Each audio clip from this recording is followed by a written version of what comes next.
Yo, this one goes out to the British, the Dutch, and the American governments. We and our forefathers have you captured and brought to your lands in the belly of ships. Our fathers you hung, and our young men you whipped. The Jews had their Holocaust, and you gave them dough. The Japanese were compensated, yeah, you gave them dough. Reparations now, should the prophet say so? I heard screams coming from the field, no. Heard masses gonna kill another Negro. Yo, you should have seen the beast in his eyes, yo. Took a pipe, hit my brother on the head, blow. Cracked his skull and the blood started to flow. I think he's gonna put my brother 6 feet below. Master says, sing no more about Jericho. Took my brother's tongue, ripped it out. Whoa, Master says, slave, this day you're gonna go. Burned him up crisp and my tears did flow. Put us in the shackles and the chains, we cried no. Branded us like animals, man, we cried no. Hey yo, the Israelite is back like Elias. Reparations now, this time don't deny us like no. 400 years we served, you say so. Blood, sweat, tears for years and years, we need dough. In the bottom of a ship in shackles, head to toe. I'm lying in feces and menstruation flow. The man next to me is dead and stinking like, oh. They put a rock in a rope and threw my brother off the boat. Then the boat docked, they said, get up, let's go. Took us out, sprayed us off with the hose, and they took us to the shops. I said no. I'm standing on blocks to be sold. I said no. Inspected my teeth and testicles. I said no. Branded me with slave master's name. My skin smoked. He said your name is Toby now. I said no. To this cross you're gonna bow. I said no. With a gun butt he showed me how. With the blow now I'm busted. Face first down on the flow. The Israelite is back like Elias. Reparations now. This time don't deny us like no. Heard Master's got a thing for my sister, you know. He started liking her from a long time ago. She's happily in love with the bro, Little Joe. Master hated him, whipped him blow by blow. Saw a cherry tree on his back start to grow. Then one night they saw Master tippy toe. Kissed her, she said, mister, I beg you please, come from between my knees. Master raped my sister, oh what sorrow. How many of my sisters would he rape tomorrow? How many of my fathers would he hang with the rope? How many of my children would he poison with the dope? The Jews got dope, you never said no. The Japanese got dope, you never said no. 40 acres you promised, but now you say no. It's time for me to step up, yep, and say no. The Israelite is back like Elias. Reparations now, this time don't deny us like no.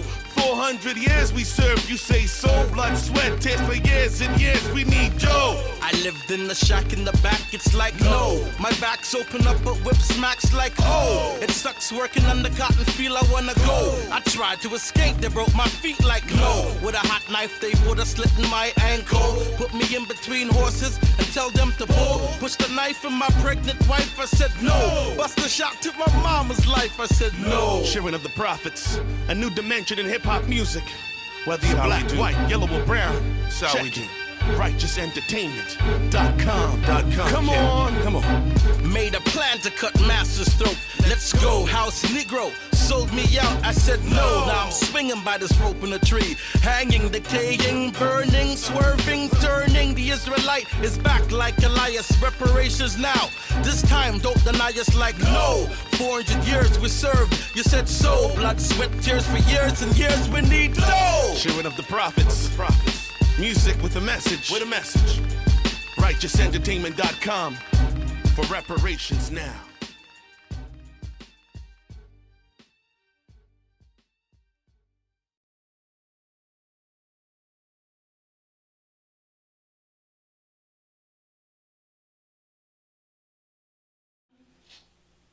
All right, ladies and gentlemen, thank you for spending your Saturday morning, afternoon, or evening, depending on what part of the world you're in. So this is Remember the 400 once again. And I'm going to be honest with you, I'm super excited because we're going to recap some of the greatest things that we did this Freedom Month, which is August. We're going to talk about some hard discussions with the president and the vice president of Remember the 400. We have a dedicated team that has put together some real good footage. So we're going to go like to UK. We're going to go back to like Atlanta. We're going to go New Jersey, St. Louis. We're going to go to Toronto. All the chapters across the globe that's because of the Remember the 400. We're going to light them up with fire, light them up with fire, light them up with fire. One of the things I want to talk about All right, so when we look at the state of the children of slavery right now, I'm gonna get real personal with these discussions today. Like, Okay. you know, like no gloves on. This is up close and personal, real talk. Okay. You know, when I look at whether it be social media, when I look at YouTubes, when I look at the news, there's a heaviness that comes on me. There's a, like, I'm not gonna lie, man. When I watched March on Washington yesterday, there was a lump in my throat, and I couldn't fight it because I'm seeing my people, although they are ignorant, but they're crying out, man. It really brings to the forefront that my people are really in the new Egypt, under a new Pharaoh, and they are oppressed, and they're crying. And then at the same time, as I clear the throat, I'm thinking, remember the 400 is basically that solution, that vehicle that we can bring to those of our people that are crying and oppressed, because it was 57 years since Martin Luther King Jr. went to the Lincoln Memorial to do a March on Washington. And yesterday was the 57th year, if I hope I get that number right, yes. Yeah. anniversary. And the state of my people and your people did not improve since the millions marched on Washington. In fact, it got worse. Yeah. What's your feelings on that? I don't know about you, but I feel the same, like the same sentiment. We watch all the time our people suffering, and you can't help. I mean, even people that don't look like us Yep. are starting to feel that pain too, right? We have our allies that march with us, and for us to look at it and feel the same suffering, and then look at it now with the blinders off of our eyes, because we now truly understand where we come from. 57 years ago, the sufferings haven't changed because the message and the God that they worship has not changed. Right. That's, We're going to go into that. Yeah, we have to. We're going to have to. We have to go there. Tyrone, what's Yeah, your... definitely. I mean, it's just pertinent that you actually say that children of slavery. That makes a clear distinction of the particular people that's suffering this affliction. Why are they crying out so much, but yet still doing the same things over and over again? 57 years, it got worse. Like Yeah. you said, nothing's changed. And you know what's- They're still killing us in Yeah. the streets. There's still systemic racism. There's still It's worse. blatant. No, it's worse, and Tyrone. It's got even Yeah. worse than what it was then. Yes. And we're still doing the same thing. Pickets, you know, marching, yeah, singing. chanting, Yeah, singing. yeah. We shall overcome. Yeah. We've overcome nothing, Yeah. as And it were. It's funny that you said in New Egypt, because in Old Egypt we were suffering, and in the New Egypt we're suffering. Yeah. Nothing's Yeah, changed. and I want to go where you just went. Right. So, you know, we talk, even remember the 400, we talk about certain pillars we want to improve on, right, for our community, whether it be black economics or empowerment, business ownership. We talk about education. We talk about these things as a solution to getting above the oppression. Right. But let's be very honest, guys. There are a lot of people who are the children of slavery that have a lot of money. And influence. And a lot of influence. And there's a lot of black businesses out there, but still today, we are suffering even more than we did 10, 15, 20 years ago. So again, in our conversation as we start to navigate this, and we're going to have some fun moments. Yeah. We're going to have some moments of emotions today also. And moments where we really meditate on these topics because of all of the things, and there's a lot of education too out there. Let's call it what it is. Yeah. A lot of our people are highly educated. Oh yeah. Okay, so it's not a lack of education really. A lot of our people have businesses that are, some are even billionaires. Okay, let's talk openly. Some of us are also in public servants. They're you know, politicians. But we are having the same issues even today. There's something that we are missing, and that's where, remember, the 400 comes in. We are here to cover the last mile in our journey to freedom. We are the ones to talk about that last mile to the journey to freedom. Don't get us wrong, because we do agree that protesting is necessary. Right. We do agree that rallies are necessary. We do agree that petitions are necessary. We do agree that boycotts are necessary. But at the end of the day, for true freedom of our people, we need to come back to knowledge of self. Yes. But I want to, and I absolutely agree. Yeah. And I think we do need to marinate on what you said about we have influence, people in high positions, power. I mean, I don't know what real power that is, but politicians, money, everything. And yet we can't come together to solve these issues, us suffering, us dying, police brutality. Like, really let that marinate. If we're in all these great places, because sometimes I'll talk to people, we're doing okay, we're doing fine, it's just police brutality. It's across the board that we suffer, whether it's health, whether it's education, whether it's finance, whatever it is, we're at the bottom of the totem pole. And I think we should, as a people, let that marinate to understand why is it we can reach up to a certain point, not the ceiling. Why can we reach to a certain point and not yet get to freedom? What is that blockage? What is the barrier? How do we overcome that obstacle? Like, really let it marinate so you can start to think something's not right here, something we haven't touched on. Why hasn't it changed 57 years ago to now? And we've been doing all these different things. Why hasn't it changed for the last 400 years? 400 years. Yeah, let's talk candidly. Years. Well, if you look at the actual point that you actually raised, and which was how come we've got these rich celebrities, these rich actors, men of renown, men of prosperity, men who've got money, but look what happened to our fathers 400 years. Wasn't there Dathan and Korah? Were they rich? Of course they were. They had wealth. So why didn't they help the children of slavery then also? So we're seeing a repeat of some things that's familiar to us as a people that we have to try to, first of all, recognize, and then, oh, this is what happened. Let's not repeat the same things from the days of old. Right, and I want to even go the opposite spectrum, right? You have the rich and the powerful influence, even the grassroots, even the community groups coming together and trying to do reparations and trying to do this and trying to do that and come up with these solutions, yet and still overall across the board, we're at the bottom and we're still suffering. From either end of the spectrum, there is no real solution that has given us any resolve, and we haven't been able to overcome or rise above. And that's why you will have the police brutalities. That's why you will continually have the marches on Washington and everything that the world can see us in our pain, and yet there's no solution. Yeah. You know, this is great. We were kicking this off with a great discussion. And guys, for those of you who are in your living rooms or wherever you are, the president of Remember the 400, Doreen Simpson here, was saying earlier that she's shy to be on camera. But as you can see, she is just dynamic, and she's just full of energy and full of substance. The vice president over there, his name is Tyrone Soiree. He is a popular on-camera figure here. He's a public figure, to be honest.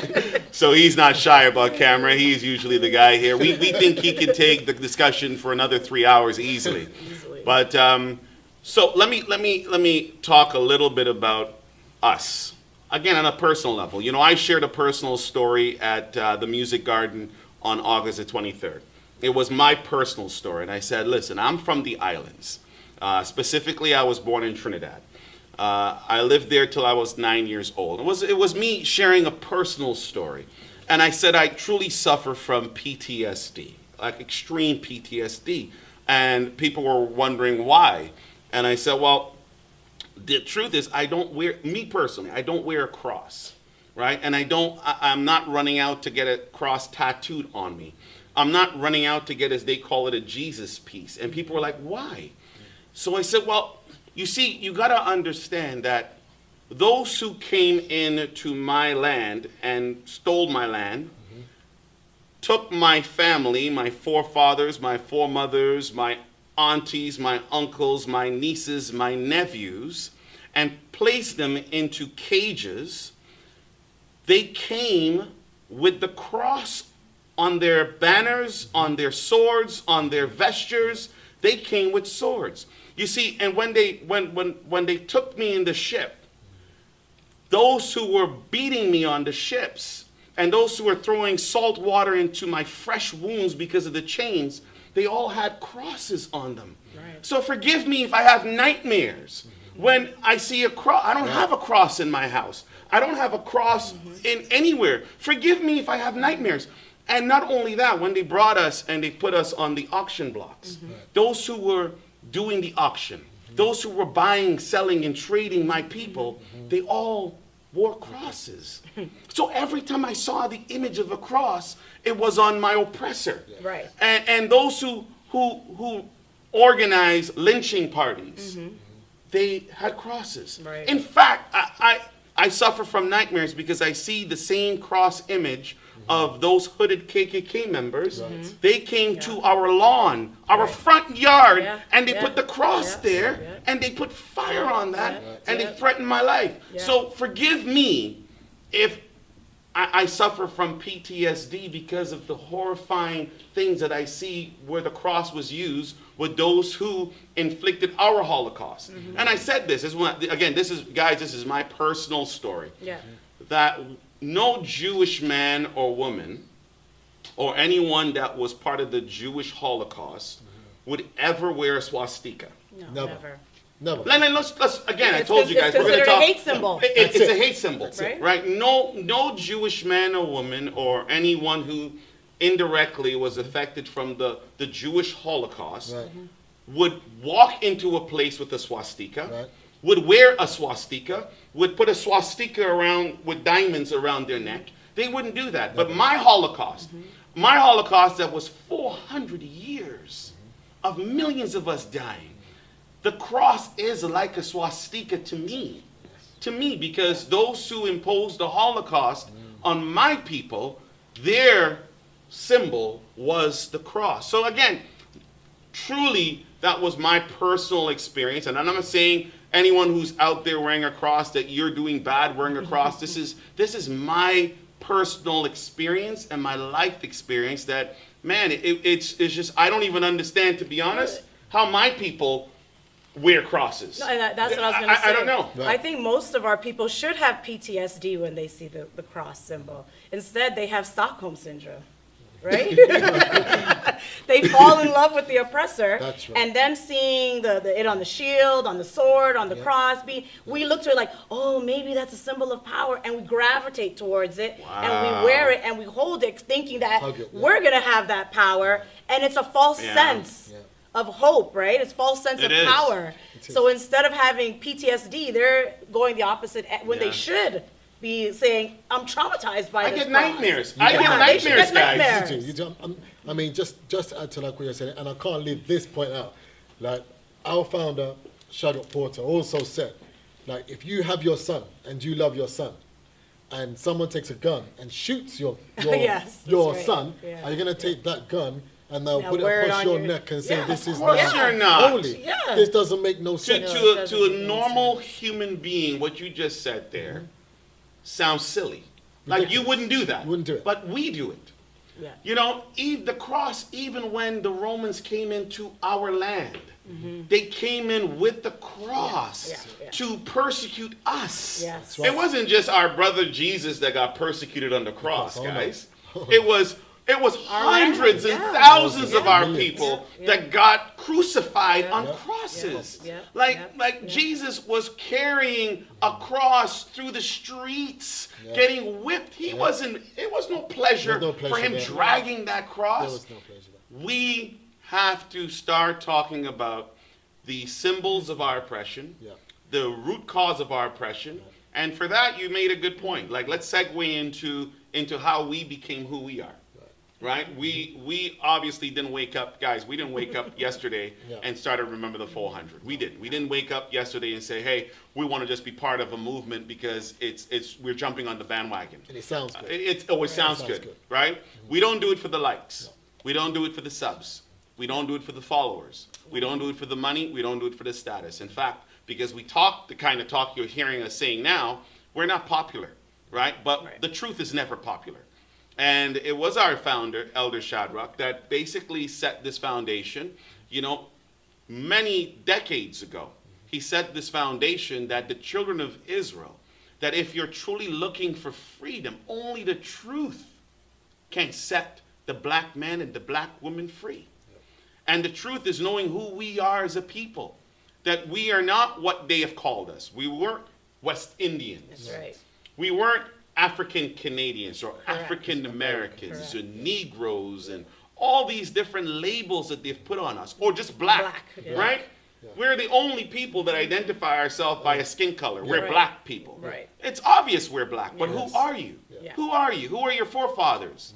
I understand we don't have Ancestry.com. It's not available to guys like us, right? We can't go further back than maybe our grandfather, if that's even possible. But at the end of the day, it was our founder, Elder Shadrach, that basically brought this truth of identity to us who are the children of slavery, the children whose foreparents was human trafficked, raped, lynched, killed, and brought to the Americas. It's Elder Shadrach who basically said, black man and woman, wake up. Wake up to your true self. You are an Israelite. That's who you are. And the reason that we suffer like how we do right now is because we have forgotten who we are. And we've forgotten the only one that could save us. And we have to go back to our true culture, our true religion, our true God, and our true dietary laws, etc., etc. We do. We've inherited holidays, which they call holy days. We've inherited those things. All of those things are the things that are keeping us killed in the streets and oppressed. And until we can have these real conversations, guys, I fear that we would continue to see police brutality at a large scale. I fear we'll continue to see our black men and women incarcerated at a large scale. I fear we'll continue to see the underrepresentation of our people in places of power who are actually for us. Not just in places of power, but actually for us, doing things for our benefit. And with that being said, I want to go to the first clip, which is our founder, Elder Shadrach, addressing all of us. And I think as we sit back here, I want you to really marinate on the message that he's delivering, because he hasn't moved away from his narrative. No, Never. it's been a constant. You know, it's a constant narrative, Yeah. right? Like we keep beating that drum, and we, as Remember the 400, we're continuing that beating of the same drum, because we do believe, sincerely, we believe that it doesn't matter if they give us $2 million for reparations or 15 trillion for reparations. If our people lack knowledge of self, We know what and to do with it. it's the in same vain. It's pretty much outcome. no Same purpose. cycle. Yeah. Right? Same cycle. Yeah. So I don't know. Give me a thumbs up if we're good with the clip. Thumbs up. So guys, check this out, and we are about to go. All the young Israelite men and women, boys and girls, they were very, very good in celebrating Freedom Month, August. I looked at all of them, England and United States, along with Canada, and I've seen a lot of good surprises. I know the God of Israel is with us, and we have to be thankful for that. In this world we have, especially in the Western society, we have two great organizations. I said the word great because it's not really great as some people would want it to be. But at this time, when a lot of so-called African Americans, what I call, to me, they're all Israelites, or children of Jacob, or most popularly, they're children of slavery. Because the Black Lives Matters would cover all black, but Elder Shadrach speaks only about the children of slavery, and I know that they're black too. But the other great organization is to remember the 400. Let me tell you something. I have noticed, I know today is a celebration of August being the Freedom Month, but I just want to say something. I want to say when George Floyd died, there was so much happening, and it died on so quickly. End up in a church, the coffin flying from one place to the next, end up with some so-called pastor. I said it before. Once you continue in this Christian society, going into the Christian church, going there, there'll be no relief for you. There's another person get shot 7 times. And it would continue to happen.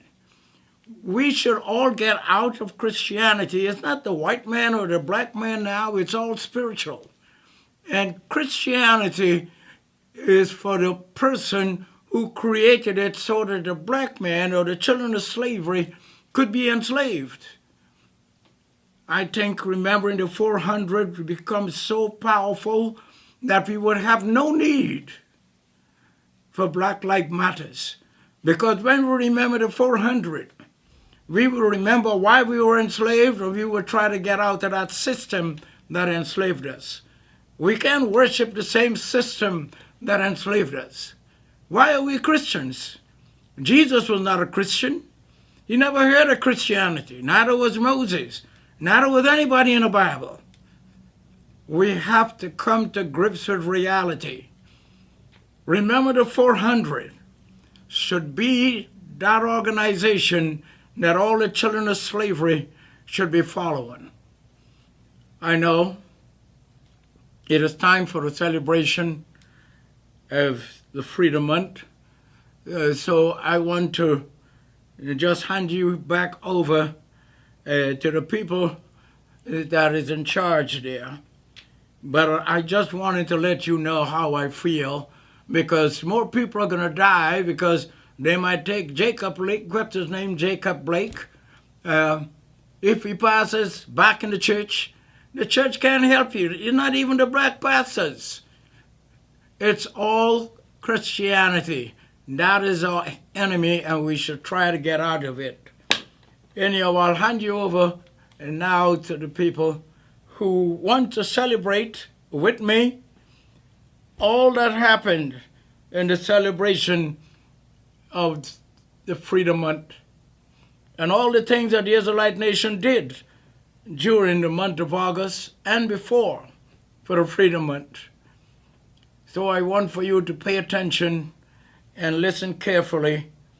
And please make your donation, because we want to make this nation so great. Remember, the 400 is going to be such a big thing that you wouldn't even know how it started and when it started.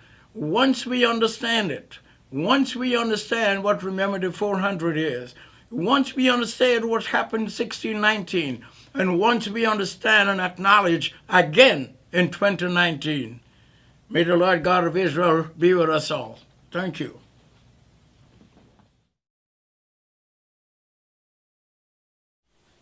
Thank you very much, Elder Shadrach. It's always a pleasure and a privilege, guys, to hear the founder and our master teacher stick to, and let me talk straight. This discussion here has not been rehearsed. I did not, nor only maybe Tyrone Soiree heard Elder's speech. I did not hear his speech until now. Neither did Doreen. So we're happy that it's on the same path that we were looking to talk about today. Yes.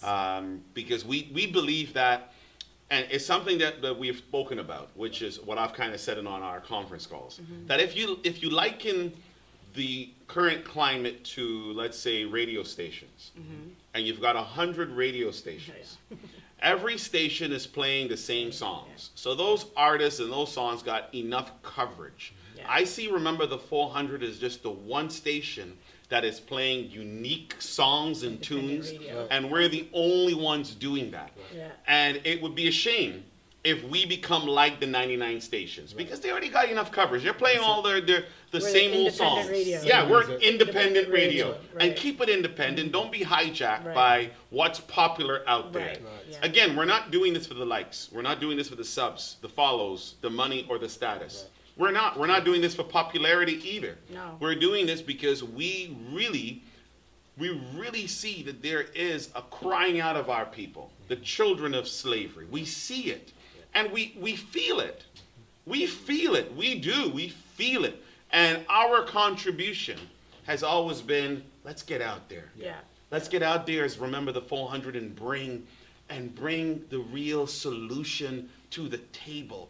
Let's be grassroots. Let's get boots on the ground, man. Let's walk shoulder to shoulder with our people, and let's deliver on a platter the real solution. And it's gonna take not just a day, not just a summer. Yeah.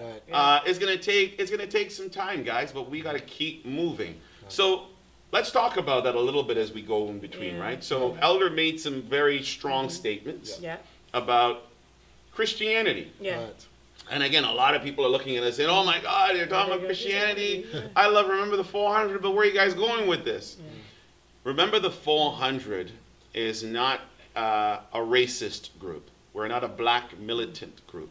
No. We're not an anti-Semitic group. No. We're not a anything anti-group. Let's be honest. And let's talk straight with the Yeah, camera. for Right. sure. For sure. But we represent our people. And not only represent, we're trying to bring the real solutions to our people.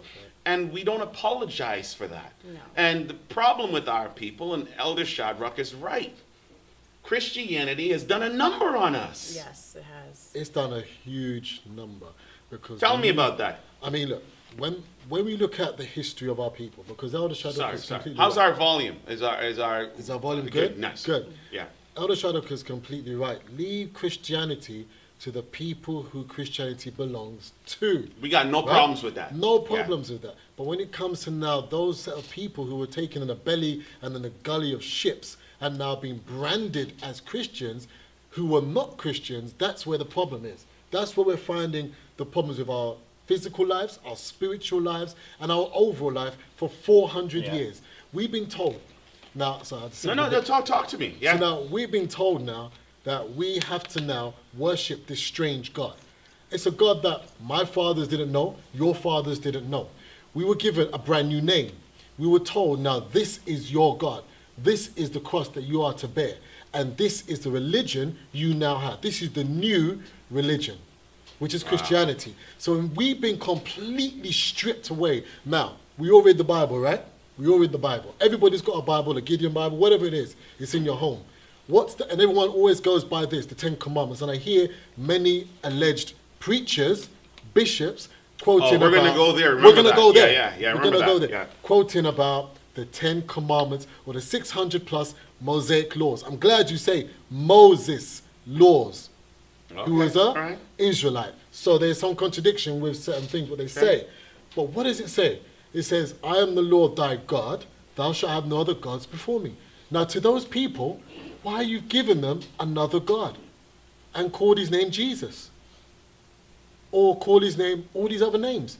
But so what's going to happen to those people now from 400 years of calling the wrong God's name? Wouldn't that God get angry? Wouldn't he punish them for what they're doing? Wouldn't he even punish We're you gonna go there. We're gonna go for there. what you've done to his people? Tyrone's getting nice and warm right now, guys, which is exactly what we wanted, right? We wanted Tyrone to get nice and warm. I told you guys he loves camera, loves this. This is beautiful. But we're gonna go there. But we see Just to it. touch No, on yeah. what Elder Shadrach was saying, it's not a new message from our Elder Shadrach. He's been saying for many years to get out of Christianity, and obviously the God and religion is a big part of that. As Remember the 400, getting our narrative out there and our solutions is really just getting the truth out there.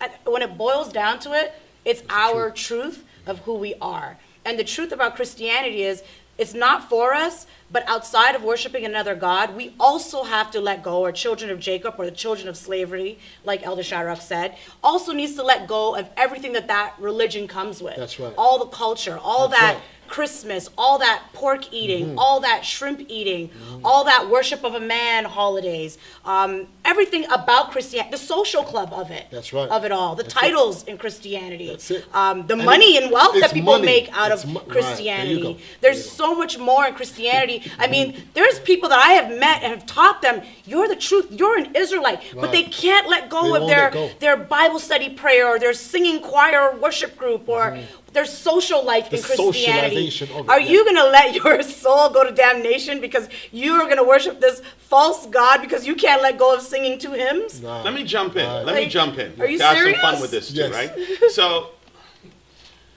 and I want to say this to our audience. Remember the 400 is an international organization.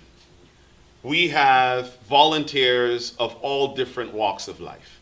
Whether they are Buddhists, Muslims, Christians, Hindus, we have volunteers on all spectrum. And we are okay with that. We have no issues against anyone with their religion. What we are saying, just so we're clear, because I know some of you will be rewinding this saying, what am I hearing?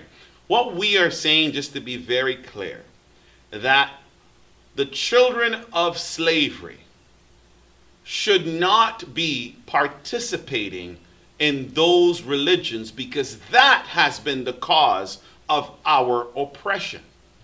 If I spoke to a Hindu person, they know that their measure of prosperity, their measure of wealth, their measure of spiritual growth is because their religion and they're faithful to their culture and their gods.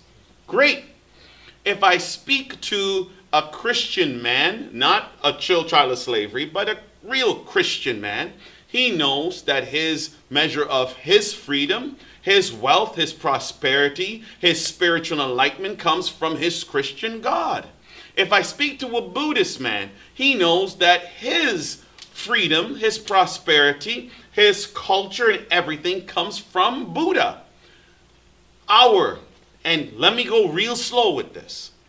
The children of slavery, our true freedom, our true prosperity, our true spiritual enlightenment and growth comes from our God, the God of Abraham, Isaac, and Jacob. And those who sit in power, they knew that that was actually our source of true freedom, so they took that away from us and gave us new names, new gods, new ways, new holy days. So our petition and our fight is not against the Christian man who walks with us in a rally, or the Buddhist man that walks in a rally. Our cry is for our own people to go to their own God and their own religion and their own culture, and we are Israelites. We got to make that really clear, because we got a lot of Christian volunteers, and great guys. We thank you for your support. This is not a knock to you. This is an awakening for the children of slavery, people that look like us, that we should actually return to our own waters. Yeah. Right? We got to return to our own waters, so we cannot be shot in the streets anymore. That's right. That's right. Do you understand what I mean? Can I just come into Please. that? Because it's an excellent point that you just made in terms of we've got to come back to our own people. Now, some of our own people think that, well, I can make a choice of where I want to be. The truth of the matter is, if you want to get down to the truth of the matter is, you don't have a choice. You don't have a choice to say, I want to be any of those religions. You don't, because you're a child of slavery and you've already been bought by this God. So you don't have a choice to say, I'm going to do that. You become now stubborn, stiff-necked, disobedient, all the things that you've read about in the Bible about the children of Israel. So you don't really have a choice. And what the Remember the 400 is saying, come back home to who you are. You said something there, and I'm sorry. I know we're gonna jump in here because you're firing this up. You're firing this up, and we're gonna keep doing this. I can't help it. So part of our culture that a lot of people don't know, right? Our Israelite, our true culture, right, is that if I was, let's say, prosperous, right, as an Israelite, I could hire one of my brethren, and they could work for me, but I cannot treat them as a servant. Because God said, the God that we serve, because they are my servants. That's right. Israel is my servant. He's not supposed to be. He's not supposed to be anyone else's servant. That's right. Right? You treat him fairly. If it's a brother, you treat him fairly. Right? Give him his wages, but you don't treat him like he's some bondsman. That's right. Because Israel is my servant. And you're right. Like we go out there, and I know a lot of people are probably saying, I thought this was Remember the 400. Isn't this like an activist group, for like a Black Lives Matter and talking about police brutality and stuff like that? We are Remember the 400. Don't ever think that when we say Remember the 400, it comes with a lot of substance. Yep. Why did the 400 years start for our people in bondage? That's what we bring to the table, because that conversation is not being happening. Sean King is not talking about why did the 400 years begin in the first place. That's right. None of our influencers are. No, can I speak to that? Please Because do. Prior to that Yeah. statement, why they remember the 400, and you said, so you won't, on the tail end of your prior statement, get shot in the back, right? Coming back to remember the 400 and why 400, we should have never had 400 years of bondage to begin with. To begin with. Not affliction, not sold as slaves, neither be called children of slavery. We are called to be the first of the families of the earth, right? Yep. Our point is, coming back to who you are is also gaining the protection from our Father. Yes. Gaining that protection, it is the preventative measure. Yeah. It is so you don't have to look for a cure later, right? It is prevention so that right. you don't get shot in the back. Because if our God is for us and we are his servants, then none can come against us because he will fight our battles. But we've lost all of that. And you know, we've went astray. You see the passion that you just spoke there was, and we're going to cue up clip 2, was, so I was looking, I told you guys on a personal level, when I see these things, I get choked up. And I'm looking at CNN, and I'm looking at the George Floyd thing, and I'm looking at our people going out there in the streets, and I'm like, I'm hearing all of our leaders, and we talked about this before we went on air. A lot of our leaders come cloaked in Christianity, Oh, yeah. right? And they're cloaked in the same, like you said, Yeah. the same thing that oppressed us. That's Yeah. right. Forced us, Yes. killed us. Yeah. They, all our leaders right now, Yeah. all of them, come cloaked with Christianity from head to toe. Yeah. And I was looking at this and I said, hey man, you know what, let's get out there, because our narrative is not on prime time. No. We need I was gonna say. our narrative Yes. on prime time. So let's get some boots on the ground, guys. Yeah. Let's go out there and let's make sure that Remember the 400 has a voice. That's right. So when we look at this clip here, it was June, you told me it was June the 13th. Correct, yeah. Right? June 13th, yeah. That we went out, Christy Pitts was the first time we marched. And again, I was struggling with this, because it's not typical things that we do is march and no. petition, right? Right. Because we also believe that they have been singing "We Shall Overcome" for decades, Yes. right? Yes. For centuries, maybe, and nothing has happened. So we don't do that. We Yeah. shall overcome Yeah. stuff. But I thought, if we at least get in front of people and we let them know that yes, it's great to talk up, it's great to speak up, it's great to petition, it's great to get involved. Get involved, man. And if you're not involved, I would recommend you do get involved somehow in your cities, towns. Get involved in something to keep the conversations going. Yeah. But remember the 400, I thought would bring Another vehicle. that, Yeah. that last Yeah. mile, Yeah. the real bring last it mile in home. freedom. Yeah. Yeah. So Christy Pitts was the beginning of our marches and rallies, and we had a couple thousand people out there that day, and it was very emotional, to be honest. And I'll just kind of look at our guys, give me a thumbs up. So let's roll to that clip. Ladies and gentlemen.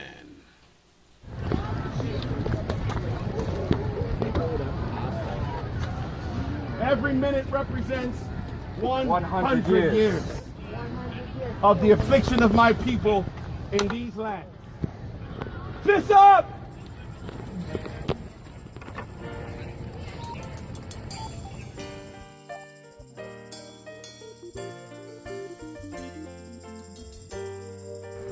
Remember, the 400 started 3 years ago because we believed that this narrative had to come out, because it's not just about one life or two or three. It's about the millions and thousands of countless lives since 1619. And Elder Shadrach, our founder, been teaching this truth for all 40 years, that we, the black man and the black woman, we need to come back to who we are. My brother says before the 400 years, have you ever thought about that, black man and black woman? And all those who are here, white, brown, all of you, have you ever asked the question to your black friends, what were you before they took you on that slave ship? Because when you came here, we gave you Christmas and we gave you Easter. We gave you new names. We gave you new gods. So what were you before we took you on the slave ships? That's the conversation. conversation that we need you to have with those who are your black friends. What were you before they took you? Because now you suffer from amnesia. You don't know who you are. You don't know your capabilities. So you go wilding out on the streets because you think you are a thug because they told you you are a thug and you are nothing. But what were you before they took you and they brought you on that slave ship? You were the kings and the queens. You were the holy prophets. You were the closest to the true and the living God. You walked on water. You made the blind see. You were the ones who made the lame to walk. You were the ones. You made fire come down from heaven at your voice. You made the sun to stand still. It was you. But they told you something else. Muhammad Ali said he asked his mom. He asked his mom, how come every picture I see is white angels? Where were the black angels when he took that picture? Everything they stripped from you and I, and they put another color on it. Ask your black friends. Ask them, what were you before they took you on that ship, pardon me, and gave you new names? This is what we are asking. Remember the 400, the black man and the black woman? You are the holy people. Remember that. And your God is waiting for you. That's right. He is waiting for you to put the power back on you. And you will be the healing of all nations. So remember the 400? We are a dedicated team to the community, not just the black people. But we have returned to knowledge of self. All of us who spoke here today. We are Israelites. We are Israelites. We are not called black men. We're not called African Canadians or African Americans. When you want to know what my identity is, I am an Israelite. And until the black man and the black woman understand that they are the seed of a man called Israel, we will continue to be in oppression. I want to thank everyone here that came and supported us. I want to show love to every single person that came out here and kneeled and went on their knees for 4 minutes, each minute represented 100 years of our affliction. That's right. I want to thank you in advance for hashtagging Remember the 400. I want to thank you in advance for going to rememberthe400.com. I want to thank you in advance for going to our Instagram, Remember the 400. I want to thank you for going to our website and clicking on the GoFundMe and helping us to do this cause. Because I tell you what, with your help, we would do this bigger and better come August. Come August, when we take back our Freedom Month, we're going to do this bigger and better come August. We will shut down every street in Toronto and the world over, that they will know that this is our time. So, remember what I said to you, that before the 400 we were something else. We also had our own salutation before the 400 years. And I am going to salute. And those who know the salutation before you were 400 years, they're going to salute with me. And I hope cameras take this. I hope all the smartphones are on. Because this is the salutation of my people before they took me on the slave ship. So I'm going to salute. Hear, O Israel, the Lord our God, the Lord is one. Hear, O Israel, the Lord our God, the Lord is one. Thank you very much for coming on. Thank you.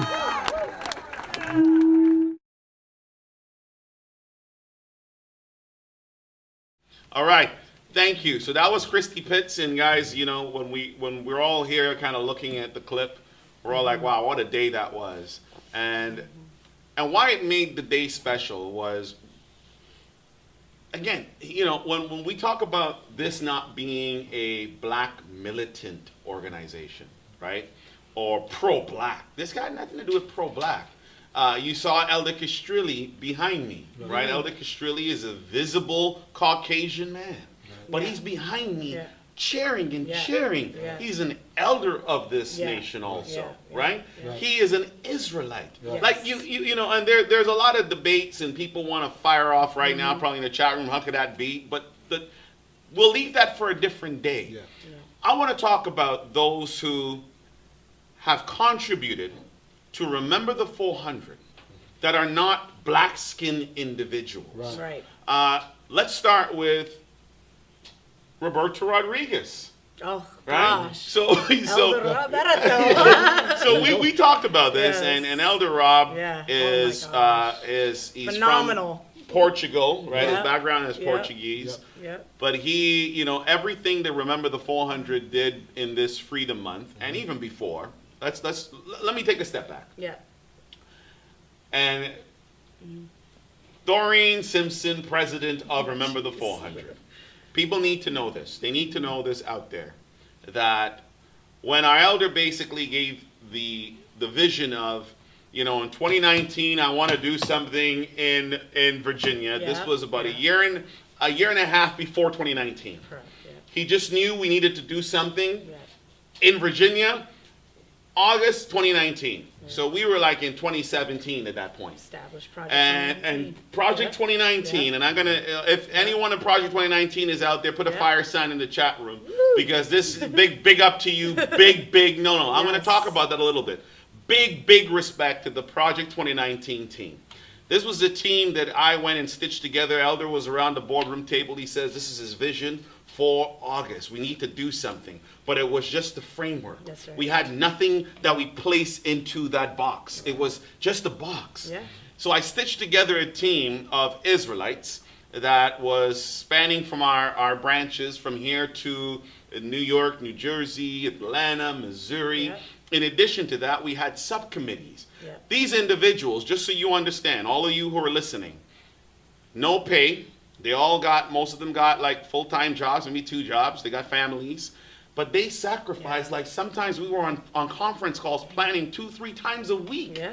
Right? Yeah. And some of you Yeah. spent your own money and you traveled to Virginia, That's right, yeah, right? yeah. 3 times. Yeah. It wasn't just the 2019. Yeah. There was a team that went before to scout, Yeah. to find a theater, to make arrangements. That's right, yeah. Project 2019, wherever you are. I landed in Virginia the 2018. 2018 we went to participate just before 2019. African Landing Day, yeah. And I went, and I remember it was Elder Jeffrey and Elder Kurt and myself, and I had the original. I forgot that. I'm so sorry, I forgot the original shirt. Yeah, Remember yeah. the 400 shirt. It's a white shirt. Shackles. It has a guy with the shackles and it has the Remember the 400 logo. I came out of the hotel thinking that we were all unified, and I saw Minister Donna and Doreen come out with these hashtag shirts, man. That was the first time we saw these black hashtag shirts, and I'll be honest with you, I was like, I gotta get me one of those, right? So from the hashtag to the shirts to the website to Rob with the logo to Yeah. the initial design of the shirts. Yeah. Project 2019 team did a lot of the heavy lifting, a lot of what we enjoy today. That's Remember the 400. I have to give big kudos Yeah. to the Project 2019 team, from the organizing team to the subcommittees, because they were from marketing. It's an army. It was an An army. army. The youth. It was an army Yeah. that worked Yeah. a year and a half Yep. before we pulled off what we did in Big August. event, So yeah. I got to make mention of that team. And if you guys are in the chat room, light a fire. You're not forgotten. Big Yes. respect. Thank you. Right? So then there's the allies, right? Yeah. There's the people who walk with us that are Yeah. not visibly black people. Correct. Right. Yes. And they march with us, they walk with us, Yeah. they scream with us, Yeah. they shout with us, they Yeah. fight with us. Yep. Tell me about our inclusion. You know what Yeah. what I love about Elder Shadrach and his vision of Remember the 400 and even 2019, every speech that he speaks about, every time he speaks our truth, he talks about our allies. Whether it be John Brown, are William Wilberforce, and even Canada, John Graves Simcoe, he remembers them. So to your point, we're not a black military We're not. group. We're not Yeah. pro-activists, whatever. We had abolitionists, people that fought for our freedom, that didn't look like us. That's right. I mean, William Wilberforce, my gosh. British. A British. From Yeah, I Kingston mean, and maybe you from should Hull. speak on that. You know, Yes, in the most establishing British the place in abolishing UK. of slavery throughout the entire Yeah, British it's English. Empire, Yeah. colony, and he, for what cause? Some of them died. They Died. They He died. started at Families like died for 28 us. years Yeah. old Yeah. and did it up until 77. Yeah. He Yeah. didn't even see or get to enjoy seeing it be Come made into manifest in fruition. Yeah. Like, can you imagine? Yeah, yeah. And I can't even talk to sometimes my own that look like I me know. to Absolutely. say, come here, can you help move a bag? Well, the You know bad what I thing mean? about it is that our own, just like you said, says forget about it. That's right. So you Yeah. want me Move to on. forget Move on. about Why do you keep talking all about of the slavery? intensity of what happened? You want me just My to forget about gosh. those people that sacrificed their lives so that we can walk down the street, or that you can walk down with your pants hanging down my- to your knees and all this stuff like that. Sacrificing lives, John Brown and his son dying in battle for Right, us. exactly. Like giving their whole life Right. for a cause that's not for their family, their family. not for their lineage, not for their children, That's right. but for us. That's right. So that's why we have to give kudos to our allies. You have So to. on June 13th at Christie Pitts, it was emotional to see that because all the time I heard about it now as an adult in history, but to see it eyewitness, face to face. These are people out there with signs that don't look like us, that are buying Remember the 400 shirts, That's right. that actually took these shirts to Washington yesterday and marched Oh, as yeah, Remember yeah. the 400. That's right. Like, thank you to our allies. Like, we really appreciate the support and for you to come out and to labor it for our cause and our pain, because we can't do it without our allies. Yeah. You know what I mean? And since we're on kudos, like, big respect to you and Tyrone, right? No. Like, come on, guys. Since we're on kudos here, the month of August, and this is why we're doing this recap. So, guys, if you need to take a bio break, don't take it now, but take it soon. But come back with some chips, come back with a little pop or whatever, because we're going to take our time today. We're not going to stop exactly at 4. We're going to take our time today because we've got a lot of clips to recap for this entire Freedom Month that we want to really give you the right experience. And if you got to drop off early, that's okay. It'll be up on the recording after. But if you can stay the while, send questions, because we're going to keep this live and interactive at some point. But I don't want to forget that Doreen and Tyrone, we kind of throw them into this. They didn't put their hands up to say they want to run Remember the 400. It was myself and Elder had a conversation, and he thought that you guys would be the best for the role. And I have to say, wherever Elder Shadrach is, thumbs up, because they were the best choices to take Remember the 400 to where it's at now. I know you've had moments. Well, you lost all your hair during this month, right? And Doreen got grays. some grays Oh, in I the front, sure did. right? And I know, and I understand that you're both very busy. You don't get paid, as I said. You've got a new young family. All the work and the time you guys have spent on this, you did this even more than your full-time jobs. And I know it's not easy. We didn't come from a background where we have ran protests and we've ran big demonstrations. So we're all learning as we grow. But you guys took the challenge on. You did.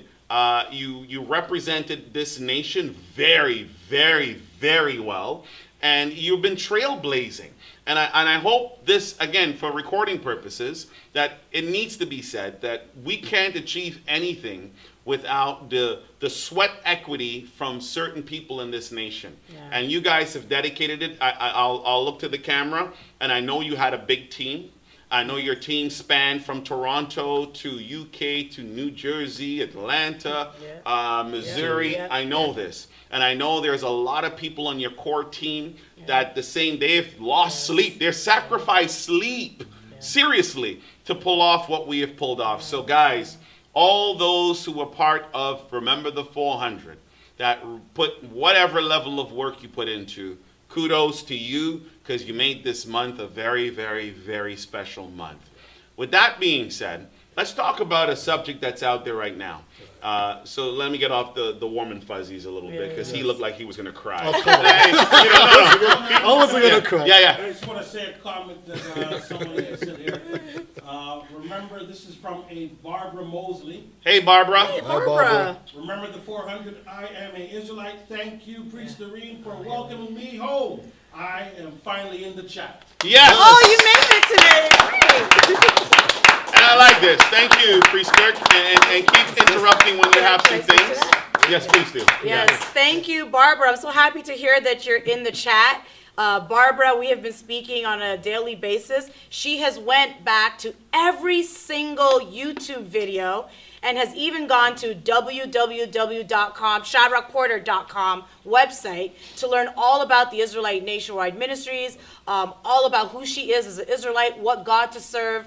And when you're dedicated that way and you're consistent, and she goes back and she rewatches the videos, writes notes and jots down and studies hard, and has done so much for us in staying plugged in and reaching out. Thank you, Barbara, and I'm so happy to hear that you're in the chat room today, so thank you. No, that's Hey, awesome. thank you. Again, That's you good. see, Priest Doreen is multi-talented, man. She's out there saving. She's out there saving the world. Stop! Like honestly, Another Shadrach. right? You're out there saving the world. But let's talk about something that again, we have some other clips to get into. But defunding the police, like what's Remember the 400 take on? We're seeing police brutality. It's nothing that we can shy away from. Right. We're seeing it every single day. It's a shame what these police officers have done to Jacob Blake. It's a shame what they've done to George Floyd. Remember the 400 stands behind those who are speaking out against those things, because they are our people. Yeah. And our people shouldn't be shut down in the street like they're dogs or wild pigs. We don't stand for that. When I heard Jacob Blake's father talk about going to the hospital, seeing his son handcuffed. Although he was shot 8 times, the father said, and paralyzed, they still had him in handcuffs. That really disturbed me. What do you guys feel? Like, what's Remember the 400 view on the police brutality? Are you for defunding? Like, what is the narrative behind Remember the 400 when it comes to that specifically? I know absolutely we're against police brutality. Absolutely. Injustice against our people, we're definitely going to stand on up all for that fronts, cause. right? On all fronts, right? As far as defunding the police, our stance is, when you look into society, even in our Israelite community, even us as a nation, we always had a government. Always. There was always a hierarchy of government. We had our own military, whatever it is. There was a way to control the people, right? Defunding the police, if you defund them, or I've heard some rants talk about eradicate police altogether, right? If you go ahead and go that far to do that, when there's a crime or issue, who are you going to call? Not Tyrone. Not Ghostbusters. Right? To me, defunding the police, again, it doesn't even solve any, it's not a solution. It solves no issues, no matters. Right. Police are going to be, if they are racist, are going to be racist to their core. So taking away money does not resolve that, right? I mean, thank you, Tyrone. I 100% agree with that. And defunding the police doesn't really make a lot of sense, because like you said, if there is a situation that occurs and your family needs the police, well, there is no police. And it's done by your hand. That's why now something's not going to happen, because they can't be there to save your family. So defunding doesn't make sense. Educating them does make sense. Yes, they're going to be the racist ones. That's hardcore racism. Doesn't matter what you say to them, they're to the core. But what about the ones that are coming in, learning from those captains and teaching them how to do? Because you see, that was the situation with George Floyd. Because George Floyd, he had the other guys there, and they were looking to the one who had the knee on his neck as this is how to do it. Because the other 2 guys were rookies. So they thought this is how you handle that situation. So education is very important. I'm not excusing what they did. What they did was disgusting. Even just from a humanity standpoint, you still got to say, this doesn't look right. Irrespective of the rules, I'm going to have to take action, and I may have to bear the brunt. But I can't see another human being have his knee on someone's neck, screaming for his mum. So human decency's got to come into it. They need to be vetted. Police officers need to be vetted, not like a 2-month course. This is not personal training where you could do a 3-day course and all of a sudden you're a qualified personal trainer. You're talking about carrying an armed, like a firearm that will kill somebody, right, of any age, shows no discrimination. Once that goes off, you're dead, potentially. That is like a year or 18-month or 2-year training program and vetted for mental health, as they call it, any issues within a family, any ties to any political parties that are against people of color. There is a full vetting process that should be taking place that is not taking place. It's funny because In we that were a part of the Toronto City Town Hall meeting That's right. that addressed this very issue, This very issue. about what to do with police, and they were talking about body cams at the time. Body cam, and our thought was to thoroughly invest police officers. Yes. Because all this money that you throw at them, all the body cams, doesn't solve the racist thing. You have to go into their social media. You have to give them maybe 5 to 7 years Maybe, of vetting to see if Full they vetting. slip up, Yeah. so you can catch it. You know what I Almost mean? like that. Thorough background checks, call the references, daily monitoring of these people. Because the Absolutely. first thing they do when they're trained is pull the firearm. That's They don't it. pull the baton. Nope. They don't pull the taser. They don't pull the gun with the rubber pellets. They don't try It's to the run or wrestle firearm. you down. Yeah, They just and if they literally wrestle just- you down, they're choking they're you gonna out. choke you so- down and stuff or the like knee that. in your neck. So You know. they're not doing any of that. But then look at it like this as well. You're looking at also highly trained, meant to be skilled men against a civilian Yeah, who yeah. has no, kind of maybe throw Yeah, a punch. you're right, And you're this is a right. guy, you know, Yeah. come on, man. Yeah. And you're paying this officer, an Yeah. armed police officer, that $250,000 a year. Yeah. It's a waste of the government's money. It's a waste of the of the taxpayers' money. It's also inhumane to give someone $250,000 for them to kill Yeah. your unarmed, unskilled It's true. son, daughter, mother, Yeah. whoever they are. Yeah. They are highly You're skilled. paying them to kill us. What about disarming? Yeah. What about Yeah. target points? Okay, Yeah. if they are such a threat, get to the calf or something. It can Yeah. heal well. No, no, Yeah. Whatever listen, it needs. listen. You don't even need Yeah. to. Yeah. What happened to rubber bullets? Yeah, yeah. Why does it have to be Yeah. shoot to kill? Yes. Why does Yeah. it and shoot to kill to the head or the back, Yeah. where the main body organs are? Paralyzed, yeah. So I did a post a few days ago Oh, with an oldie but goodie, right? It was the guy's name is Jerry York. Right. He was arrested. 2 police officers. He held him. He wrestled them to the ground. They had he stole their baton. He beat them real bad. He also took off in the police and drove. And he drove. drove And he away. had his day in court, guys. Yes. Yeah. He lived to see his day in court. That's right. You know, when we talk about the Jacob Blake thing that is in everyone's mouth, we don't avoid these hard discussions. But you had a 17-year-old Caucasian kid. Yeah. Who was running around like he was in Iraq, the war in Iraq, with like a real assault Yeah. military Yeah. grade Yeah. rifle. Yeah. He shot 2 people, killed 2 people, sorry, killed. and blew off the arm on a 3rd. Yeah. And he walked through every police officer. They didn't arrest him. Yeah. In fact, they gave him water Yes. and a high five. Yeah. If it was you or I with that kind of military grade weapon running towards a police vehicle, I guarantee you we wouldn't make it 2 steps. No, for sure. They would unleash Yeah. Yeah. bullets, maybe even bullets. a rocket launcher to hit me Yeah. before I get there. Yeah. It is so obvious that there is an issue, guys, Yeah. right? There is an issue. Just to add insult to injury, first of all, you don't even need a weapon for them to do that. Right, You know? true. And then to add insult to injury, I saw a post today of in an article where they showed that young man, I forget his name, with The 17-year-old, The 17-year-old, yes. yep, cleaning lockers in a school, juxtaposed next to Jacob Blake, saying that, oh, he was a criminal. He stole something. wow. It's like, Wow. really? So the narrative was this is a Yes, good boy. this is a good He was just boy. protecting Yeah. the community. Yeah. Right. So again, we know these things as remember the 400. We look to find ways to keep the conversation going because we do need these police officers that, as Doreen said, anyone that is racist and inflicting oppression and torment to our people or anyone in the world, hold them accountable, right? I told someone when they came to the march with us who was a Caucasian person, I said, listen, if the roles were reversed and you guys there was lynching parties for you and there was you were getting shot down in the streets for no reason, we would also be on camera saying that's wrong. Yeah. That is wrong on all fronts, guys. Yeah. It is wrong. Yeah. Right now, our people are target practice, and that's the truth. We've been target practice. We are. I also with For you 400 guys years. for 400 years. Yeah. I'm also with you guys on this. That if you redirect funds from the police department and you put it into community organizations. That's not changing the behavior of police officers. They are still going to be who they are, the ones who are corrupt. Yeah. There are great police officers out there, and they do cry when they see these things happening because they know they're all getting a bad name.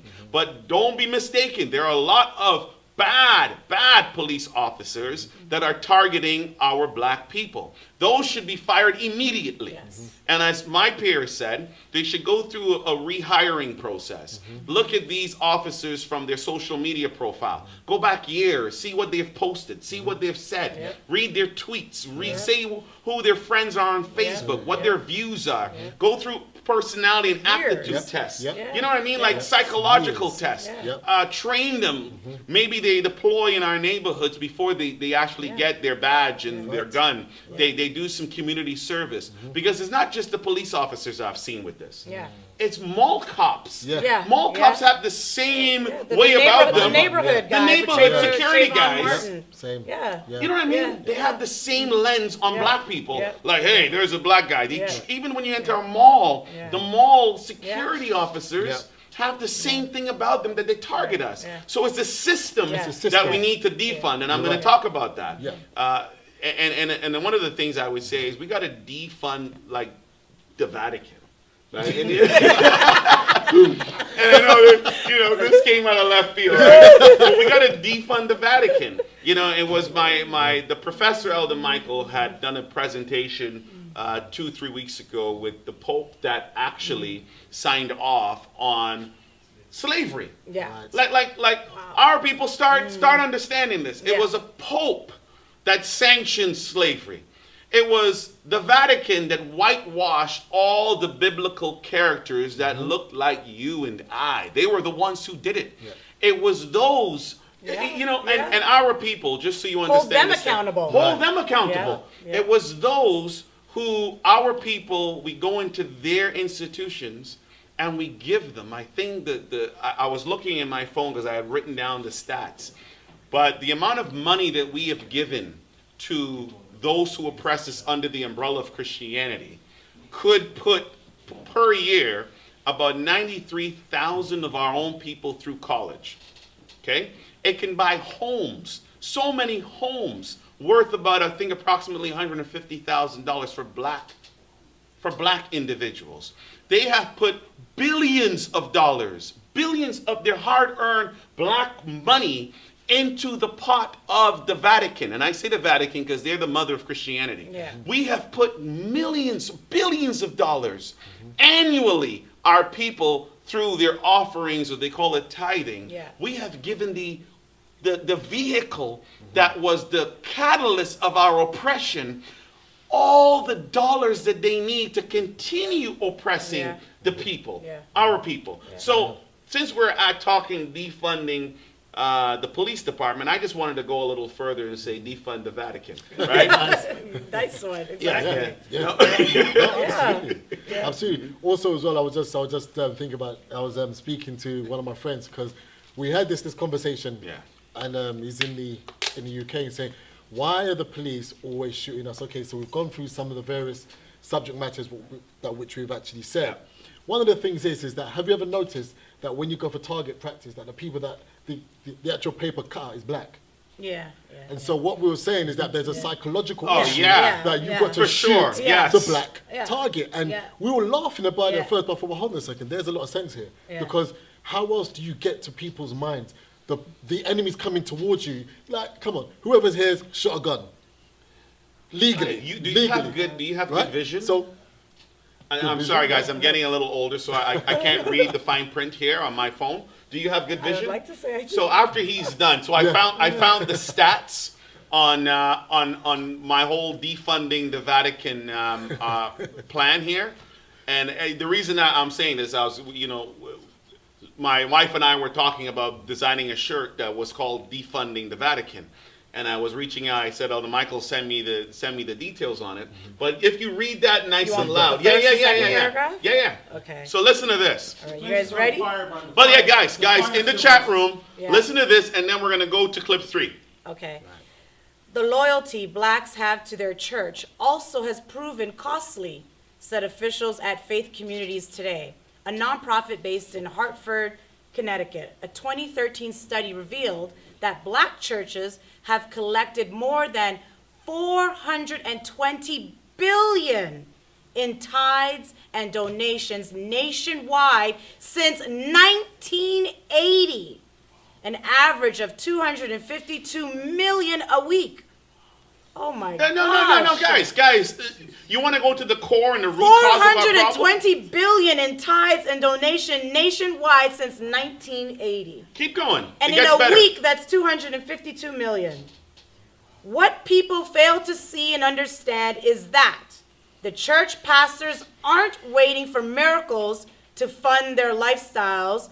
They don't have to pray day in and day out to make their ends meet, said Northwest resident and author Brian Woolward. They are getting rich off God, not from God, he said. Woolard, whose books include the 2011 Pawn Queen, noted that the money spent tithing Listen could to this. buy as many... Wait. Go slow. Okay. Listen to this. Go ahead. That the money spent tithing could buy as many as 93,333 homes valued at $150,000. Pay for tuition up to $15,000 a year. A year for 933,333 college students. Wait. So if we didn't give the money to Christianity that has been oppressing us, that dollars could have sent 933,000 of our black youths to college. It's almost 1 million people. Yes, almost 1 million people. Keep going. Yeah. And feed every homeless American for a year. It's the best hustle on the planet. If you don't get it here on earth, you'll get it when you die and go to heaven. Nice. Thank you very much. Jeez. I don't think there's more meat there. I think And that's that's- the most that's meat. I it. think on And that. that's Thank on you. top of what they've already stolen from other countries year in, Oh, year out. yeah. No, On top. This is the cream. No, the thing that I talked about this before. What sticks to me, like sometimes you read it and we're visual people. Let's be honest, right? It doesn't really marinate in, and you can't really grasp it the way Sure. that you should. I always remember the hurricane that happened. Is it North Carolina that Joel Osteen's at? With this big mega church, thousands of people. That's right. He locked the doors. That's right. A hurricane That's and an right. earthquake. I mean, I take him in on Sundays sometimes and I look and they pan the camera That's right. to the children of slavery all the time. That almost millions of people, the billions of dollars since 1980. And when it was time to save the people, when it was time to be a place for a safe haven and a refuge for the children of slavery, this man, they locked the doors, padlocked, chained it up, and said, you can't enter during a hurricane. And yet, a month later, the children of That's slavery right. are right back in there, putting money in the tide Millions. pot, Right. millions of dollars right back into Joel Osteen's pocket. Like, wake up, man. Why didn't he save them? I don't understand this. Why couldn't he What's save the them? madness that's going on Okay, with our people? guys, we poked Jeez, a few it buttons. makes me, nice. I get angry when I think about we that. pressed the right buttons on Doreen and we've got her wired up now. Nice. This is where we want you to Stupidity, be. absolute stupidity. Like, I can't understand it. Like, what's wrong with you? And I have to say it, black people, wake up. Children of Children of slavery. slavery, it's Children of slavery. ridiculous. It's ridiculous. Come on, this Tyrone. Get in the action, buddy. Gosh. I mean, Get in the You action. want me to get into the action? No, and I have to say, these Jeez. mega churches in the South, they fill, 10,000 people fill those shrines. Strong. Okay, so now- 14,000 okay. and 20,000. More than that. Right. So Oh then my now. gosh. Okay, so Get every in, get every in. Sunday. all right, so let's take off the gloves because you know what Yeah, really yeah. has been We like you like really, this, by the way. really got to me, and even in the last couple of days, and I was watching these people, like, and I'm gonna call their names because they need to be known. People like T.D. Jakes, people like Creflo Dollar, people like Joel Osteen, people like Kenneth Copeland, people like Morris Cerullo, who's died, people like Benny Hinn, who have come up and they've enslaved our people with this sick doctrine with what you have said. Not one of them have come out and said, look, this is what has That's happened. true. No. This is the truth, and we are They're going not to give going back to. to You're the children feeding of their slavery for what's been This is a happening. great point. Not one of them, but yet still, you see the Reverend Al Sharpton in a sharp suit And a walking perm. down, and and a perm, walking down the streets of any American protest, lying to the people and leading them straight to hell. These are the ones that are called the false prophets. False prophets who are leading the children of Jacob down into hell. And what do? You give them all your money. Guys, what I've done here is... Wait, I'm sorry. There's a video that goes out on Facebook and all social media. Everyone has seen it. Creflo Dollar jumping and dancing on $100 bills. Yet we package shrines. All the time. All the time. Did you see the one with Kenneth Copeland where he said, money, come to me now. I was so angry. I'm like, why would you do this? I did it well because when you look at it and you're saying, and then you see all the children of Jacob who are dying and they're just giving. Look, they're remortgaging their houses to give to these people. Tyrone. I gotta jump in here, guys, because these two are they're gonna lift off the ground eventually, and gonna be all kind of fireworks. These guys are hot, so I gotta make sure the temperature cools back down. Let me ask you one more question before we go and we talk about an event that we did in Vaughan. And Vaughan, as we know, is again right? Is again part of, and that's why I said in my speech that my PTSD personal discussion with you guys and who was here on August the 23rd is that when I see a cross, I get weird because all those who were part of my Holocaust came in with that.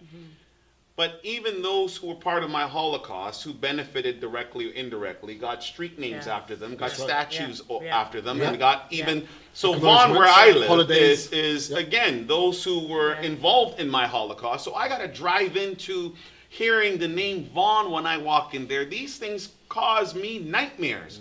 So... with that being said, we were in Vaughan, remember the 400, and we partnered with another group there to bring some awareness again. So let's go to that clip. If you got clip number 3, and let's roll it. So that way I'll get some water for Tyrone and for Doreen so they'll come down on the temperature, and we'll pick it back up. Cool?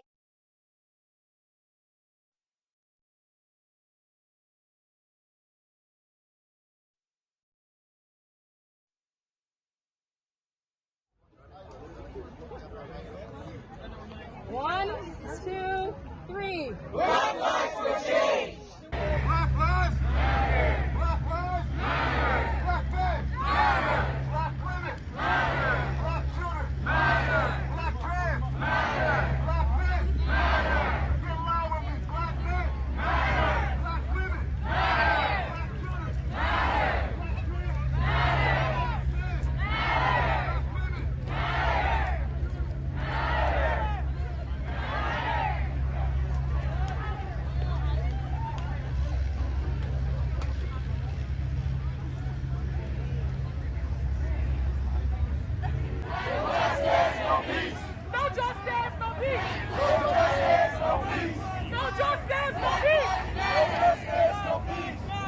Don't shoot. Hands up. Don't shoot. Hands up. Don't shoot. Hands up. Don't shoot. Hands up. Don't shoot. Hands up. Don't shoot. Hands up. Don't shoot. Hands up.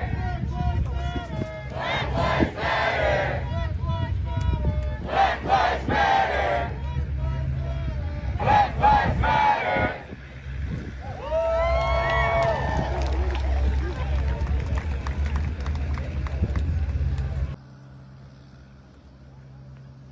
Stand together as one, change the world for the better. I'm asking everybody, doesn't matter what creed, race, sexual orientation, doesn't matter where you're from, I want you all to sing with me. Raise your hands with me, please. We need your help to change the world for the better. And I'm asking everyone, for the time is here, we're going to stand together, we're going to march together, we're going to change the world. So please, make some noise, make some noise, make some noise. That's right. Emancipate yourselves from mental slavery. None but ourselves can free our minds. Oh, have no fear for atomic energy, 'cause none of them can stop at the time. How long shall they kill our prophets while we stand aside and look? Ooh, some say it's just a part of it. We've got to fulfill the book. So won't you help to sing? Sing it with me, please. Sing it with me. These songs of freedom. That's right, what we have. 'Cause all I ever have. That's right. Redemption songs. Yes, all I ever have. That's what do I have, people? Redemption songs. That's right, one more time. All I ever have. What do we have, people? Redemption songs. Thank you, Josiah. Thank you. So it's going to take a lot of work, but we're doing one thing every day. At the end of the year, it's 365 things that you're doing towards a cause that it's worth fighting for. So gatherings like this are extremely important, and the only way to right wrongs in society is to actually speak out, be heard, and embrace the movement as your own, as a way to kind of push a cause that is worth fighting for. And so it's fantastic to see hundreds of young people here today to fight for a cause that requires global attention. And so today, here in the city of Vaughan, we're demonstrating our support for these young people who are really championing a cause that speaks to fairness, to justice, and to the end of oppression. And it's this type of generation that will see it through. And you know, as I often say, change occurs every day, every minute, every hour. You just got to move forward in a way that speaks to your conviction, and you got to have a lot of courage. And I think that what's being demonstrated here is the very best of what humanity has to offer. Caring, compassionate people who have, for many years, been victims of injustice, systemic racism, and today they're demonstrating that A, we need to be united, and B, that it's through positive action that great change occurs. Exactly. Couldn't agree with you more. Could not agree with you more. Thank you.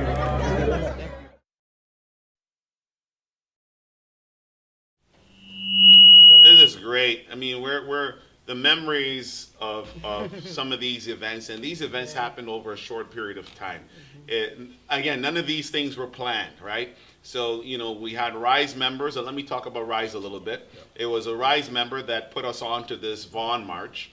And throughout the Remember the 400 movement, it's been a collaboration with the RISE youth, right, in this nation. And they have come up to speed. They're the ones who you guys have been kind of putting in the front line, for sure. right? They're the ones who we see all over the speeches. They're even doing behind the scenes as well. Organizing Part of work. the committee, So let's talk about RISE for a second and their involvement. And again, big kudos, to RISE, Thank wherever you RISE. are. Thank RISE you. team, light a fire in the room. RISE. Light a fire, light a fire. Yes. We have not forgotten you, and this Freedom Month would have been nothing without our RISE youth group. You guys have been, I know we have called you on the last hour sometimes to jump into things, and you guys have rose to the occasion, right? Yes, so let's for talk sure. about RISE for a second. Oh my gosh, RISE. I mean, Elder Shadrach. Again, I have to give Elder Shadrach big ups because he has really trained our RISE and our youth to really always even to be the example and not look for an example, right? Not to look for role models, but be the role model. And our youth has done that throughout all of the chapters, all across the nation. Our youth has really stepped up to the plate. When you look at all these marches that have been happening throughout the summer, they have been led by young people. There was a time when Tyrone and I was on a call with another organization, and we had to go off video because the girl was like 16, something like you know? that. And to see our own RISE youth, you know, really step up to the plate and really plan with the other young people. Everything that you see, and I can't leave out behind the movement.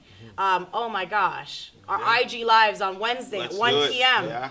have just been phenomenal. You know, internet glitches, you're going to have that, right? 100%. But from the UK, like to Toronto, to St. Louis, to Atlanta, New Jersey, the youth have been great. They source the interviewees, who to interview, the questions, every conversation, even to our Friday nights. You know, they have been there at the forefront, passionate, really giving their all, their 110%, out there on the marches, leading the front, holding the signs and the banners. It makes me a little emotional, like at the last march that we did, to see the men in the front and young men, you know, walking and holding the flags, proud, and the banner proud. I mean, it's a sight to see, a sight for sore eyes. So I'm so thankful for Rise in everything that they do. All their speeches that they wrote, that they did, all came from them, their own personal thoughts and feelings, nothing rehearsed, but everything from themselves individually. That fire is needed. They always say the strength of any nation is within its youth. Right. And our youth really stepped up to the plate to represent us well. And So do me a favor, before, in your speech, in your talk, I'm hearing Kirk is, who is an ex-Rise president, Priest Kirk, and I am also, just so you know, I'm part of the presidents of Rise alumni. Excuse me, guys. All right?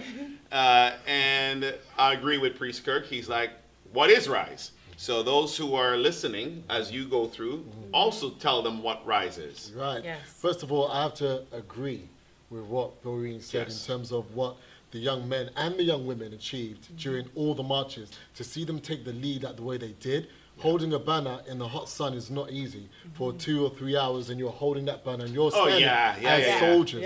You're holding, remember, the 400 flag, and you're marching through Toronto, downtown, up and down, And all the other branches. and all the branches. Yeah. This is worldwide movement. So we're seeing a gathering of young men, biblically, and we have to go there because the children of slavery have to understand who they are. Young men, I've called you because you're strong. Why? There's life in your bones, that you've got the energy and the passion to come and do that. So when Elder Shadrach set up Rise, what does Rise stand for? I'm going to give it to the president. But no, I mean it. No. And I mean it because reason why, because I was never a Rise member. But raising Israelite, restoring Israelite self-awareness through education has got to come from the former president, you know, stuff like that. Of these. So let me jump in. So let me jump in. So I laughed because you know he butchered it a little bit in the beginning. Just a little bit. But you know what? It's fine. So you're right. When Elder basically started teaching, he always had a track for young people, and the focus was young black men back then, right? And we had a bunch of young black men, but a lot of us came from walks of lives that wasn't too attractive. You know, I got in trouble when I was young. We had a couple misfits. We're all misfits. It was a bag of predominantly misfits that he basically said, I'm going to train you how to be young men that will turn into great older men, right? I'm going to train you in the arts of public speaking, how to hold meetings, how to do minutes, how to dress, how to put a tie on. I'm going to show you how to not feel like you're inferior because of your black skin, but that you would embrace your true identity and soar as eagles in the world out there and roar like lions. So yes, I was a past president. Priest Kirk, who's behind the boards, was a past president. And it was always about restoring Israelite self-awareness through education. We never want to lose that narrative. There was a couple things that you were saying as we go through the kudos, because gratitude is something that I believe in. Yeah, I do. I truly believe that we need to always exercise gratitude. I talked about you, Tyrone. I talked about Rise. We talked about Rob. We've talked about Elder Shadrach. Which other committees, subcommittees, were involved in you guys' success? I don't name. You don't have to name the individuals, but which committees were involved in your success? Oh man, I almost feel like it was the entire nation. It does. It feels like that, but we had like marketing. That's where I definitely want to go there. You're right, marketing. When Tyrone and I started, we thought, you know, the relevancy, that's who's really going to give us exposure and put us on top, is definitely marketing and events, and more so 100% on marketing. Okay. Because marketing, what events cannot do is be worldwide, right? Where marketing can. And our social media team, oh my gosh, our marketing team, my goodness, you guys have been phenomenal throughout this entire process. Just like we were thrown in, you were thrown in. And also, like we work day and night, you work day and night. And they're not experts. Our marketing team is not experts in social media. This is not their career. This is not their full-time job. You know, they studied, they learned, they did everything they could, and not even on a computer. Sometimes just on their mobile device. That's right. You know, editing videos and doing different things to get us out there. And they have. They really have with our Instagram. My goodness. Again, back to IG Live, figuring out from chapter to chapter how it will work, who will stream, how it's supposed to be done properly. They have really come together to really give us good exposure on the worldwide stage. All right, marketing team, if you're out there, light a fire in the room. Light up a big fire. Big up yourself. Definitely. And all those who are involved, any other teams. Oh, geez, they put us on the spot here. So you mentioned the men. We mentioned Rise. Men. No. Okay. Wait a minute. Yeah, you we put it out mentioned there. Rise, Yes. and we talked about. I mentioned because East Kirk's behind there, and I mentioned that it started out with a focus on young black men. Right. Let's don't forget our young black women. No, right? not at all. Let's make sure we talk about all the contributions to Remember the 400 that has been female-led. Yes. Which, again, kudos. This organization is not a male-dominated organization. We don't look at that. We have male and female that are equally contributing to the success of Remember the 400. A lot of the committees have a lot of women leadership in them, right? Young women are in the front lines, in everything, right? In the interview, in the it is a blessing, and you're right. It does give you some emotions if you're human. It gives you emotions to see that how far we have come. You know, and when we look at these clips, it's like, we did that? Yeah. You know what I mean? Like when you look at it, you're like, we did that? Because when you're in it, you don't see it. You don't see it. But looking at the clips today, I'm happy to see what we did. And then came August the 1st. Right. Then we landed on August the 1st. And August the 1st was what? What was August the 1st? August the 1st was our press release. Our protest press release. Press release? Press conference. Press conference. My man. Where we invited the press to come and to hear. Why? But why August the 1st? Tell me about August the 1st. Why? What's happening here? Well, August the 1st has also been called Emancipation Month in Canada, right? So it's also fitting that we have our press conference at the beginning of our plight or our petition for legislation for August is Freedom Month for the entire month. Because why? There's been so many events that's happened in the month of August relevant to the children of slavery. Give me a couple for those who are new to our life today and who will be looking at this video in the days, weeks, months to come or years to come. They are probably going to be scratching their head saying a lot of emphasis is on August. Why? Okay. So give me a couple. Bam. Okay. So like this is I'm going to go right from the beginning. Do your thing. Let's look at those who actually helped us for us to be freed as slaves, or the abolition of slavery. Okay. William Wilberforce was born 1755 in August 24th. All right. He petitioned for, as Doreen said, for over half of his life, from 17 years old from 28 years old right up to 77 years old. Right. He never got to see it, but he fought all of his life. It came into the British Parliament in August 1833. It came into law worldwide, right? In all the British colonies and all the British places that held slaves in 1834, August 1834. Lay it on them, Tyrone. Lay it on them. This is imperative for us to understand why August Freedom Month. Then we can go a bit. Because this seems to be the question. I see this all over social media. Oh, now you want 2 months. What, February wasn't enough? No. August is our Freedom Month, right? Because that's when slavery was abolished throughout the entire British colony. Right. That's the Caribbean, that's America, that's Canada, everywhere. It was abolished.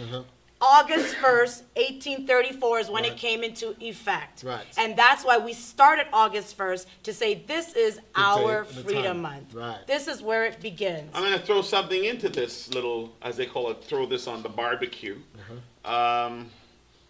And that's just you didn't mention 1619. I was coming to that. Oh, go fire up. Jump in. Jump in. We jumped in there. Yes, so jump in. Moreover, Moreover, as the song goes, moreover, the first 20 slaves came on the Dutch Armada. The White Lion. Stop. And I stopped Tyrone. Why? Because we always say 20 slaves came over. Wait, hold on. Look at me carefully if you guys are zoomed in on me. It was my aunties, it was my nieces, it was my uncles, it was my forefathers and mothers. They were made slaves. Right. But it was 20 of the children of Israel that came in those ships. Because sometimes when they say slaves came and slaves were here and slaves were here, they normalize it and they bring it down to just a term. It was my family. It was my family who weren't slaves. They were doing very well. They were doing very well. Some of them were doing very well, and they got caught up in the whole slavery process. But let's remember, I want you to remember when we talk about these people, that they were my mothers, my fathers, my aunties, my uncles, my nieces, and my nephews. And they were made slaves to a nation who they did not know. They were made slaves in a land that they did not know, far away from their own habitation. They were made slaves. But let's talk about the identity of those who were made slaves. And then the conversation gets more rich. It gets more fulfilling when we unmask and peel that onion back. Who were those that were made slaves? You understand where I'm going? Absolutely. I know exactly where you're going. This is why 1619 is such a pinnacle for us. That's because, right. as you said, our families were taken across in ships and scattered throughout the entire world and earth.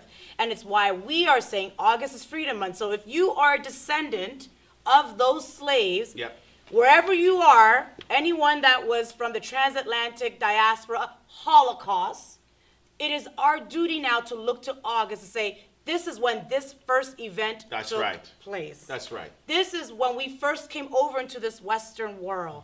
This is when, also the abolition of slavery happened. This is also the month where a lot of slave revolts like Nat Turner and so many others, Toussaint Louverture and in Haiti, everybody did revolts to say, we want freedom. This is also just yesterday. The 57th anniversary with Martin Luther King. That's right. So many events took place in the month of August. And wherever we are in the world, the children, the descendants, we look to August to say we were affected by that transatlantic slave Holocaust. You said something really good there. I know Tyrone wants to get in on this, so I'm gonna pass it to you. But there's questions that usually come to Remember the 400 that says, hey, what about me in Puerto Rico? Right? What about me? Like, is it only a U.S. thing? So dive into those things as you're talking, right? We'll go into that? Okay, yeah, please. So first of all, why August Freedom Month as well is so significant to us and is recognized by governments all over the world. Let's make that clear. If we're willing to give one athlete a complete day and say this is his day in August the 24th, which he's one of the descendants of the children of slavery, why not give the month of August, which is more significant to the entire nation of the people that came across in the belly of ships, them that month? Why you keep it in February? If you're willing to give it to one athlete, who's the one athlete? Kobe Bryant. Oh, gotcha. Okay. August the 24th is known as a holiday. I got you. Now, could you imagine that? But he's one athlete and a great athlete at that, as he was. Sure. However, he is a descendant of the children of slavery. That's right. A descendant of the children of Israel. That's right. So what happened now to us as the people? Why give it to him, the man? Why not give it to us, the people? It's significant and it's more important. No, so yes, those that traveled, those in Portugal, those that may be in France, those that may be in Spain and so on, understand where our fathers spread when we left the land. Love it. Canaan, Israel, as it was known. You see, because wherever the children of Israel were, that's what was called Israel. That land was called Israel. The people are Israel. So we scattered from that land and we made our way north North Africa, Spain, Portugal, France. We traveled all that way. And we found ourselves in various parts of the world. So it's still significant to you. Yes, you may have mingled with them. You may have been. It doesn't matter. The blood. You see, there's something that you cannot do. Yeah. We cannot, as much as you want to have a blood transfusion. And now I see the new fashion now is bleaching. Now you want to look light skin. I love my dark skin. Darker the better, right? Black like this shirt. Now they want to make yourself like a light skin and darker, but it's something that you cannot do. You can't change your blood. And if you have the blood. But to your point, and we're going to cue up the clip number 4. Right. To your point, a lot of the things that you're seeing our people do, like you mentioned, Al Sharpton with the perm, and you mentioning bleaching. Yeah. Again, it all came from that Christianity narrative. To who you want to look like. That like again, when I said defund the Vatican, right. It's all of those individuals like Cesare Borgia, who is the picture of what they call Jesus, blonde hair, straight blue eyes, right? So and every image. And Sean King tried to get into this, but he could never go as deep as you just did, right? Because we remember the 400. We go 1619 and even beyond that, right? We understand the core. He talked about pulling down the statues that was there for oppressing us, but he couldn't fill in. He couldn't go deep. He couldn't go deep. But we can go deep, and we have those discussions. And just to go back to what you were saying, like Elder Shadrach pointed out earlier, you pinpointed who those people were. They came from the land of Canaan. So we are not out there yelling out Black Lives Matter because we want to pinpoint which black people we're speaking about, which is exactly the children of slavery. And that's why you may not hear us out there yelling Black Lives Matter, because not every black person suffered. No, they didn't. At the oppression of our... Let's be, guys. Like wait, guys. And it's just like the scripture. Guys, right? Let's be very clear before we go to August the 1st press conference. It's on cue. Give me a thumbs up. Listen. We were taken from the western coast of what they call Africa. It was systemic also then. Just so we understand. It was systemic against the children of Israel. We were the ones who had chains, shackles. We were the children of Israel. We were the ones that they sold, that picked cotton, sugar cane. We were the ones that was lynched. We were the ones that was raped. We were the ones that was split apart families.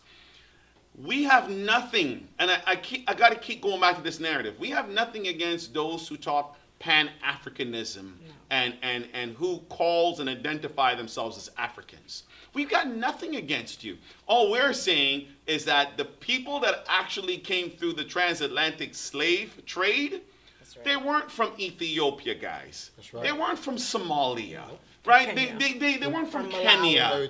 Right? They weren't. They were a specific group of people, which were the children of Israel. So when we are talking about freedom, the person in Somalia can't relate to what we went through. So it'll be an error to say Black Lives Matter. Although we respect why you say what you say. But remember, the 400 goes a level deeper. It goes a level deeper. It's not all black lives that went through this transatlantic slave trade, right? It was the children of Israel specifically. And that's why we're very, very clean and clear on this. But yeah, do I have pinpointing it to a T? Pinpoint to a T. Do we have people that call themselves Africans that are allies to us? 100%. Yes.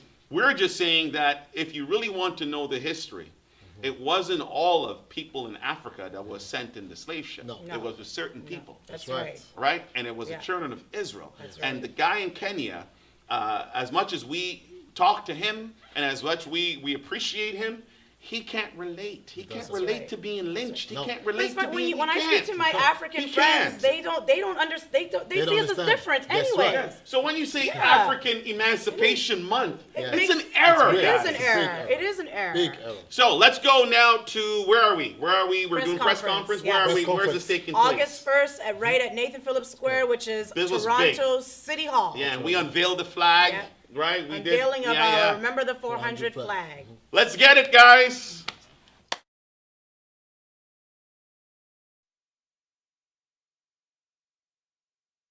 The flag is more than just a piece of cloth. It represents our history, the sacrifices of our foreparents who died for our freedom and fought for our justice, and sadly, for those who wanted to resist and simply just did not know how. It reflects our hopes and our freedom, and a symbol to generations who will come after us. It's time that we somehow get funds, access to funds to build our communities.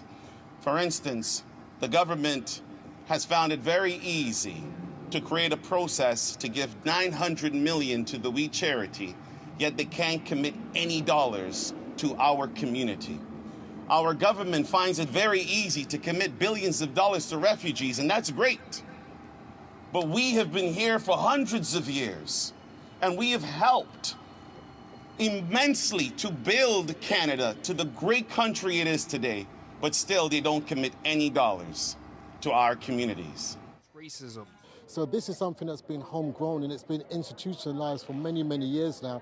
And it's just weaved into the very fabric of society today, which is holding back a lot of our people. To be a change right from the top, the entire structure literally has to be brought down, flattened, and start again from the scratch with our people and other people of color involved in that whole process. This beautiful day. My name is Frederick Malcolm. I am the Executive Director of GAPAS, which is Genesis Advanced Performing Arts Academy. What we do is that we are in the business and we are in the scene of bringing to life production, live theatrical productions. We had the honor last year, 2019, to bring the production of The Journey to Virginia. The Journey is a production that details and puts into play and into action the story of our people as we traveled from the Promised Land, even through Africa, and landed on the West Coast, even like the Caribbean as we see it today. So that's what we did. We brought a production that was written by Elder Shadrach Porter, who is also the founder of this Remember the 400 organization. And we brought that production to a sold-out crowd in Virginia on August the 24th of last year. It was a monumental thing for us to do, to travel all the way from Toronto down to Virginia on the day and at the time where our foreparents landed in the U.S. We want to thank you. I've been running ever since. It's been a long time coming, but I know change won't come. Oh, yes it will.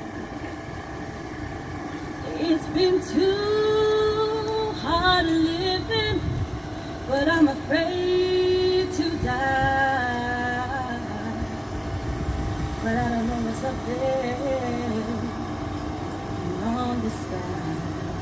It's been a long time coming, but I know the change won't come. Oh, yes it will.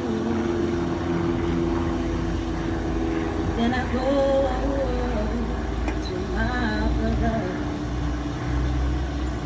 I said, brother, help me please.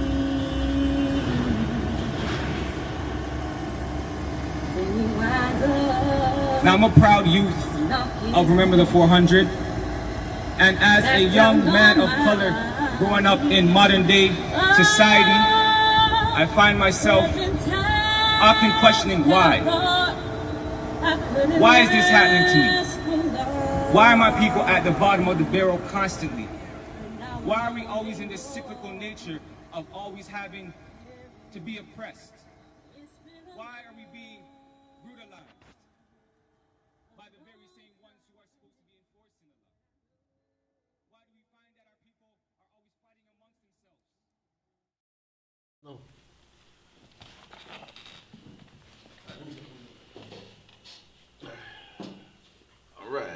All right. Okay. Yeah. Thank you very much. I think I'm hearing an echo somewhere. Yeah. But Wow. Again, when I'm sitting here, and yes, I didn't go through this reel, right? Right. I've seen clips before, but I didn't go through this reel pre-coming to talk, having a nice discussion with you guys. And we have to make jokes in between so we don't start crying on camera in front of all you guys, because it's to see the accomplishment that just a few of us have had, and the impact not just locally, but the impact in UK, the impact we've had in Atlanta, Missouri, New Jersey, and the rippling effect that we've had internationally, with just a few who put their heart, their sweat, and their prayers. I know we said we're not gonna prep on what we're gonna talk about, so here's something by the top. I looked at this and I'm thinking, there is nothing we, the children who are descendants of those who came and were made slaves, there's nothing that we cannot do once we come back to knowledge of self and we talk to our true Father, the God of Israel. There is nothing we can't. We're unstoppable.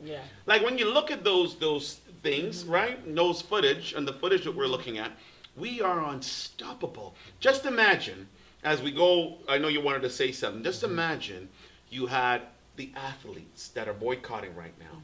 You had the musicians or music artists, right? You had our politicians. Let's just imagine they all really came to the awareness of being Israelites, and we all really plead to the God of Israel.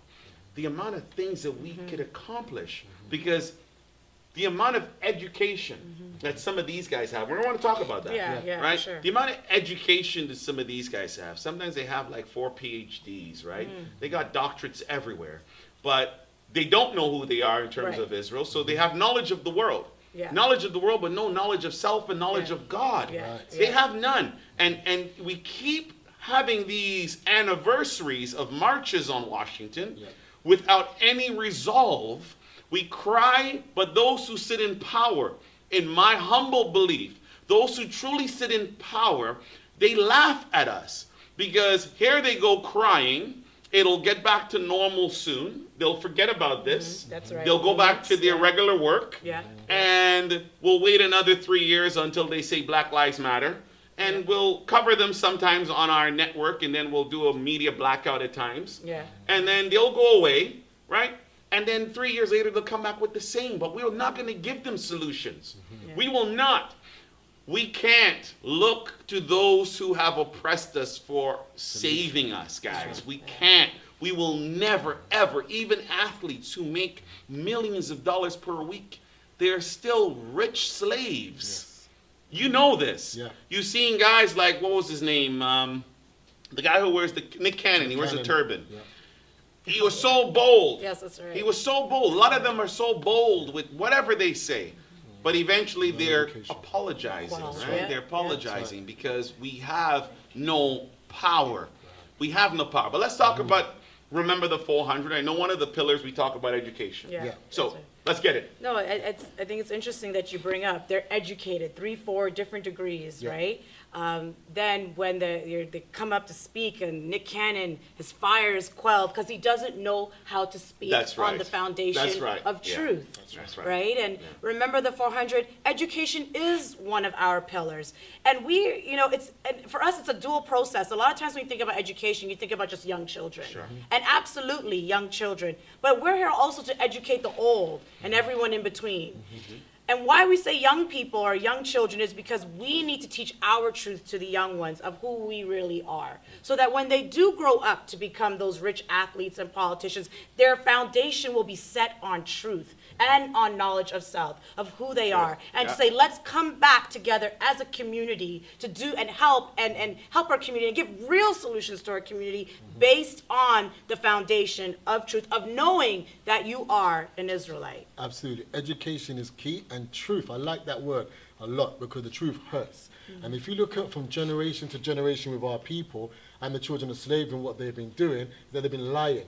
So you take one lie, you give it to your child, and the child takes the lie. The lie grows up, or the child grows up, and he tells the same lie that his mum and dad told him to their children. And it perpetuates, it perpetuates, it never stops, it never stops. You're still getting killed, you've got no jobs, you've got no home, your children's dying in the streets, you're going to jail, you're starving, because you're perpetuating the same lie. The truth is that you are children of the most high God, the God of Abraham, Isaac, and Jacob.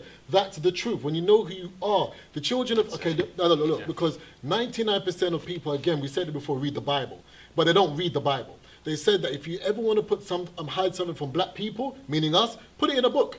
99% of the children of slavery are not reading the Bible and identifying themselves as to who they are in that book. Because you see, the children of slavery cried out when they were in the land of Egypt. Now this is the new Egypt. They cried out, help us, help us. And then they sent someone to help them and to lead them the way. And remember, the 400 is to bring that knowledge to those same children who were taken as slaves in the belly of ships into the new Egypt. Yep. So now we're saying, look, this is who you are. Don't do this. This is your God. We've got to educate them. The physical level, 100%, but there is a spiritual level. There's a sickness, which we call mental health. It's a sickness. There's something you're doing repetitively and you're not changing it. Listen, the saying goes, only a madman does the same thing over and over again and expect a different result. And we have to understand that we're passing down this insanity to our children. And the children's passing it down. And can't we see it's getting worse and worse and worse and worse? 57 years, Washington March. Worse has happened since the days when Martin Luther King Jr. made that speech. Can't they see that there's something a lot wrong with the education of our people? Who's teaching you these lies? That's what we're going to look at. That's the thing. Who's leading and teaching the lies to these people? You said I had a young family. We talked about them painting, the Vatican painting everybody white, right? The color that's not black.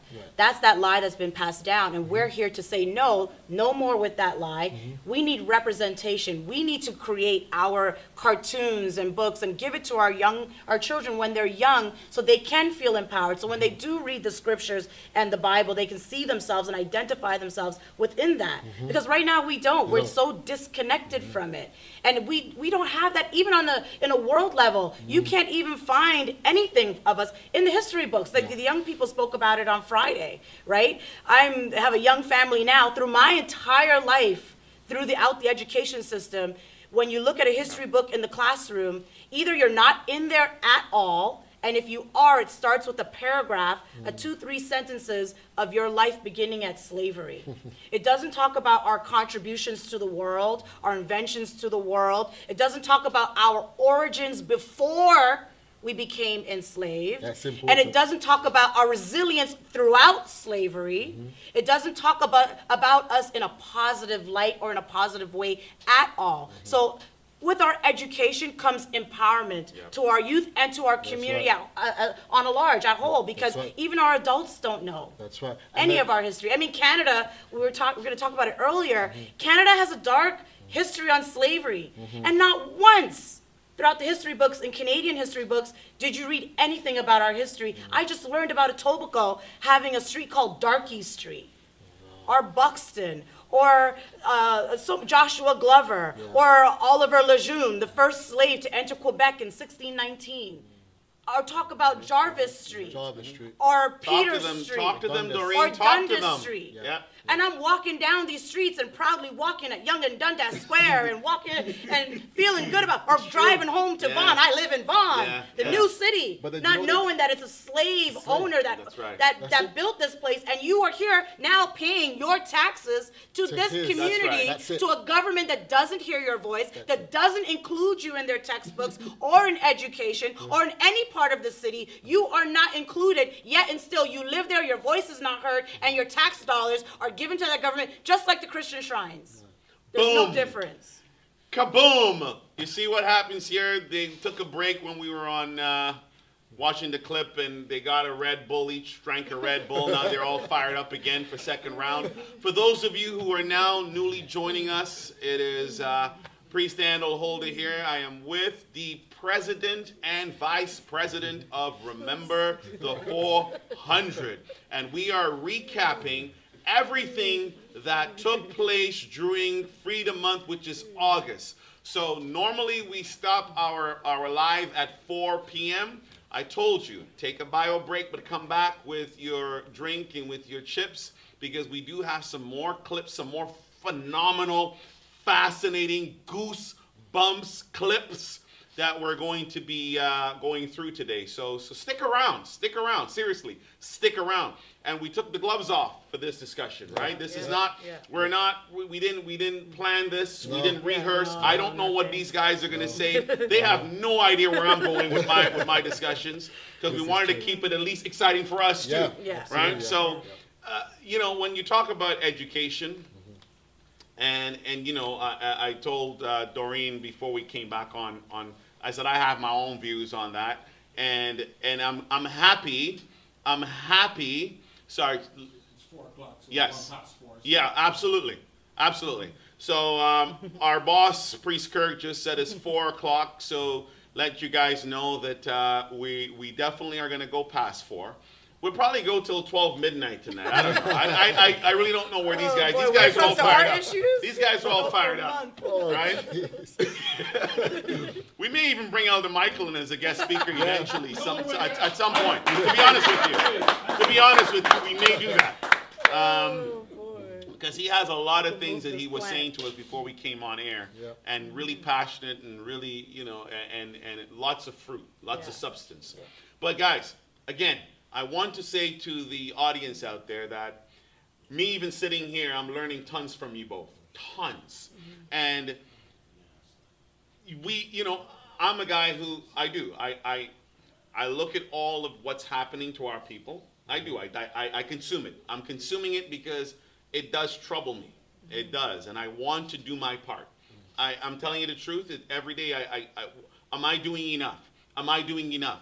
I see my people out there, they're screaming, they're crying, they're getting killed. Am I doing enough? Am I doing enough? I'm not lying to you. That's always on me. Am I doing enough? I feel like I want to walk out there with Elder Michael one day and we just go and we save our people out of Pharaoh's hands, right? But you were right when you said something. You said the Moses model, right? So the Moses model is he went into Egypt to deliver our people out of the house of bondage. So remember, the 400 has taken that Moses model. We are walking in the steps of Moses. Like, and I want to talk to you about that. We are walking in the steps of Moses. So remember the 400 like that as a collective. We are walking in the steps of Moses, going to deliver our people out of the house of bondage. They are in the house. I don't care what status they have. They are in the house of bondage. They are under oppression, regardless if they know it or not. And all we're trying to do is kick those gates down, kick it completely down, and cut those chains that's on the hands of our people, or in the minds of our people, in the spirits of our people. We're trying to break those chains. We have heavy resistance because, fine, when we talk about these things, it's not popular. It's against the tide. It's against the grain of the world, right? People want us to talk about love, love, love. This nation, or should I say, remember the 400? We are very respectful, and I give you guys kudos for that. You're very respectful. You're very professional. You include others from other races and places of the world, but you stick to the solution, right? You don't let that solution become muddied up. You stick to the solution. So even our volunteers that volunteer, they've heard this narrative. They've heard this narrative. They know where we come, what place we're coming from, is that we're dealing with the children of slavery, and we're giving them that key to unlock those chains around the mind, the spirit, the body.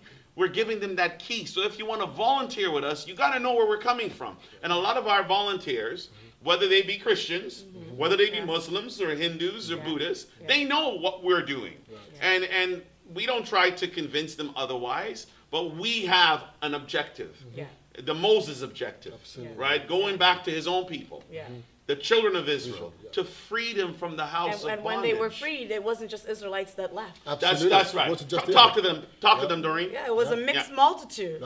When Moses had a job to do, it was to go and free his people, the Israelites, from bondage, from Egypt, and bring them to the wilderness.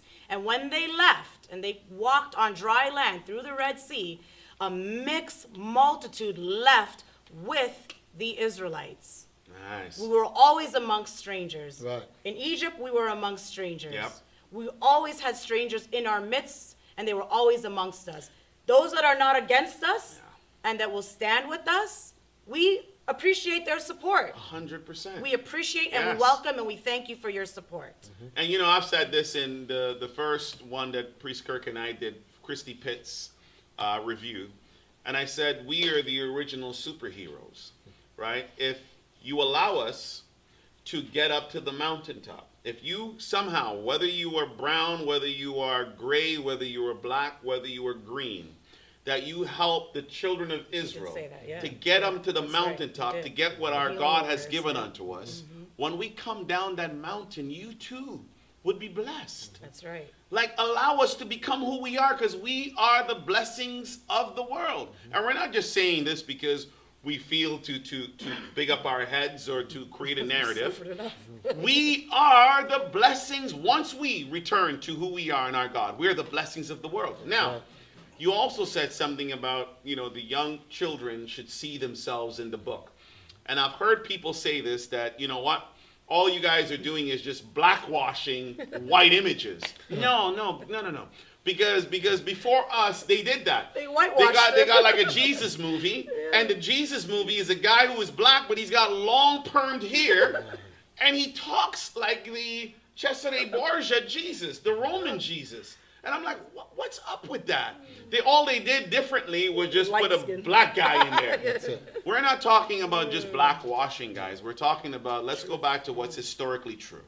What's historically true is the biblical people were people who were black. I'm not even going to use the term people of color. They were black-skinned people. Yeah. So we have to, if they were green, we would tell you that. Yeah. If they were any other color, we would tell you that. But the truth is, that is a historical fact, right?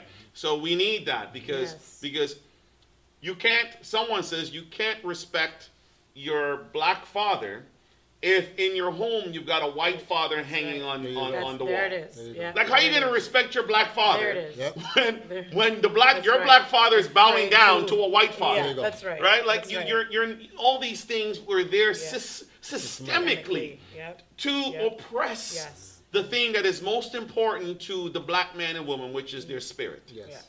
Their spirit. Yeah. And don't get me wrong, like, I know there's an election happening now with in the U.S., and there's a lot of our U.S. people there between Trump and Biden. And, you know, the truth, here's my personal opinion. It's not a Remember the 400 opinion. And I told you we're going to take the gloves off and have these discussions. My personal opinion is anyone that has the best interest of our people, truly our best interest, I would support.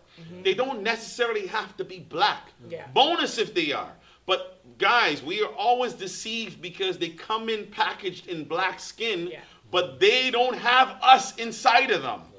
They are the worst when it comes to our people. So don't get all crazy because maybe a politician has black skin. Don't let that be where you judge. I am looking for the person who truly has us in favor, that will be working for us. You guys agree? I mean, I feel like they use you when they need you. That's right. They capitalize off of you whenever and wherever they can when needed. So you gotta now, don't fall victim to these tricks. That's right. That these tricks that they've been doing for 400 years. Like, enough is enough. That's one of the slogans that's out there. Like, it's time to stop and say, no, I will not be used anymore. Let me get back to knowledge of self, so that these people that claim to have my best interests at heart really dissect and really understand, where are they coming from? What truth are they speaking to? Well, it's not even they're not even speaking truth. That's the thing. Facts is not always the truth, but truth can never ever be disputed. That's the thing. You can never lie against the truth. So when I look at these people that come packaged, that they're black and they're well spoken and they look good, and black man, black woman is there for us, but their heart is nowhere near us. That's what we have to look at, because you see, it's just a reinvention of what happened during the days of slavery. You had the ones that was outside on the street, which is you, and then you had the ones that was dressed nicely inside the house, that they had a bit more. They had, nicer shoes, they had a nicer top, and they told you what to do, and you listened to them because you thought, if I listen to him or her, I'll gain favor with one that's above her. It's exactly the same model. The model hasn't changed, but look what they're saying. That's what you have to understand. What is this person coming to me? Are they speaking the master's narrative, or are they speaking the narrative of truth, which is who you are? And 9 out of 10 times we're hearing, if it's not from us, they're speaking a narrative that's coming from another source. And that's what's entrapping our people. And I have to come right back to the ones that do the dances on the stages on Sunday mornings, the ones that have, the nice Jerichos, the ones that's got jumbo jets flying all over the place and lying habitually to the children of slavery, lying to them, using a narrative that's not the truth.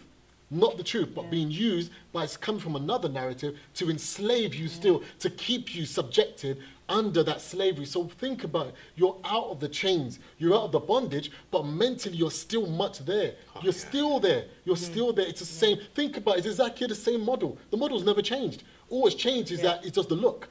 The environment's changed. But let me tell you this, the model has not changed. And this is what our people, the children of slavery, those who were taken as slaves, they need to understand and see that. And see, listen, now I've got somebody who they put in a respectful position. Oh yes, I'm going to listen to him, giving him a false doctrine, and they've sold you a doctrine of a devil. Right. How could you possibly be free? Right. You're forever in bondage and chained to it. You're always running to them. Look, you just read it. How much billions you're giving to them. They've got you hook, line, and sinker. They capitalize off you spiritually, they capitalize off of you physically, and they capitalize off of you financially. There we go. You're hearing it from the president and the vice president. We, as Remember the 400, we are very active in our community. And the communities across the U.S., UK, and also here in Toronto. And we did something that brought tears to my eyes in feeding. We had, Remember the 400, feeds 400. Let's load up clip number 5, and let's show some of the things that we are very proud to do in our community. And great discussion, guys. Good. I think you guys can go for another 5-6 hours easy. 5 or 6.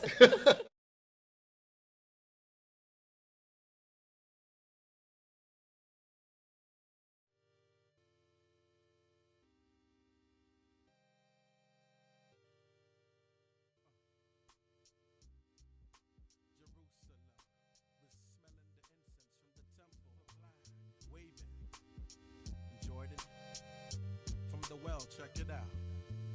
Walking down the streets of Jerusalem, smelling the incense from the temple, waving at the fishermen in Jordan.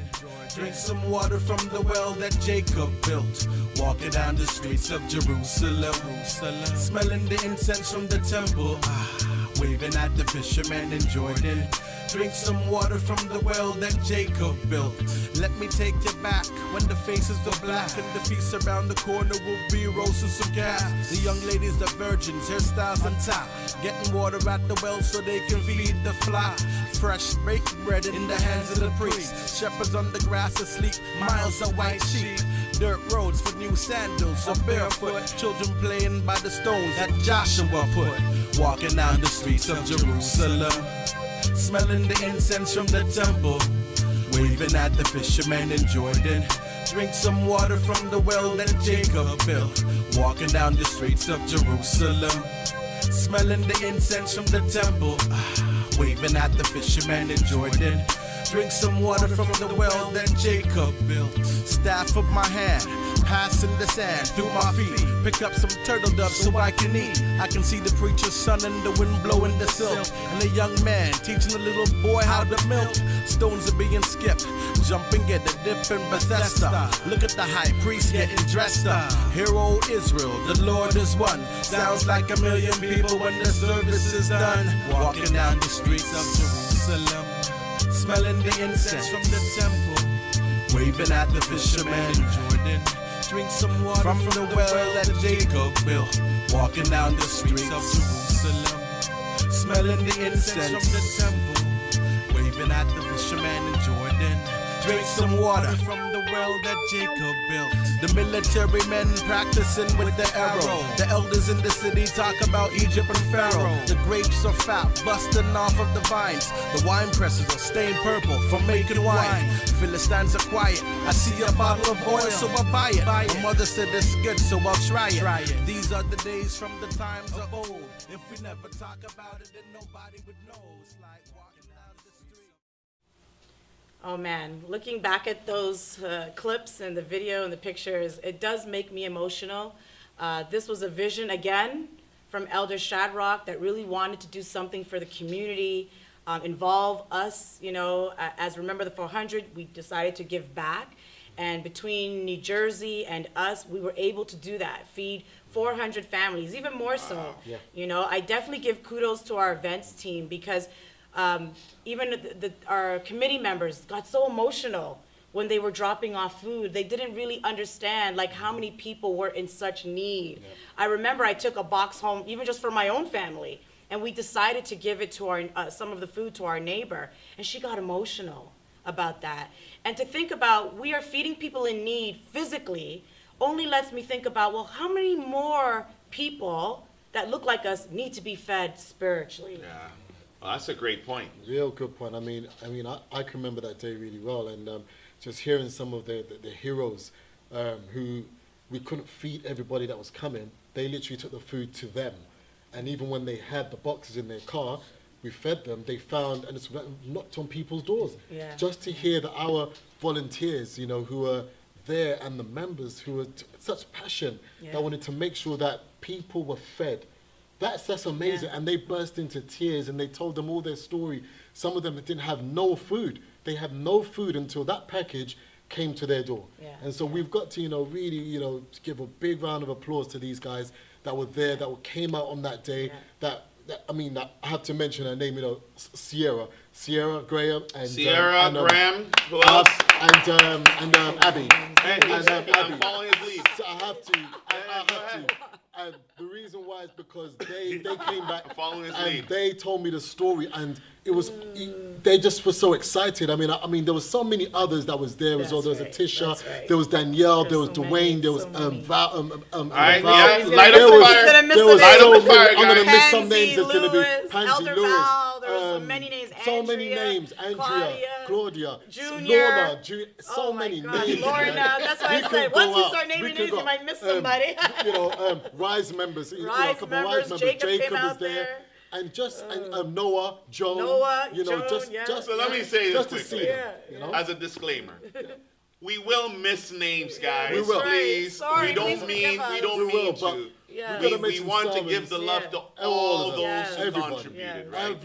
Everybody, because their hands was in it, and they did it without thinking, and there was such joy giving it to these, you know, members of the public that had even traveled down with a basket. I mean, they're taking buses and trains and coming with a basket. And you know what this opens up, and I want to give shout out to New Jersey. You guys said New Jersey did the same thing. Yes, they did. And I know New Jersey actually, like, the difference between Toronto and New Jersey, I believe Toronto, we had farms and different things that sponsored. So big up to those who in our community that helped and donated. But I think New Jersey's chapter went into their own pocket. That's correct. That's they absolutely went correct. into their That's own amazing. pocket, Absolutely correct. bought the goods, and gave it to the community. Packaged the goods as Packaged well. the goods. Yes, So that's just so we're clear, New Jersey went above and beyond the call of duty here and went into their own pockets. We're not government funded, guys. No, not at all. So again, this really, really goes to the core of what an Israelite should be, you know? And even the young people involved, like even in New Jersey, lots of young people getting involved early, even in Toronto, getting involved early, at an early stage, in giving back and understanding what giving does. Wow, man. You know? And it feels good, right? It does. And you know why it feels good is part of this discussion that we're having. When you look at the state of our people, this COVID-19 is happening. It is, when America does their stats, they claim 41% of black-owned businesses have taken a huge hit in complete nosedive because of this pandemic. We talk about those who can't pay their rent and their mortgages, who are the children of slavery. The numbers are skyrocketing. We talk about the numbers of those who have been infected with the virus and COVID-19. It is our folks that take the lion's share of it. So there is an issue, guys, that we have to always keep talking about. So in feeding the 400, it was our way of helping and bringing an impact to those who have been affected in this COVID-19 situation. Yeah, that's right. Like, you know, we're going to do more and more of these things, right? Because it is something that when you give, you get back, and especially when you're given under the umbrella of truth. Yes, that's right. You know, you're giving it under the foundation. the umbrella of truth. You're giving. Yeah. And people are receiving it from all different walks of life that really needs it. Sincerely and genuinely. There's no kickback. There's nothing that we're getting. Not a photo op. It was done by a lot of volunteers, and I was here in Toronto, and I saw your volunteers, and they were packaging, they were shipping, they were out there, and I know in New Jersey I saw your footage, and I was like, wow, man, this is really, really great, and I hope it continues from year to year, that we are in a position, and hey, pray for our prosperity, because if we're prosperous, we can give more. That's right. Right? So go to our GoFundMe. Go to rememberthe400.com, or go to our Instagram account, which is rememberthe400. You're going to see a link in the bio, and I have to say this, because everything these guys and the teams have done is out of their own pockets, and you have to know that. I think our GoFundMe, we're looking, and I'll be straight talking with you. We're looking to, I think it says 15,000, which is really humble, a humble marker. I think we've got like $132 in there. And we are beating the street. We're talking to our people. We're feeding our people. We're trying to bring education to our people. So please, please, if you really want this, Remember the 400, to do even bigger and better things, I'm asking you humbly, go to rememberthe400.com. There's a link to our GoFundMe, or go to our Instagram account. There's a link in the bio to our GoFundMe, and give whatever you can. Share the link. Share the link with your families, your friends. Share it on your Facebook account. Share it everywhere, because we are not looking to this be a seasonal thing where we just pop our head up because you know someone was shot, or no. Remember the 400 is active, and we're looking to really bring this solution. So that being said, we ended up in August the 23rd. Yeah. And talk to me about the build up to August the 23rd and why August the 23rd. August the 23rd was, again, a monumental task that was given to us. It was given the short one way to produce something great as to why August should be Freedom Month. And the march and the rally that took place there.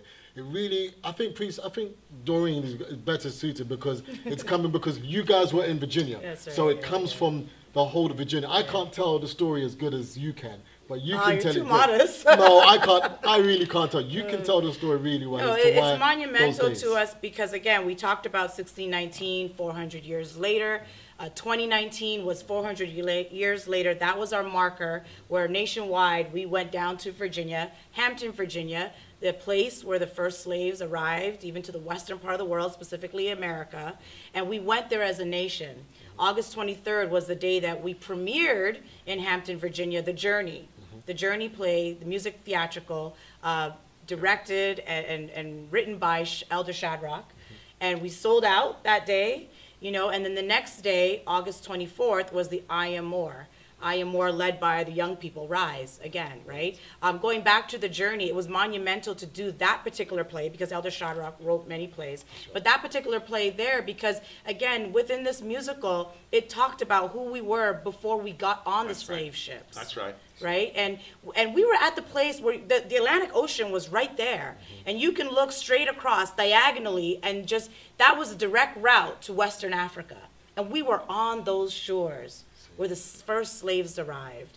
And here we are now presenting this play, talking about who we were before we got on those slave ships. So our mothers, our fathers, our aunties, our uncles, our nieces, our nephews, our brothers, our sisters, we were telling that story. That story that oftentimes is not told. And everyone confuses it with Egyptians and this and that, Pan-Africanism. No, we were telling the story of the Israelites, who they were before they got on the ships, through this theatrical. And that's why it's so monumental for us, August 23rd. I mean, even the things that happened that day it rained, right? The thunder roared, and it became a marker for a point in our play where Elder Freddie came out and walked. We had it as a sound effect, but you know, here it was, the real thunder from the God of Israel, and he came out on Wait. It was goosebumps. But I'm jealous because I was in there too. And the day didn't start out with rain. The day did not start out with rain. I have to point that out. Let's go back a little bit, and then we're going to build up to what you just said. Yeah. And don't let me forget the build up to what you just said. Yeah. So we didn't just go there to do a production and I Am More. Right? You know, and you guys may not know this, some of you who are watching whatever camera I'm on, you may not know this. What we are doing here today, what we've done yesterday and the years before, it comes from a genuine, we live this. We feel it. You have probably never seen our Elder Shadrach cry, but we have. And this is like when we were going into 2019, he was extremely emotional because you got to go where it began. You have to go to the grounds where our people first came in for the 400 years prophesied affliction. We had to go there as almost a here God of Israel. We remember. We remember, man. We know why we were here, and hopefully you also remember us, right? The production and the I Am More were secondary. The feeling was we needed just to be on the grounds there because we know what took place, you know, with our God and our people. Well, yeah, I mean, we talked about it leading up to that all the time. Genesis 15. You know, the prophecy, 400 years of affliction. So we went there to remember this was the first time. We remember that prophecy you gave to Abraham. We remember the first time the slaves came here. And we are here 400 years later, now calling on your name as a family to say, hear us and remember us and see us. 400 years later, we didn't forget you. And Elder Shadrach led that charge. No, I got to clap. I got to clap for that one. Those are goosebumps moments because... And he's been talking about that for, what, 40 years? At least. No one has been doing that. So these are goosebumps moments, guys. For those of you who, again, have recently joined us, when we went there, I didn't see Joel Osteen with us. No, I didn't see Creflo Dollar I didn't see Creflo. I didn't see Copeland. I didn't see Copeland. I didn't see T.D. Jakes. I didn't see T.D. Jakes. I didn't see... Call them out. Maurice Sorello. Okay, but he's dead. But we're giving them billions of dollars. It's our people giving them billions of dollars so they can have homes on private islands. I didn't see Al Sharpton. I did not see him. I didn't see Jesse Jackson. I didn't see any politicians that looked like us. Talk to them. I didn't see Cory Booker. Talk to them. I didn't see all these people that we reached out to say, come and be part of this day and commemorate why we are here. We did not see any of them. I didn't see no celebrity. I didn't see any athletes. I didn't see celebrities. I didn't see Kamala Harris. I didn't see no Joe Biden. I didn't see Obama. I didn't see anybody. I didn't see anyone there. No, you know, we got to talk about these things, right? And that's monumental for, even if you want to take out the, as people say, religion aspect, on a historical aspect, there was nobody there that represented us or looked like us. Not one. No one. But yet today, we still give them all the praises, all our money, all our time, our children, our children's children. We have sold them to those individuals. We wear their and mark when it on came our back. to the monumental time to show that you really do support those who are black, who are children of slavery, you were a no-show. Nowhere to be found. You are nowhere to be found. And you guys got to start seeing these things. Those of you who are the children of slavery that are still Christians, you have to start seeing these things and waking up that they just benefit off of our backs like they have for 400 years, but we get no value out of it. But They're vampires. I have to put something in there. Because I have to say it because our Officer Charmaine had just said something very, very potent. Okay, talk to me. But if they didn't go, which they didn't come to us, which is a monumental thing, every single year, without fail, you would see politicians of all countries come and they will lay before an obelisk a wreath for the Holocaust, for the people that have died. Nice, man. But Nice. For us, we are non-existent. No, dude. And ours has been described as the worst atrocity to human life ever recorded happened to the children of slavery. Right. The Jewish The man, worst. no, let's talk straight. The Jewish man and the Jewish woman have done a great job. Great job. They made sure that their Holocaust is never forgotten. That's right. They're not afraid That's to it. keep holding those accountable Right. to their Holocaust. Yeah. They're And not compensated. afraid and being compensated. Yeah. But Year in, year out. we got to take a page out of that book. Yeah, we do. We are shy to talk about our Holocaust. Right. Yes, We shy away from it There as... she goes with that black talk again. Yes, There it you is. go. Why can't she just forget about Or it? you're angry. That was a long time ago. Or you're an angry black man or black or woman. or it's hate speech because Yeah, you talk yeah, about yeah. getting our community together Yeah, and yeah. galvanizing our people together. Suddenly you hate everybody else right. because you're trying to heal your people. That's right. How does that make you hate everybody You're else? forward in discrimination. Someone told me this on a post that I made about how proud I am about the flag raising. Yeah. And they said all I'm doing is forward in discrimination. Against and I'm like, against everyone else, because I'm for my people. Oh. I am forwarding discrimination. So we shouldn't be. And it is one of those things that is hard. It breaks your heart because all we're saying is that we have been wronged. We have wrong is like a light way of Without phrasing any this. repair. You know what I mean? But we've been wronged for 400 years, guys. Yep. We haven't even gotten apologies. We haven't gotten anyone really making reparations. They haven't put things in place. They haven't undo the things that's been against us. That's right. They haven't there's no one who has undo the things that are against us. And all we're saying is we want action now. Yeah.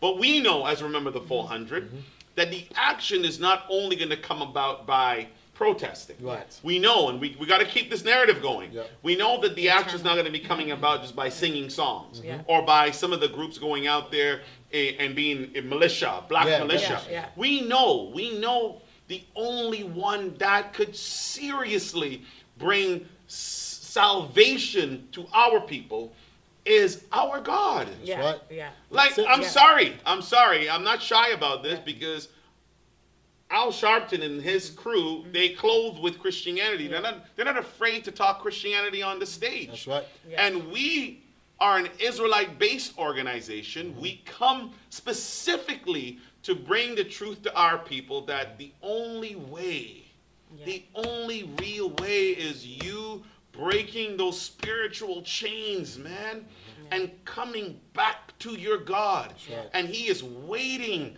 He is waiting to break those chains. He is. And we will keep beating this drum, blowing this trumpet, and blowing the ram's horns until our people one by one wake up.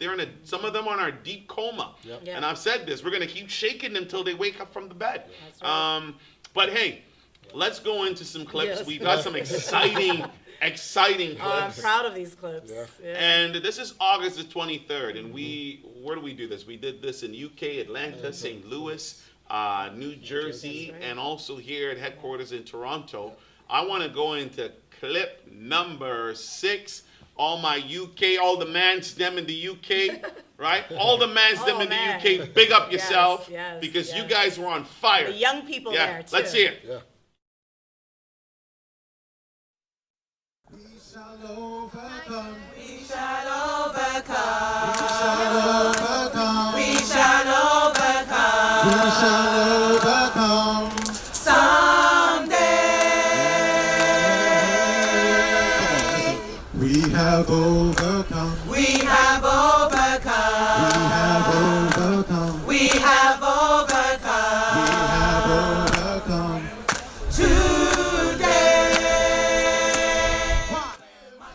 Today, we at Remember the 400 are here in Hyde Park Speakers Corner.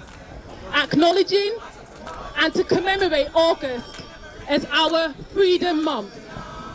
It all began in August 1619 when a small Dutch ship brought the first set of enslaved black people from Africa to Virginia and made them slaves.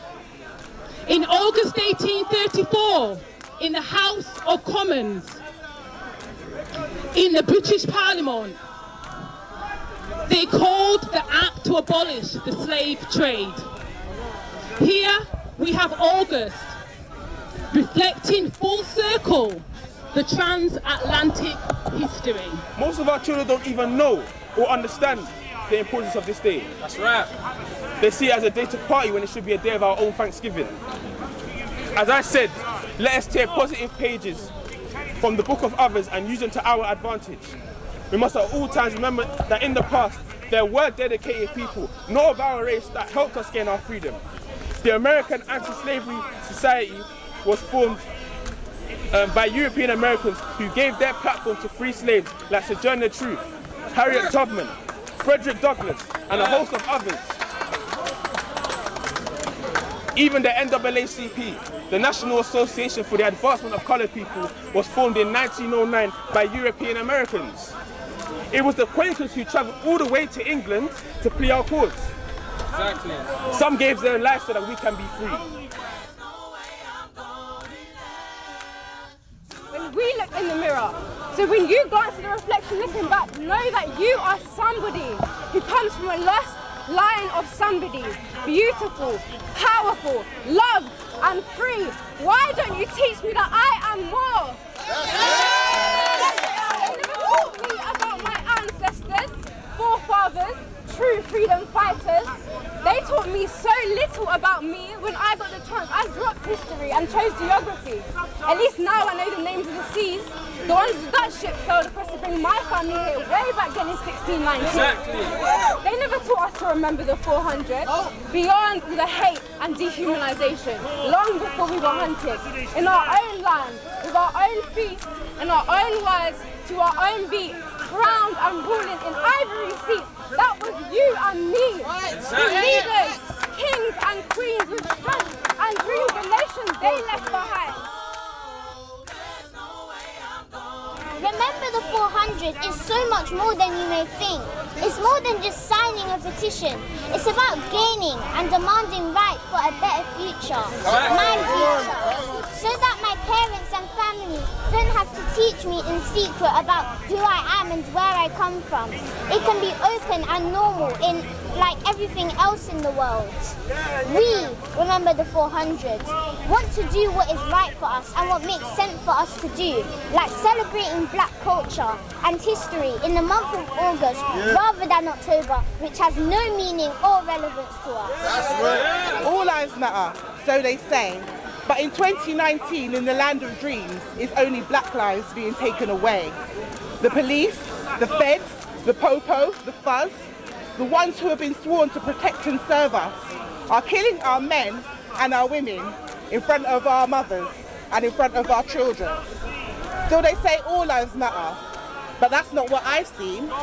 I've seen crimes against my people in a land where all men were created equal. Tell me why then are they killing our black men?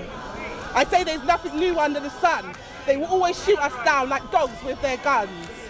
Nothing new. However, we have smartphones to evidence the persecution of our loved ones.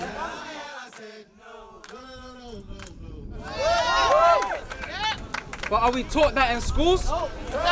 No. Why? Because we leave others to teach us about our history. That's why we're in this very position we are in today, where many children believe that our history starts in the belly of ships. But let me tell you something, no more will we sit back and allow that to be the narrative. The Remember the 400 are working towards eradicating that narrative. One aim and in one destiny. Let no one, I say, let no little scruples, no political machinations divide all of us. Let us hold together under all clans and in every country, a racial empire upon which the sun shall never set.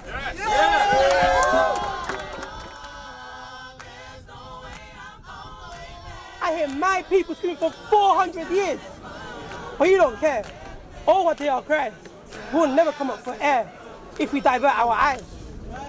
Realize, our skin color will never disappear. The truth is finally out there for you to hear or forbid. There's a solution to the problem, but the solution is not mine. It's time for us to come together as one body, one mind. Know thyself. Know thy history. Only then can we shine.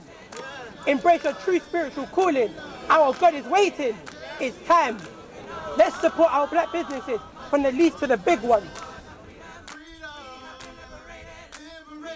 Even though the true picture of black people contradicts the statistics.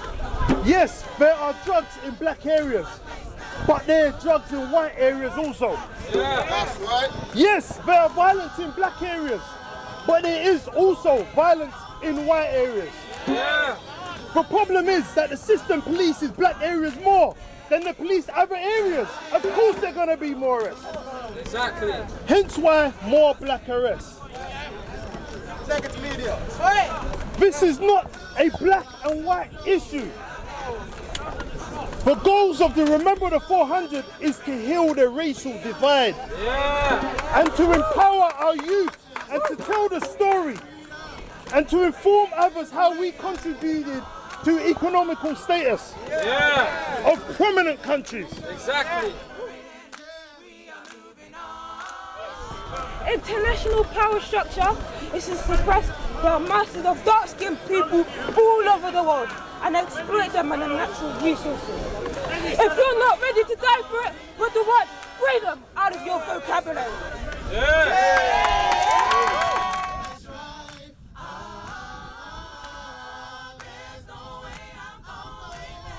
There's no way I'm going there. There's no way I'm going there. There's no way I'm going there.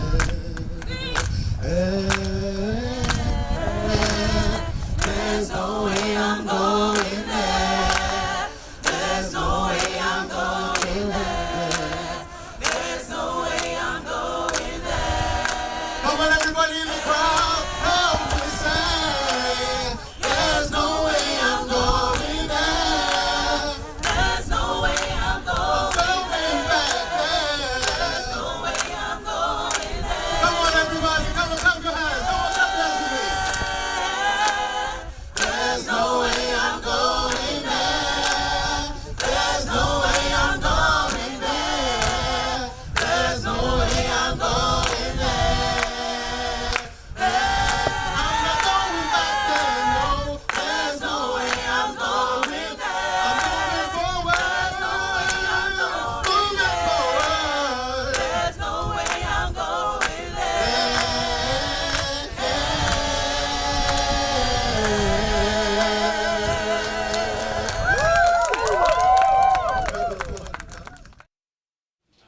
All right. Nice. UK, massive. Big up yourself one more Yes, time. yes. Light up a fire. Light it up. Smash the like. Smash the like.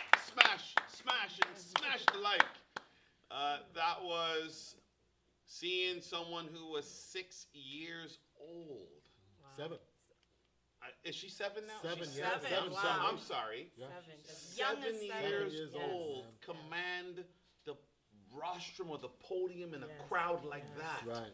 With so much substance. And passion. And passion. Again, it's you know, we get a lot of incoming messages from parents who say, I want my children to be involved with Remember the 400. And I don't blame them because it is a springboard and it's almost an incubator for true talent. Right? It's an incubator. So there's people in the chat room that are asking, how do I get involved? Right? So and rightfully so, when you're seeing these clips, they're going to be like, hey man, I want to get involved. You go to the website, number one, and there's a contact form.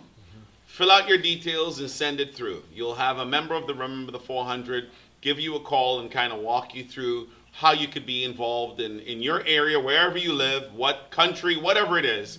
Remember the 400 individual. We'll get back to you and you guys can have that conversations. Say it for me. Bella Quinn. Bella Quinn. Donation. Thank you for the donation, Bella Quinn. Thank you very Yes, much. thank you. And guys, in the chat room, because we want to keep this interactive also, if you do have questions, send it there. We have Priest Kirk behind the boards, and he's going to shout it to us here. And we're happy to take up relevant questions on this topic that we're having, which is Freedom Month. That's Remember right. the 400, That's right. relevant. I know some of you asking about fringes and all that. That's not relevant to today's discussion. Right. So anything that's relevant to today's discussion, we're happy to entertain. And yes, sir and ma'am. I enjoyed that. Sine, man. I really What enjoyed a firecracker. UK, you guys have a lot of gems. Oh my gosh. A lot of gems. Elijah. A lot of the young youth that I actually have not seen before. Yeah. So kudos to you guys. That was amazing to watch. The young people out in the forefront, like you said, command, right? Yeah. Command the audience Command, and yeah. stand at a podium and really deliver something of truth and passion. And also, you know? Just Such conviction. Well, you know, we got to hear from Tyrone, because that's Tyrone. That's right. This is your hometown. baby. That's right. So guys, just so you know, Tyrone's here with us in Toronto, but that's his hometown. That's his birthplace. That's his peeps. His birthplace. So let's hear from you. No, I mean, it was so good to actually see that footage, again, and just to see the UK a part of the Remember the 400, going out with so much passion. My brother's in there, he's in there singing away, and you've got the choir there as well. So it's so good to see that as well, to see that the young men and women really stepping up and forwarding the same narrative in the UK. That's because right. let's not make no mistake that the UK didn't take slavery, but they benefited heavily from slavery. So to have RT400 out there and saying, look, this is who we are, this is the narrative, and we're going to speak to all of you. It's such a great thing to see. And I have to say to Ricardo Fowler, right, that was great, because you know why? He's not a speaker like that. He's not a speaker, but to see another man stand up there and speak to the other men, our age and younger, because he's well respected out there. A lot of people know him. So to see that he's going to go out there and speak and stand for something, that's something that, I'm really happy to see that. You mean like he's shy? Yeah, he's shy. He'll be in the background. He'll be in the background. He's all right. But to stand up to the podium and to deliver a message and speak to people, you have to understand that it's not easy out there in the UK, because men, they like to talk to men. So when you see another man standing up there, you're like, whoa, who you look up to? He's like, maybe I should listen. Maybe I need to take notes. And that's what, I'm so glad to see that with the UK team. And, I just hope that they stay fired up and that they keep on pushing that going forward. Keeping the young men and women to speak. Listen to Sine, that was great, man. I mean, a young firecracker like that with so much passion, and Jaden in speaking. These are young men and women. This is what the RT400 is about, the young ones. Those are the ones who we want to go up there on the podium and to speak. Because why? Young people will listen to young people. And when you're seeing someone as that, you just said it, we're like an incubator or a hub. People are saying, I want my children to join the RT400. Now, when you see those young men and women speaking with such passion about a subject that is so dear to their parents' heart, and they speak with eloquence, of course you're going to want them. So just on that, we're going to go cue up clip 7. But before I jump off, I want to say something about what you just mentioned. You mentioned the young people and the incubator. There was a DM that came into the RT400, or maybe someone just posted it on their timeline. And that's why I told you guys that, I'm sitting beside two greats right now. And Tyrone's one of those guys that the camera loves. This guy. And there was a person who came to one of our speeches or events that wrote down, after seeing Tyrone on a clip, that says, I have been to so many different events. I have never heard a guy like this guy speak so much knowledge. He used a couple swear words in there to express himself, right? But, it's a testament, again, to not just the young, but to the old and gray, like yourself, right? That you're bringing so much knowledge to the people. No, it's true. And something else you said, Tyrone, about that there wasn't slavery in Britain, but they Right. benefited. They But yet and benefited. still today, people there, black people there, are still oppressed, They're and still still oppressed. suffer, still at the suffering. bottom, Same way. and still systemic racism. That's right. So Still there. remember the 400 is still relevant, Relevant. even on that yeah. side. Absolutely, without doubt. Without Okay, a doubt. going back a little further than that. You've got to know where your family come from, right? Whether they end up in Puerto Rico, whether they end up in Guyana, Jamaica, Trinidad, wherever they ended up. Yeah. You've got to know the genesis of this 400 years That's of right. affliction that was prophesied. And I don't care which part of the planet you ended up in right. through the transatlantic slave trade, That's right. you have to go to a place where it's an anchor that connects us all. This is an anchor that right. connects us all. That's right. It started Genesis 15, That's man. right. That's absolutely At Deuteronomy right. 28. That's what binds us all Yes. together. So you're not doing something in October or something in February. That's It's like, right. No, we are all coming together finally. Yes. That's right. Globally, worldwide, we're coming together to say this is us together in 1 month in August as our Freedom Month. You know, and that's where we're going to go now to our chapter in Atlanta, ATL. Big up the massives out there in ATL. We are locked and loaded. We have a question. How We got a do we question. sign the petition? Where do we go to sign the petition? All right. So many places. You can go to our website, Yes. www.rememberthe400.com. You can go to our Instagram. You can go to our Facebook. There's so many places you can sign the petition. Yeah, you'll see a link there. Yeah, It's a there's link links. to Or just go right to the website. It's right there on Yeah. the It's on homepage. the homepage. Yeah. change.org. There's a link Yeah. to change.org. Sign That's our right. petition. That's right, yeah. Go to our social profiles. Go to our website. The link is there. Just click on it. Sign the petition. But when you sign it again, send it to your friends and family. Share it, yeah. Like Sure. keep sharing these things. Like we need to amplify this message. So let's go to ATL.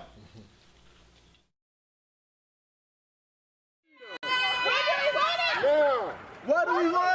Freedom. What do we want? Now. Remember the freedom. Remember the 400. Remember the 400. Remember the 400. Remember the 400. Remember the 400.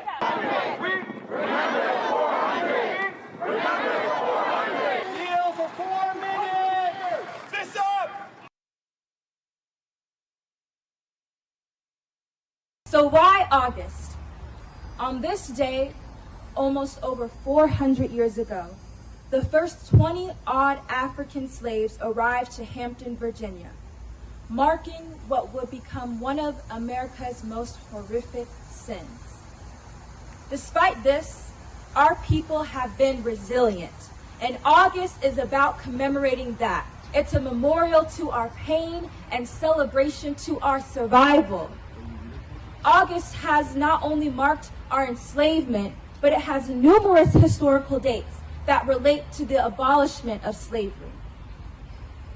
During this time, when there are so many social injustices occurring, it's important for us to start asking questions, to begin self-initiated learning.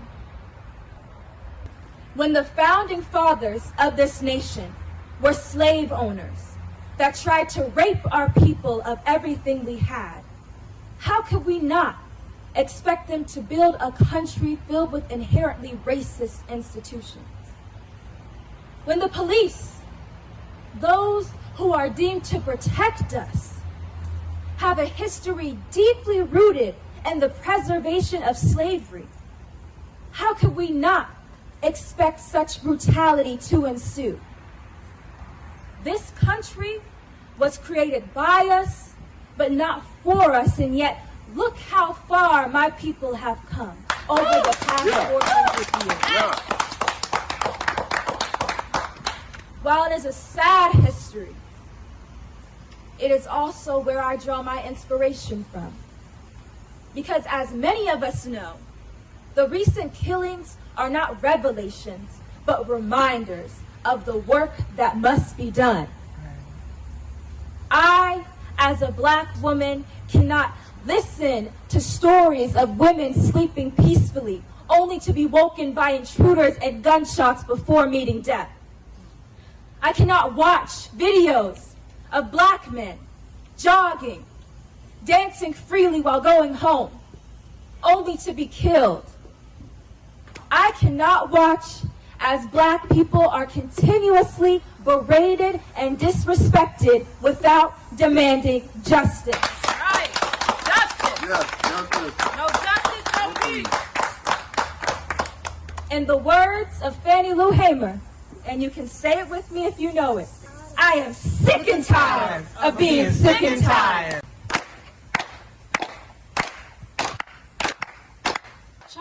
Shine rain on the thunder, to the storm I knew. I'ma walk, I'ma march on a regular, painting white flags blue. Lord forgive me, I've been running blind in truth. I'ma rain on the bitter love, tell the sweet I'm new. Ooh, I'm telling these tears going fall away, oh. May the last one burn into flames. freedom, freedom, I can't move. Freedom got me loose, singing. Freedom, freedom, where are you? 'Cause I need freedom too. I break chains all by myself, won't let my freedom ride in hell. Hey, I'ma keep on running 'cause the winners don't quit on themselves. I'ma wade through the waters, till the tide don't move.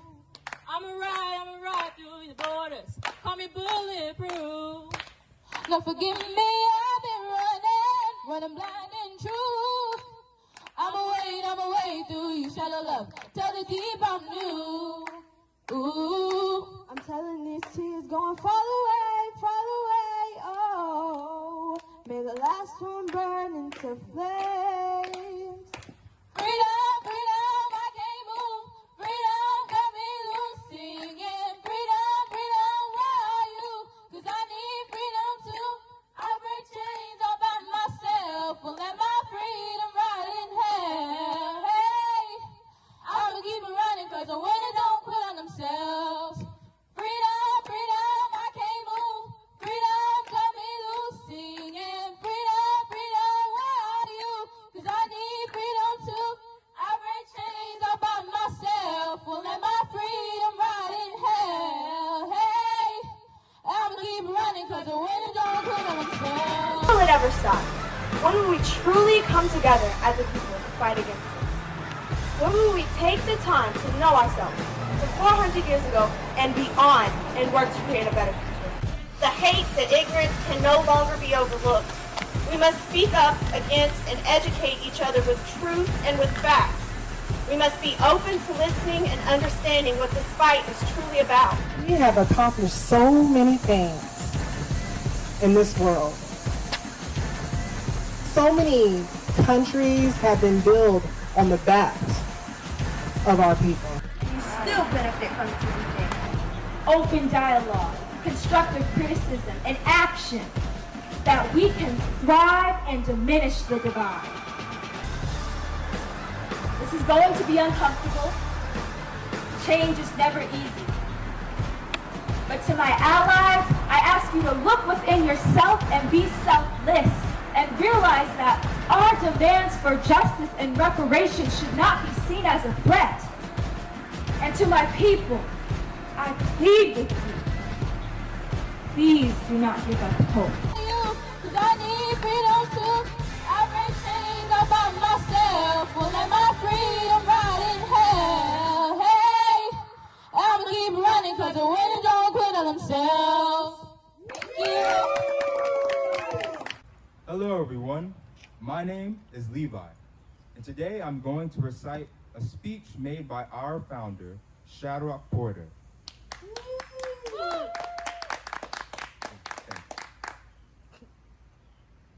Ladies and gentlemen, associates and colleagues, allow me to extend a warm welcome to all of you for taking the time off from your busy schedules to spend this most important time with the rest of us, to reflect on a subject matter which ought to have been discussed a long, long time ago. Who we really are. Because there might have been a lot of slavery in the world, but there have never, I mean never, there has never been an entire nation enslaved and brought into Egypt again with ships. The reason why I suspect that we are all here to open up the files and to begin the process of in-depth researching, investigating, why did this terrible act happen to us? Or at least to start the process, finding the answers to this terrible question. My God, what went wrong?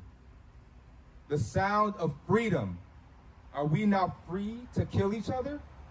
To turn up our noses at each other? To abuse each other? Are we now free to enslave our own minds? And the whip on our backs had built up both Egypt, old and new. Definition of a slave. The English dictionary defines a slave as a person who is the legal property of another and bound to absolute obedience, while the definition of slavery is the condition of having slaves. We were bought and sold and owned. We did what Master tells us to do. We need to remember how it must have felt in the belly of that ship, packed like sardines in a can, where we pee and poop on each other. We need to remember the humiliation on the selling block, branded with a hot iron, bearing the mark of our ownership to another. Believe it or not, all we'll ever have now and forever would be each other. Let us tear positive pages from the book of others and use them to our advantage. We must at all times remember that in the past, there were dedicated people, not of our race, that helped us to gain our freedom. The American Anti-Slavery Society was formed by European Americans who gave their platform to free slaves like Sojourner Truth, Harriet Tubman, Frederick Douglass, and a host of others.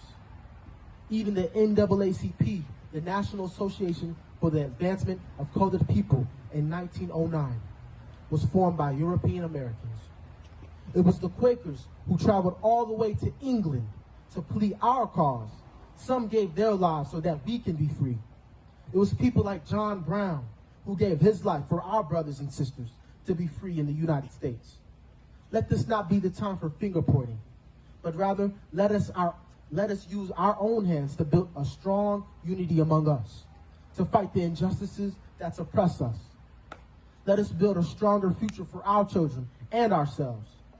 This is my prayer for my people. That one day we will wake up from that old dream, put on a new coat of confidence, wearing the jewels of a new plan, get up from that old bed of nails, shake off the shackles of slumber, wash ourselves with the clean water of vibrancy, and together walk hand in hand towards a new horizon, towards a new beginning and new ideals, riding side by side together in the vehicle of understanding towards a brighter future with a new attitude, salted with peace, love, truth, prosperity, and real power.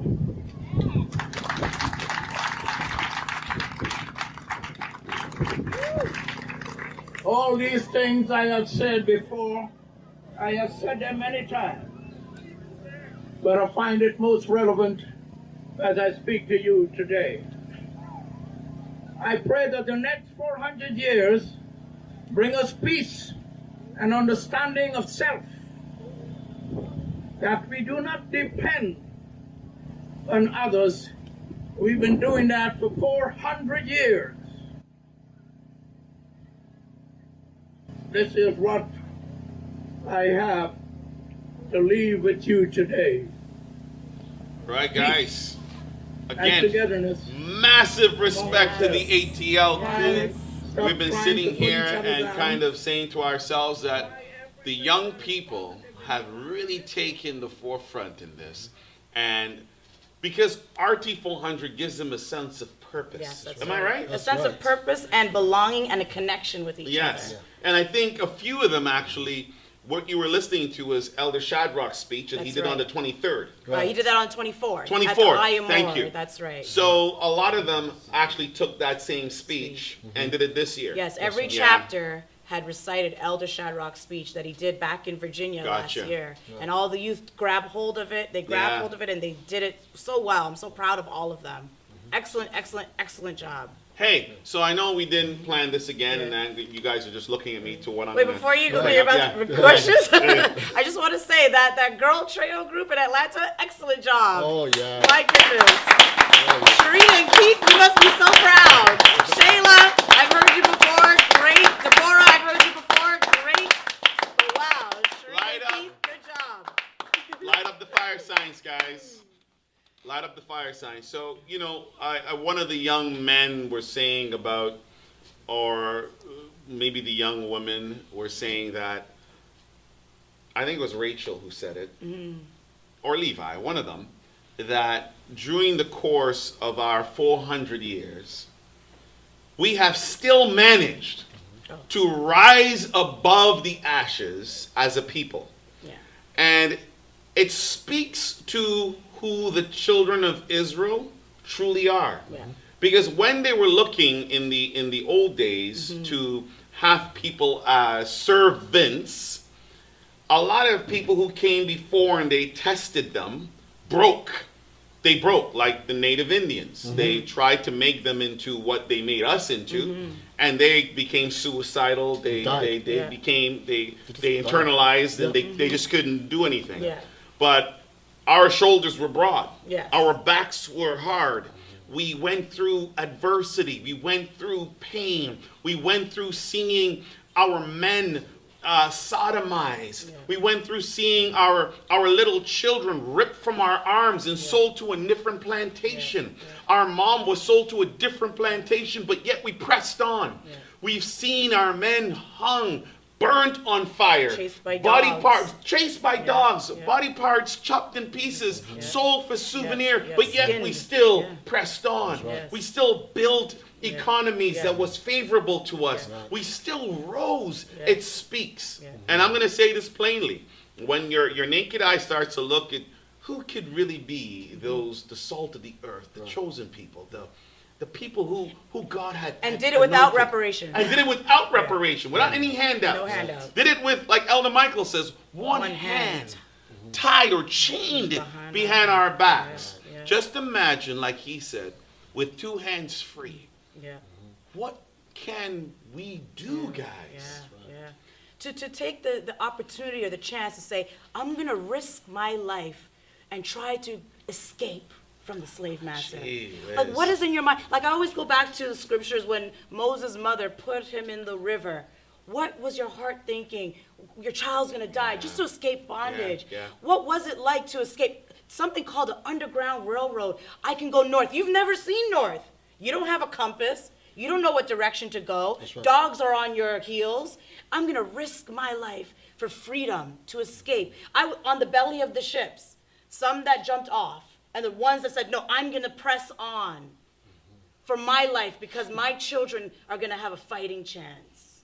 And that's a very, very good thing you said, because what is it that's inside of those people that is allowing them or giving them the spirit within them that is pushing them through? Yes, you know, you got one hand here, some of them two hands here, but yet still they're still able to break free and to still make it, and to still make the economy or the economy of the world strong, because everything's built on the backs or on the back of slavery.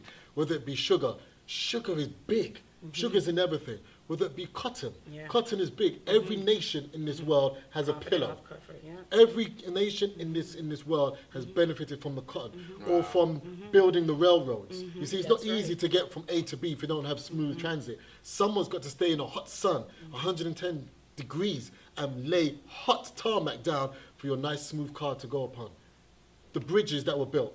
How many slaves died building the bridges?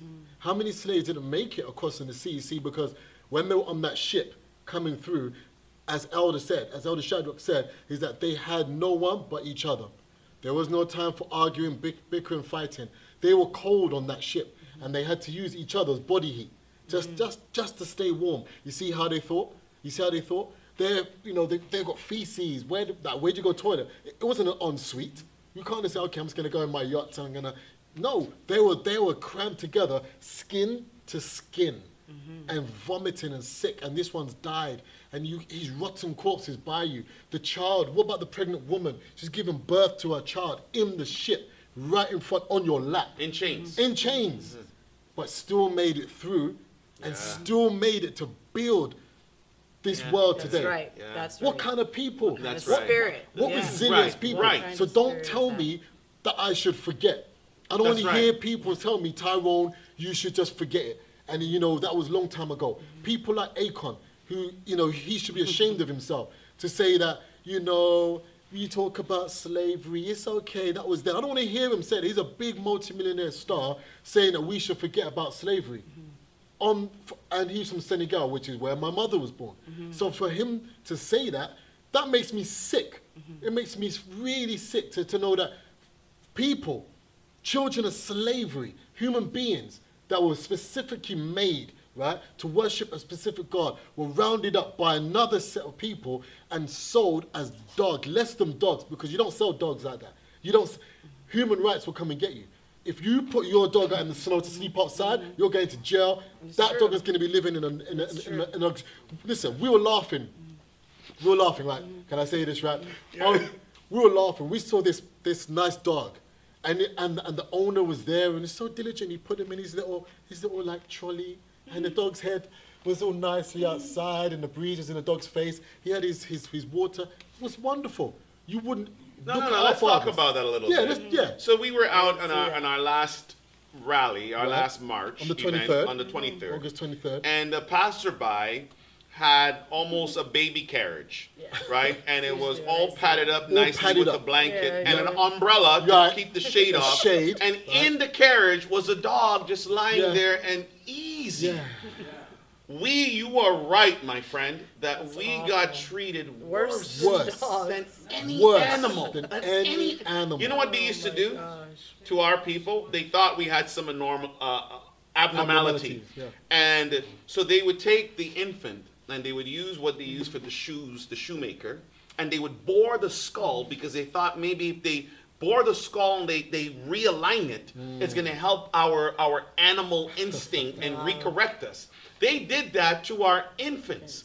And even in all of that, we are here sitting today, still having an impact on the world. That's right. And you couldn't even do that animal testing. The fewest of the people on this earth. Absolutely. We are having that impact and that influence. Whether we do great or terrible things, correct. We impact the world. We impact the world. That's right. What were you going to say? And I was just going to just add to your point that they would do that to our infants, our fathers and our mothers and their infants.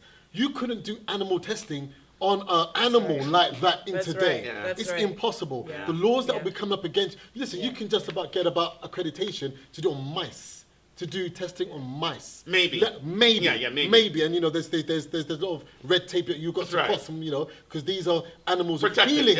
And they're protected. A human being, you would do that to without remorse. Well, let's talk and about try to erase our history. Modern medicine with Henrietta Lacks. Talk about it. Talk about it. Her cells. This woman went in to do like a checkup or something, and they took cells from her. Her cells, they've lived on, even though she's passed away, has lived on and has gone worldwide. Her cells has gone to Germany, places that she physically have never gone. And they have used her cells for modern medicine and advanced technology because of her cells. And her family did not even see a red penny. I did not know this. They made a movie out of it. Yeah, I'm learning tons from you guys. That's terrible. You know? I mean, like, it's just, and even adding to that point, I remember like seeing like pictures of doctors, UK as well, British doctors. They would have the patients down, which is a black female, and they would have all these doctors around, like in like almost like a circle. That's right. And they'll be around, and the'll be like a surgeon coming out. That's right. I was telling Officer Charmaine that quite recently that this I forgot his name, but he's celebrated like one of the biggest in the medical field. Right. It's just if someone knows his name, put it in the chat room. But he used to have his testing lab in his backyard, and only black women they would bring in to do pap smears and testing devices, and it's the worst thing they did to the black woman was treated worse than anything you could imagine. But still today, she raised their youngs. Yep. She Gave nursed them their something. wounds. Yep. She educated them. Educated them. She The fed them our everything. black women, our Gave their black babes suckling. children of slavery Yeah. woman Yeah. is one of the strongest human being on this planet. That's right. I'm telling you this. It is. Yeah, it's one of the true. strongest human being on this true. planet. That's Yep. why we don't. That's why we don't at no means Yeah. talk about oppressing our women and doing this. No, they've been Ridiculous. oppressed by everybody else on this planet. It's for us to uplift them. The ones that everybody wants to be. Right. That's right. This is right. But doesn't want to That's give right. credit to. Absolutely. Well, we got to flip on that, right? So as much as all the others want to be them, you've got our music celebrities. You've got our music celebrities want to be them. So it's role reversal. You know what? And those few don't speak for the bunch. Because there's more greatness in us as a people than Yes. those few that you see in the TVs and on the Instagrams. Yeah. They don't represent and speak for all of us. Like I our agree. young ladies that we I just saw agree. in Yeah. Atlanta, I like agree. Rachel, my Yeah. gosh. Right. They don't speak for us. Right. Listen, we want to jump into St. Louis. So we went through UK. We did Atlanta. Yeah. I want to see what St. Louis also did August the 23rd, and it's going to be pure fire. So let's get into that action, and then we're going to come back and talk about WAP. Nice.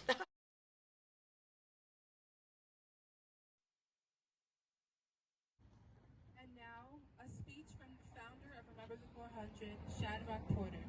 This speech was delivered 1 year ago in Fort Monroe by the very same spot our enslaved ancestors arrived on in 1619. Ladies and gentlemen, associates and colleagues, allow me to extend a warm welcome to all of you for taking time off from your busy schedules to spend this most important time with the rest of us, to reflect on a subject matter which ought to have been discussed a long, long time ago. What happened to us should never have happened, but today it's upon us. Today it is a reality. The end of 400 years is upon us, and this is a reason why I suspect that we are all here. To open up the files and to begin the process of in-depth researching, investigating, why did this terrible act happen to us? Or at least to start the process, finding the answers to this terrible question. This should be the day when we begin to remove the bandage from that old wound which we thought should have been healed by now. But lo and behold, it is still raw and painful. It is still bloody. It still makes some of us awfully sick to the stomach. To some, the bandage makes them comfortable. It makes them forget what is underneath. It embarrasses them. They are annoyed when someone else mentions it or points it out. Any way you look at it, my dear friends, the wound is real, and no piece of bandage can heal it. And it will not heal unless you and I do something about it. That piece of bandage acts only as a cover, and it is time to remove that piece of bloody and messed up camouflage and treat it as a sore because it is a sore. Whether you are a politician or a professional, whether you are a thief or a vagabond, whether you are now serving Jesus or Allah, whether you are a Rasta or a non-believer or any other so-called philosophical practices we have adopted since our arrival on these shores, we should all remember the most important thing. We all came with the same ships in different shipments. Let the spirit of this memory live within us. Let it keep us alive. Because regardless of what you hear or what you believe, this is the only memory, the only common thing that can bring us genuine unity. The picture that I'm placing on your mind might be very upsetting to some of you today. You might even want to throw up or be angry with those of us who placed it there. But it is there to remind us that there was a time when we depended on each other. There was a time when no philosophy could have separated us. A time when we had no class. There was a time when we needed each other's bodies, not to use or abuse, but to keep us warm in the cold and dark belly of a ship. We did not notice the swords on our brothers' feet, or the hate ever would be each other. Nothing else is of the truth. We are all children of slavery. Our fathers and our mothers once resided in the belly of slave ships. The memory of this horror should burn within us like an everlasting fire, unquenchable. This type of burning fire should provide us with enough energy that will give us the strength to defeat whatever obstacle that might stand in our way. If there was any time when we need to examine our attitudes, today is about the right time to start. I am staring mad at our disunity and lack of togetherness and approach. We pull each other down rather than pushing each other up. We are angry But when one of us reaches the top, we try our best to bring them down. We have become our own enemy. We sympathize with others that in their suffering, but refuse to remember our own dilemma. We need to remember how it must have felt in the belly of that ship, packed like sardines in a can, where we pee and poo on each other. We need to remember the humiliation of the selling block, branded with a hot iron, bearing the mark of ownership of another, standing there, naked, while men stare at our buttocks. You don't even do that to pigs. On the 7th of August, 1833, the British House of Commons passed the Freeing of Slaves Act. On the 28th of August in that very same year, the bill received royal approval. On the 1st of August, 1834, the law was put into practice in all British colonies. Why then are we still celebrating February as our Black History Month? What can we teach our children about February? We need a day of our own choice that represents our history and our culture. Read the whole thing, but just to get a little gist. Whereas the members of the Missouri Senate are happy to recognize organizations that promote cultural understanding and strive to eliminate racial prejudice. And whereas the Remember the 400 Foundation is a global organization with chapters in the United States, the United Kingdom, and Canada, dedicated to healing racial divides at the local, regional, national, and international levels. And whereas the Remember the 400 Foundation is to empower young people by telling the whole story of the African diaspora, with an emphasis on the profound impact Black people have made to Western civilization during the past 400 years. Scrolling down, whereas on August 23rd, 2019, children from across the globe traveled to Hampton, Virginia to attend the Iron More event, to participate in appropriate programs, activities, and events in honor of Freedom Month.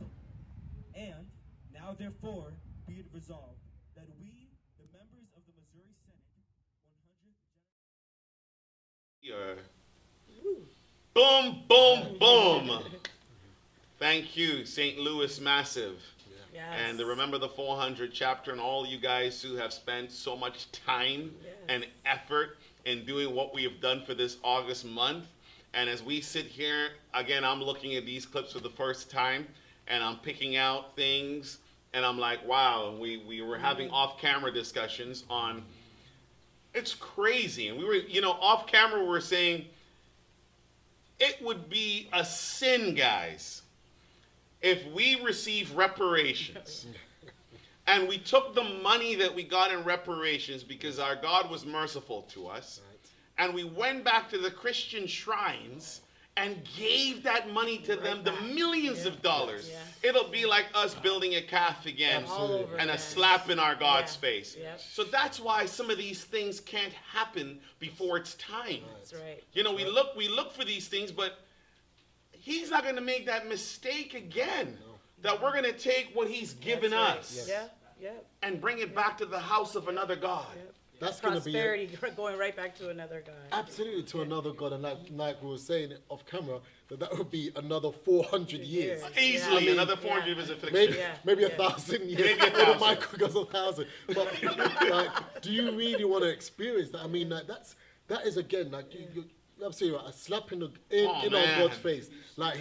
We just read, we're giving them already for how much? 100 billions of dollars a year. Our families are struggling. No education. We don't have our own institution. We don't even have our own banks. We don't even have anything. And we're going to take now, okay, well, we're going to give you 500 billion, just say, and we give all of that money right back to the mortgage owners who were slave owners, right back to the banks who benefited from slavery, right back to the Christian shrine that put the cross on your head and on your back. You give all the money back to them. What was the point of this whole fight? What was the whole point of this fight? We would recycle it in one day. And literally in one day. We take the money, and I can tell you, because Instagram, rubs me up the wrong way 99% of the time. And you're seeing guys there, and they've got money like stacks like this, and they're posing it like this, and I don't see any black business apart from Gucci on the shoes. Talk to them. All of these designer wear, and they're sitting there, and they're a walking billboard. And they're billboard, and you're going to give the same money back to those people. I don't see nothing coming back to the children of Israel's, even the children of slavery's community. What? Yeah. So, Yeah, to your, so- yeah, yeah. so to your point, Yeah. we can scream about reparations now. We want it. Give us our money. Take to the streets and march and give us money. We suffered all these things. Great, but let's understand something. Our God, like you said, can't afford to make the same mistake twice, because He led us out of Egypt. He said, "Go and borrow from your neighbors." We Talk had to them, gold. Tyrone. We Yeah. had everything we Yeah. needed, fine linen, everything that we had.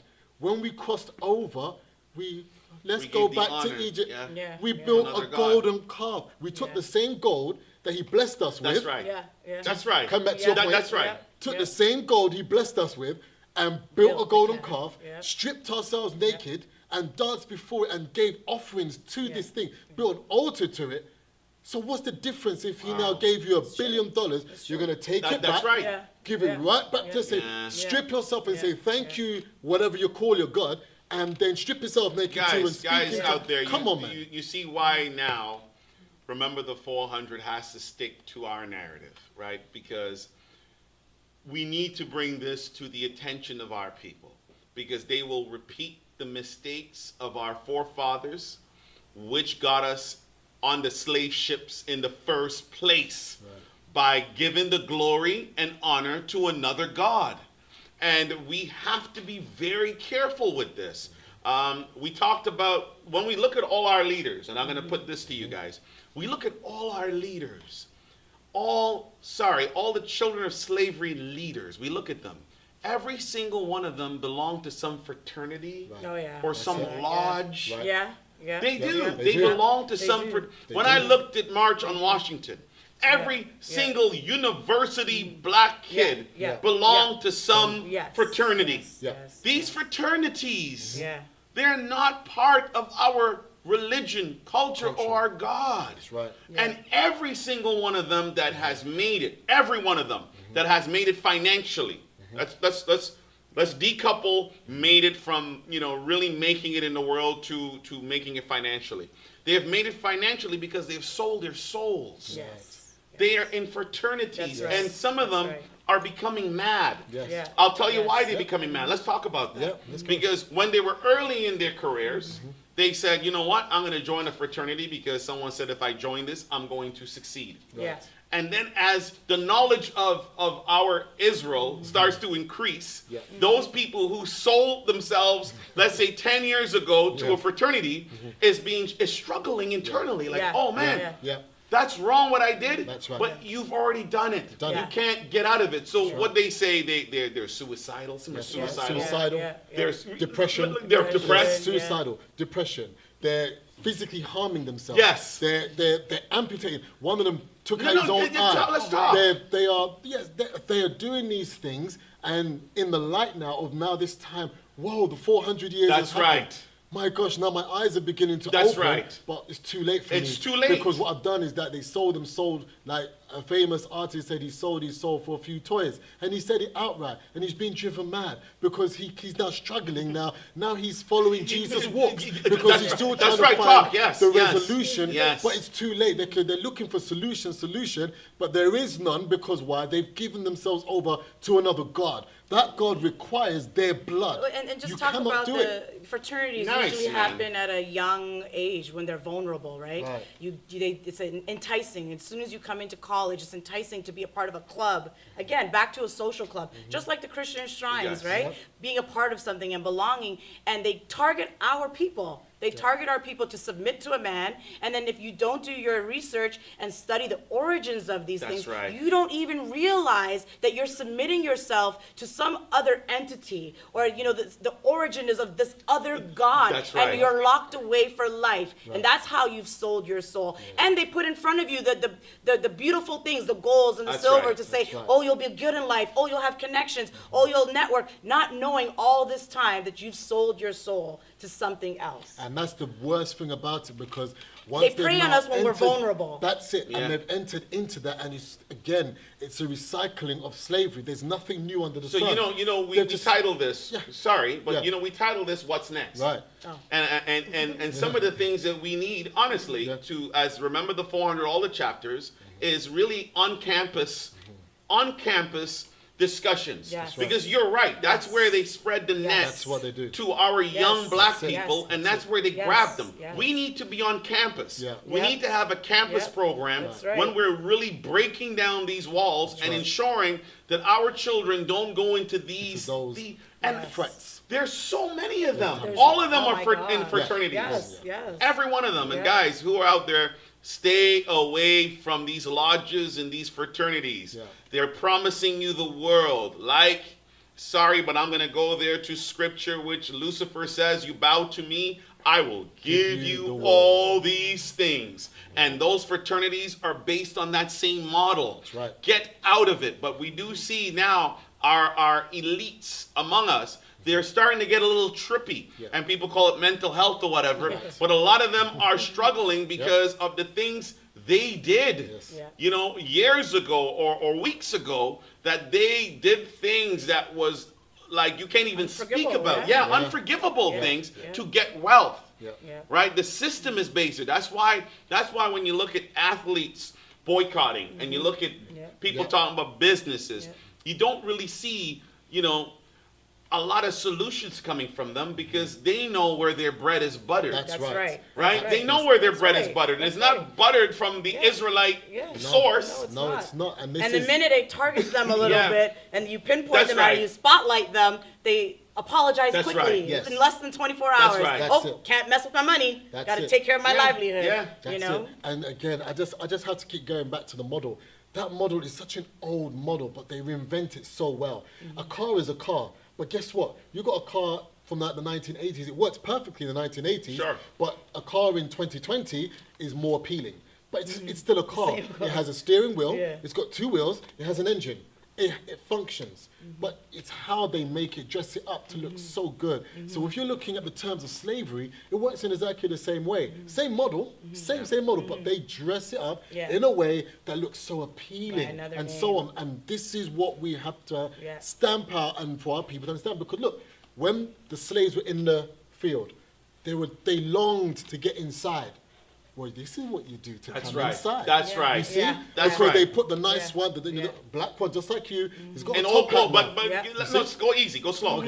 That's right. They didn't put you in designer clothes. No, they put didn't. you in hand-me-downs. Hand-me-downs. Rags. That look good.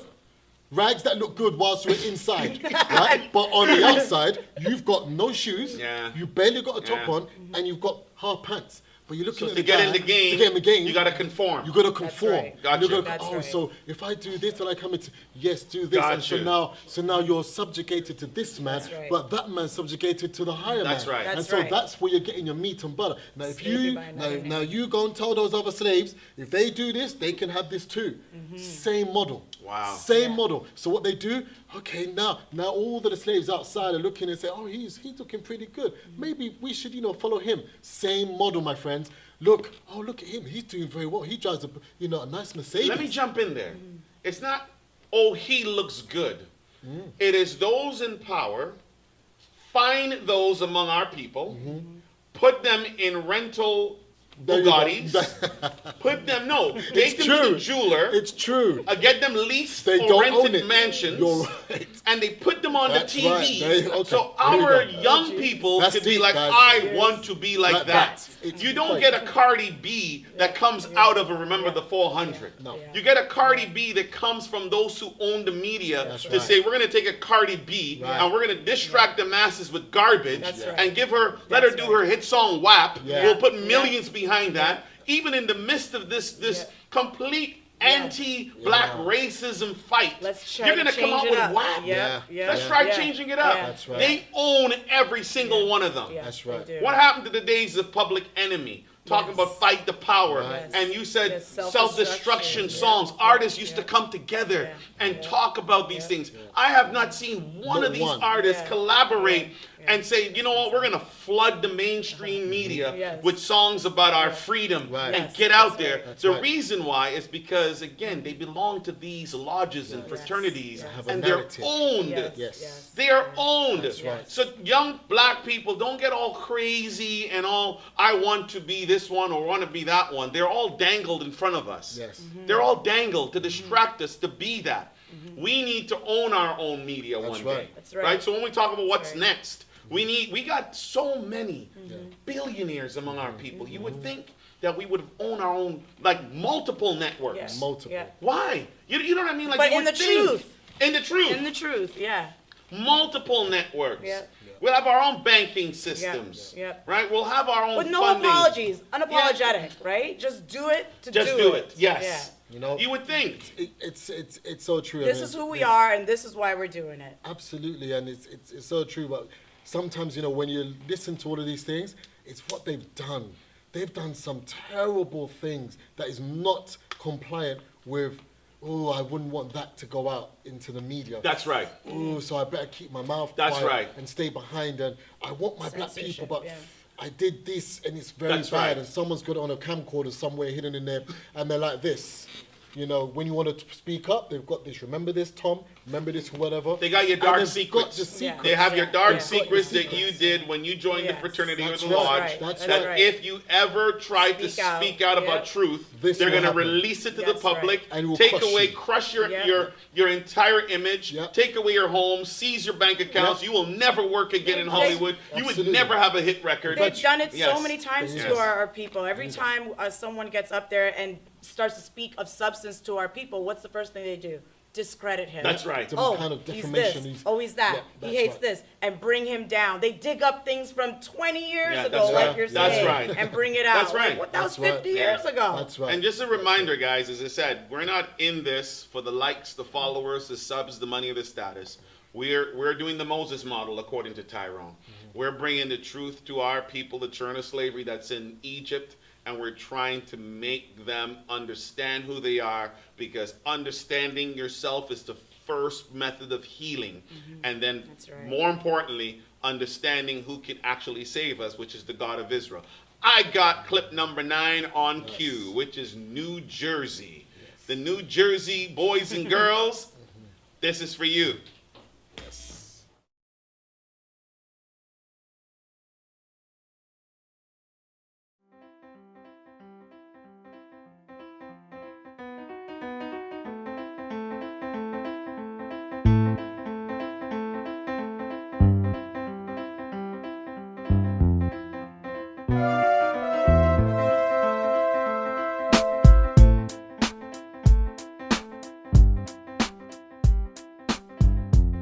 My name is Kurt Jackson. I'm a physician here in the Englewood area, and I'm also a representative of Remember the 400. So I'm just going to tell you a little bit about our flag.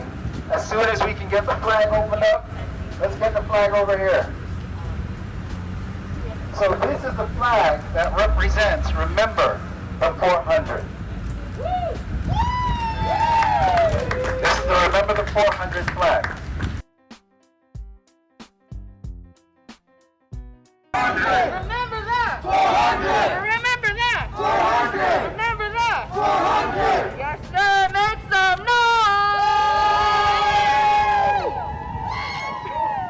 This is how we overcome! This is how we overcome! Raise our daughters and our sons! Raise our daughters and our sons. This is how we overcome! This is how we overcome. Love our fathers, love our moms! Love our fathers, love Justice for Ford and all our black boys. Justice for Brianna, our sisters and our mamas! Justice for Brianna, our sisters and our mamas. No more death! Love and respect! No more death!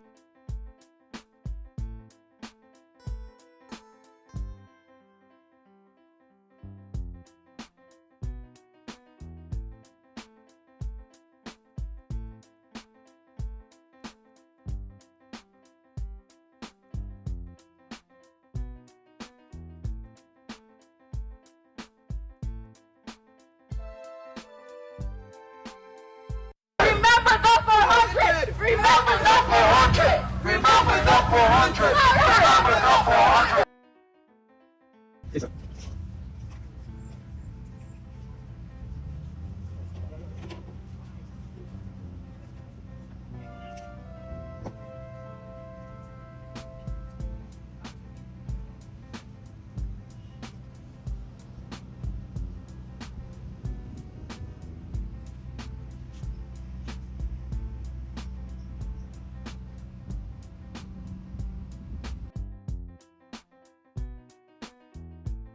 time off your busy schedule to spend this most important time with us, to reflect on a subject matter which ought to have been discussed a long time ago.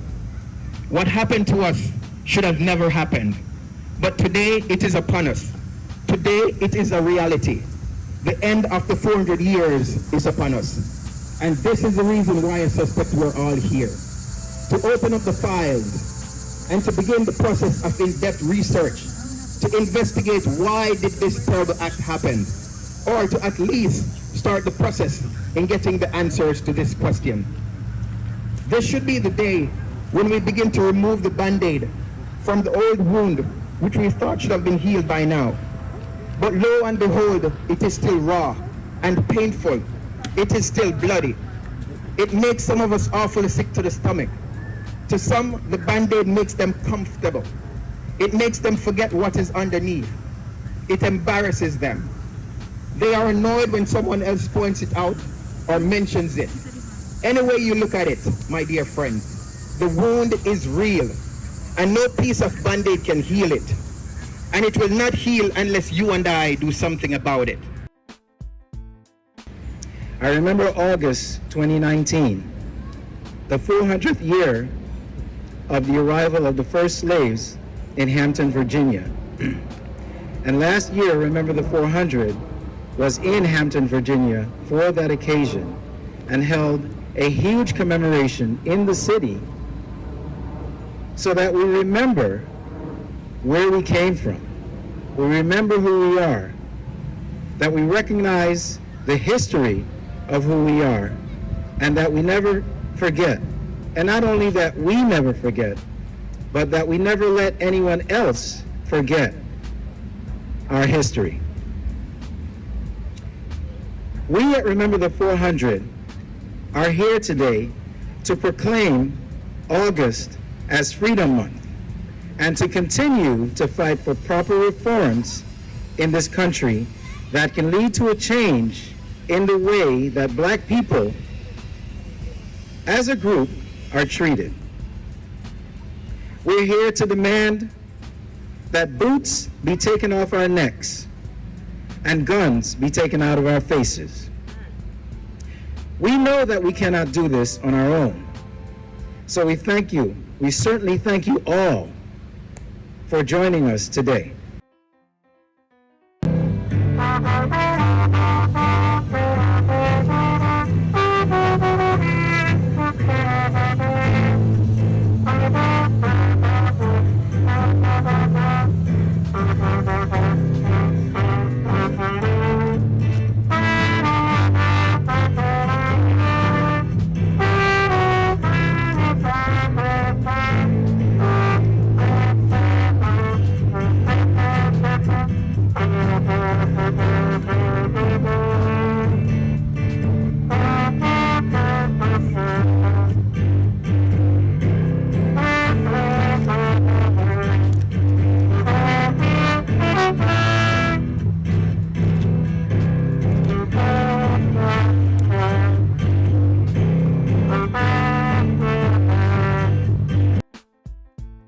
Bentworth, ladies and gentlemen, my name is Michael Wilds. I have the privilege of being the mayor of this great city.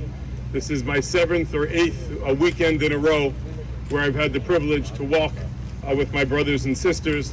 And I want to thank everybody for the privilege, for the family, because I feel in many ways a kindred soul to the cause.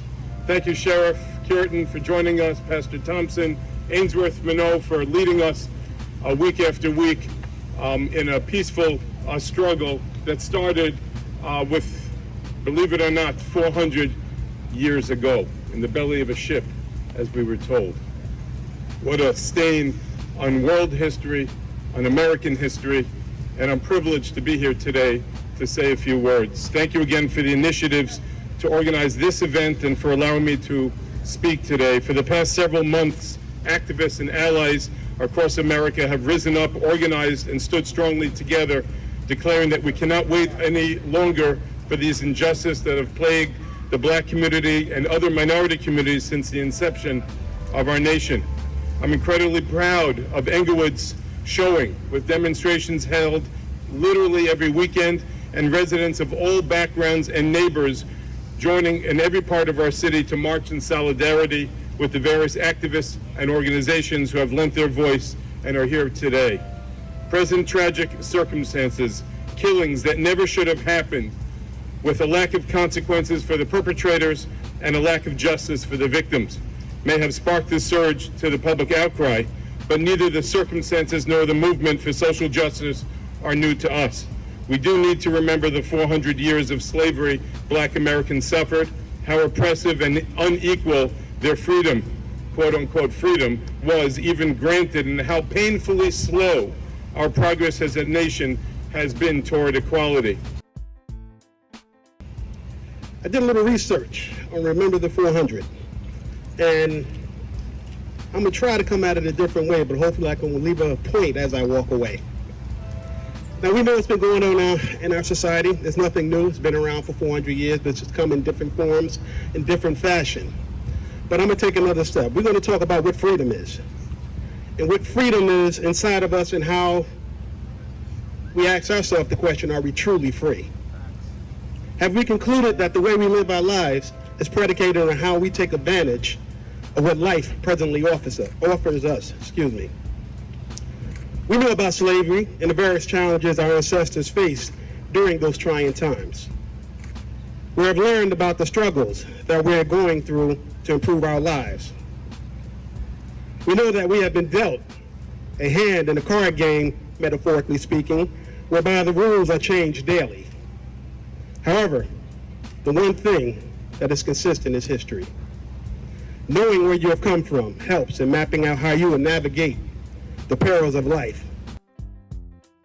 Land of the free.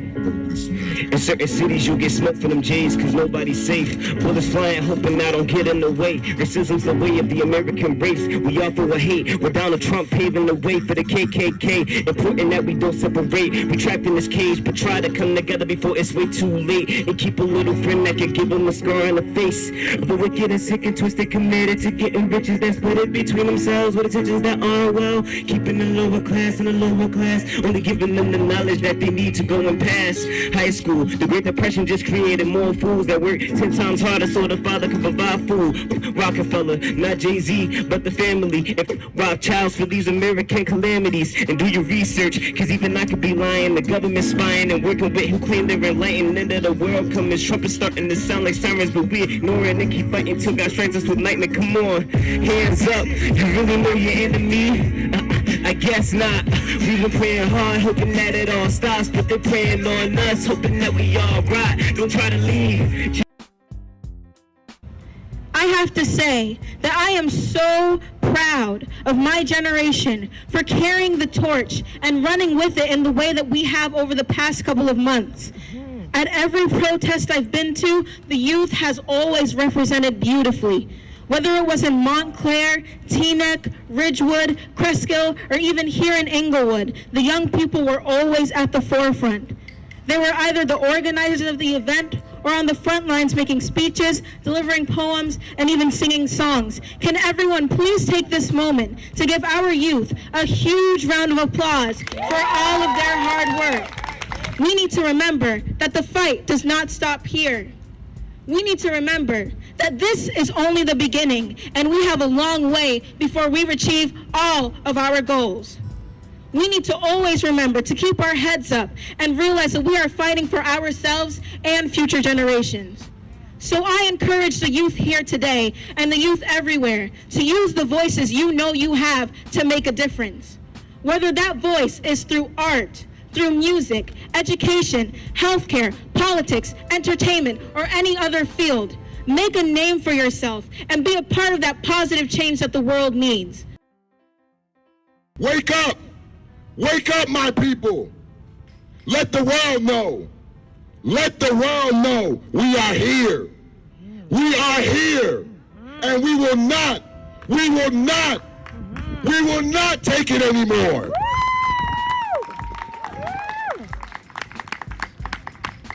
Our future generations are counting on us. Get up, stand up. Stand up for your rights. Get up, stand up. Don't give up the fight.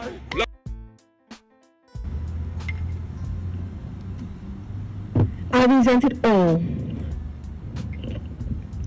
From my full lips, wide hips, and the melanin coating my skin.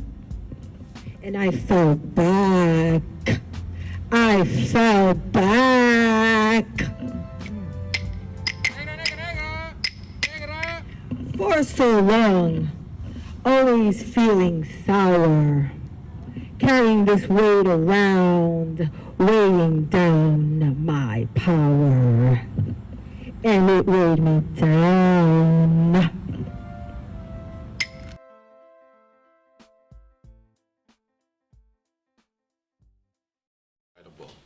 Yes. New Jersey. Yeah, New Jersey.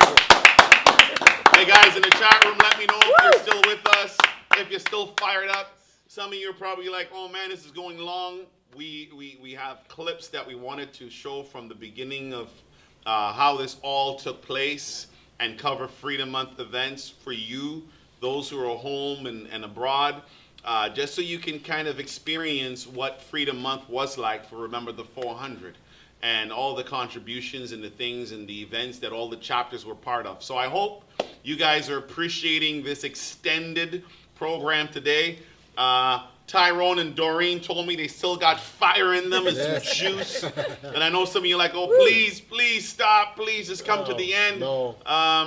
We're almost there. So please, if you need a bio break, take one. Refill your cups. Get your snacks. But we thought that this was really important to do. Yeah, Absolutely. for sure. Right? Yes. It's so much effort, so much sweat, tears. Yeah. I saw Doreen cry a couple of times. Sacrifice. Right? All the Many work, times. all the work for Yes. Remember the 100. She's crying. Yes, I saw that's Tyrone right. choke up and cry, and some of your members were crying because there's so much to do. The runway is so small. That's right. There's 1,000 things on your plate. You guys gotta no. Let's talk straight talk, right? real. But you pulled it together. Yes. So we have to sit like this at the end of all of those victories, and we have to look in the camera and says, we thank the God of Abraham, Isaac, and Jacob Amen. for blessing us, for Amen. truly blessing us with knowledge, wisdom, understanding, for calling us among all the billions of people on the planet to know of his name, his culture, his precepts, his testimonies. that's right. We thank our elder for teaching us, these things that we can share with passion to the world. We may not be physically rich, guys. One day we will be, though. But we are spiritually rich. right. Yeah. Remember, the 400 is a spiritually rich organization. Yeah. Because we come from a stock, right? The stock of the Israelite Nation Worldwide Ministries. And people need to know that, Yeah. right? We come from a stock, a rich stock. And I'm super excited to spend my Saturday with you guys. Yes, absolutely. I'm super excited because these are the first time I'm seeing these clips. Yes. Yeah. And I'm like, wow, New Jersey Yeah. had the mayor. That's what I want to Yeah, talk that's about. right. You know, the mayor of Inglewood, Michael Wiles, was there to hear him talk about the 400 years. Wow. And that does something to you, like you're saying, right? That should be what our narrative, it is our narrative, but the resounding phrase on the Yeah. lips of everyone, even those that don't look like us, in their speeches talk about Yeah. the 400 years of our atrocities and what we've been through. So to have the mayor of Inglewood, New Jersey, come to our event in New Jersey, support us, and to speak on those 400 years, man, that's something, that's incredible. It's amazing. Like, hats off to everyone in New Jersey. And 'cause the other that guy was awesome. like a police. The other man former. was part of the police force, and he spoke on behalf of them, and to hear him speak there at the event was great as well. But and then the other guy was a part of another organization. He had the T-shirt on with 400 on it. So we're You know, making an impact. Yes, we are. We're influencing others. That's right. Whether they look like us That's or right. not. That's right. The lips of Remember That's the right. 400 and 400 years, those words are in their mouths, and they are speaking about it and bringing it out and bringing that awareness to the world. I love it. Tyrone? This is Talk what I to me, love. man. This is what I love because it just shows just what the Remember the 400 is all about. Healing the racial divide. Talk to me. You can see that the mayor does not look like us, but yet still he's coming out for us, to stand in with us, to show the rest of the world and say, hey, look, I'm with this people, I'm with this organization because they have suffered 400 years of pure atrocity. They've been through the mills, man. I benefited. Look, he's standing there. His father didn't suffer by the hands of slave masters. They weren't ripped from their families. They weren't torn apart by dogs. But he's standing there understanding what we've had to go through, even just to be there and say, you know what? I'm going to lend you my shoulders to stand upon, just so that you guys can get to another level. That's what the Remember the 400 is about, bringing everyone together. We're not saying because you're white, you got to go over there. That's not our narrative. Right. We're saying you're working with us. Let's work together. Let's bond like a You're link. flexing. I like that. Like, just you see what he's doing? I didn't mean to. No, but you see what he's doing? He's flexing. He did that on purpose. No, I didn't. He did that on but purpose. we're like a chain, like one man together moving forward. And, just to see again, that's the education we speak to. That's the education that we're talking about. Young, old, and all races, all ethnicities is about that. What we've been through, our history that was never taught to us. That's right. Is now we're out here to educate them. That's right. I believe you, man. I think when we when we get down to what we oh man, that was nice. I liked how you do that. That was sweet. Guys, out there in the world, we're going to go to Toronto, our headquarters, to see what we did August the 23rd. So cue it up. I believe it is clip number 10.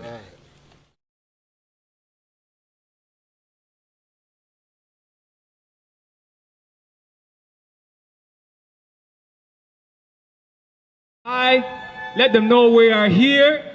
Hey, this is how we overcome. Pick up books and put down guns. This is how we overcome. Pick up books and put down guns. Hey, this is how we overcome. My people should have never happened, but today it is our reality. Today we remember the 400. This is the reason why I suspect that we are all here today. To open up the files and to begin in-depth researching, investigating, asking ourselves, why did this happen? And at the very least, as we open these files, we have to make the first step in solving this issue that we have today. We push each other down rather than pulling them up. We are angry when one of us reaches for the top. We try our best to bring them down. We have become our own enemy. We sympathize with others and their feelings, but we refuse to remember our own dilemma. We need to remember how it must have felt in the belly of that ship, packed like sardines in a can. There should be Black history in our curriculum, taught every day and not just in February. You see, we all know about the slavery and the segregation that happened to us in America, but not much is known about what happened to us right here in Canada. He delivered Daniel from the lion's den, Jonah from the belly of the whale, and the Hebrew children from the fiery furnace. Then why not every man? Did my Lord deliver? Say who delivered? Yes, deliver Daniel. Did my Lord deliver? Daniel. Then why not every man? The moon runs down in a purple stream. The sun forbids to shine, and every star will disappear. The God of Israel will be mine. Did my Lord deliver? Say who delivered? Yes, deliver Daniel. Did my Lord deliver? Daniel. And why not every man? The wind blows east and the wind blows west. It blows like a judgment day. And every soul that ever did pray would have been glad to pray that day.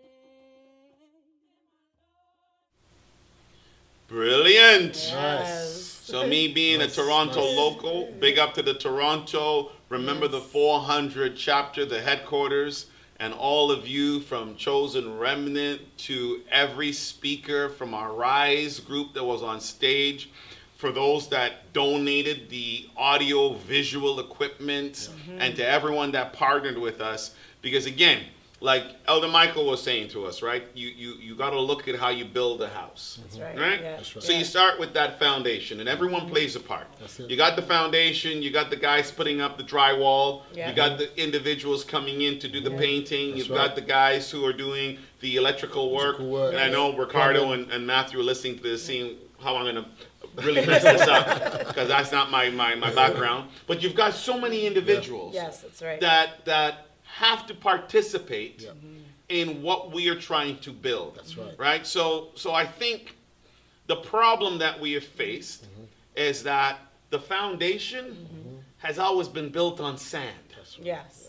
Right? For the last 400 years, the foundation has always been built on sand, sometimes even quicksand. So remember the 400, we're doing demolition, right? So we're in the demolition business. We're breaking down. We're breaking down all the structures that are not fit for our people. Right. We're breaking them down.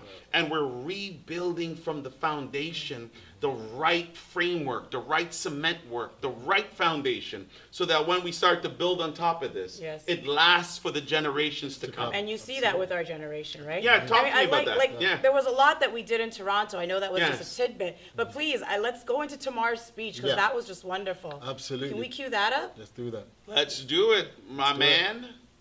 Bring it from the...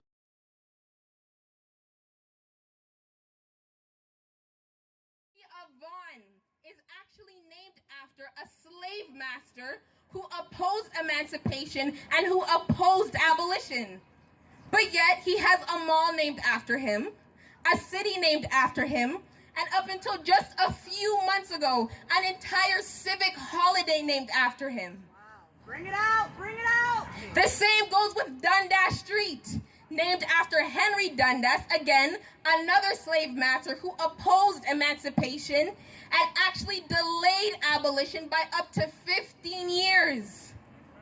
You know, I think if you do more research on Canada, those are not the only examples of anti-black people or slave owners being commemorated all over this country. Henry Dundas, who delayed abolition by 15 years, Canada is trying so hard to commemorate, plastering his name on a busy street, trying so hard to keep his memory alive. It was not over 100 years ago that in just Oakville, February 28th, 1930, there was about 75 hooded KKK members burning crosses. You see, they came from Hamilton. They made their way all the way to Oakville to stop a black man from marrying a white woman. They threatened the life of not only the groom-to-be, but of all black people, just like me. I don't know if you guys heard that. They threatened the life of not only the groom-to-be, but of all black people, just like me. You see, at first the police officers let these members go with no consequence. They knew each other. Hell, they were even friends. It was only until the black community made an outcry that these members were charged. So for the record, and to make things clear, it has been over 300 years that Canada has had a deep, dark slavery secret. We were bought, sold, and exploited right here. The KKK has been right here. Henry Dundas and Benjamin Vaughan, the slave owners who fought against the freedom of my people, are commemorated right here.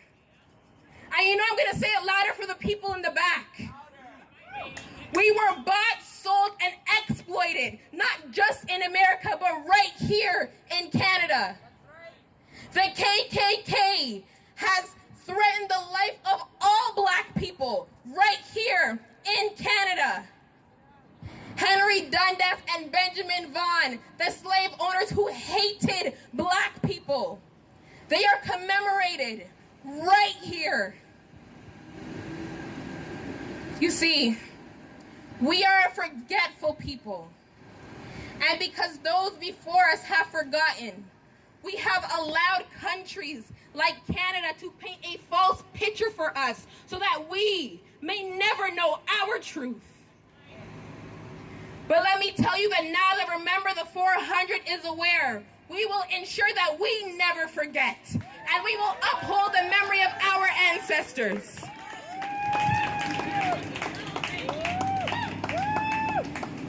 You see, Justin Trudeau, he said in his recent Black History speech that his government is so committed to working with the black community to make progress on those and other challenges faced by black Canadians.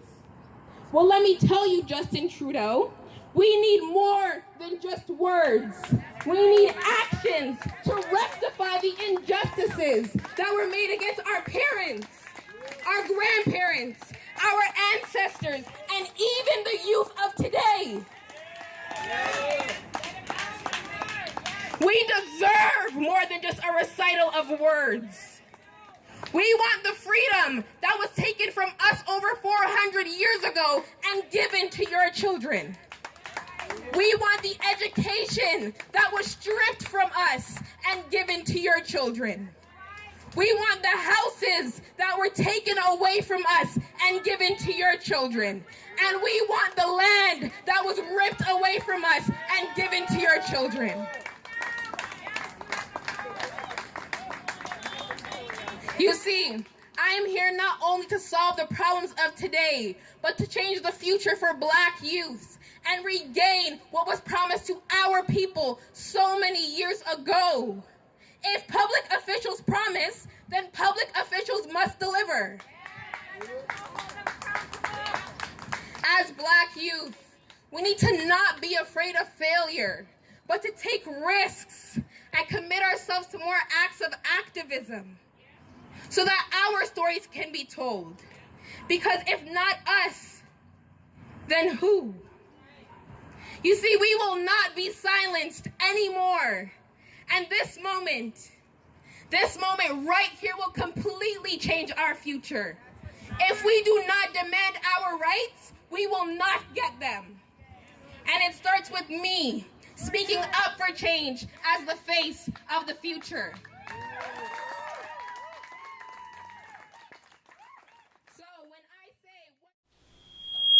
We heard there was a sound bite in the background, and as Tamar was speaking, someone screamed a liar, right? Yeah. And leading up to our Toronto march,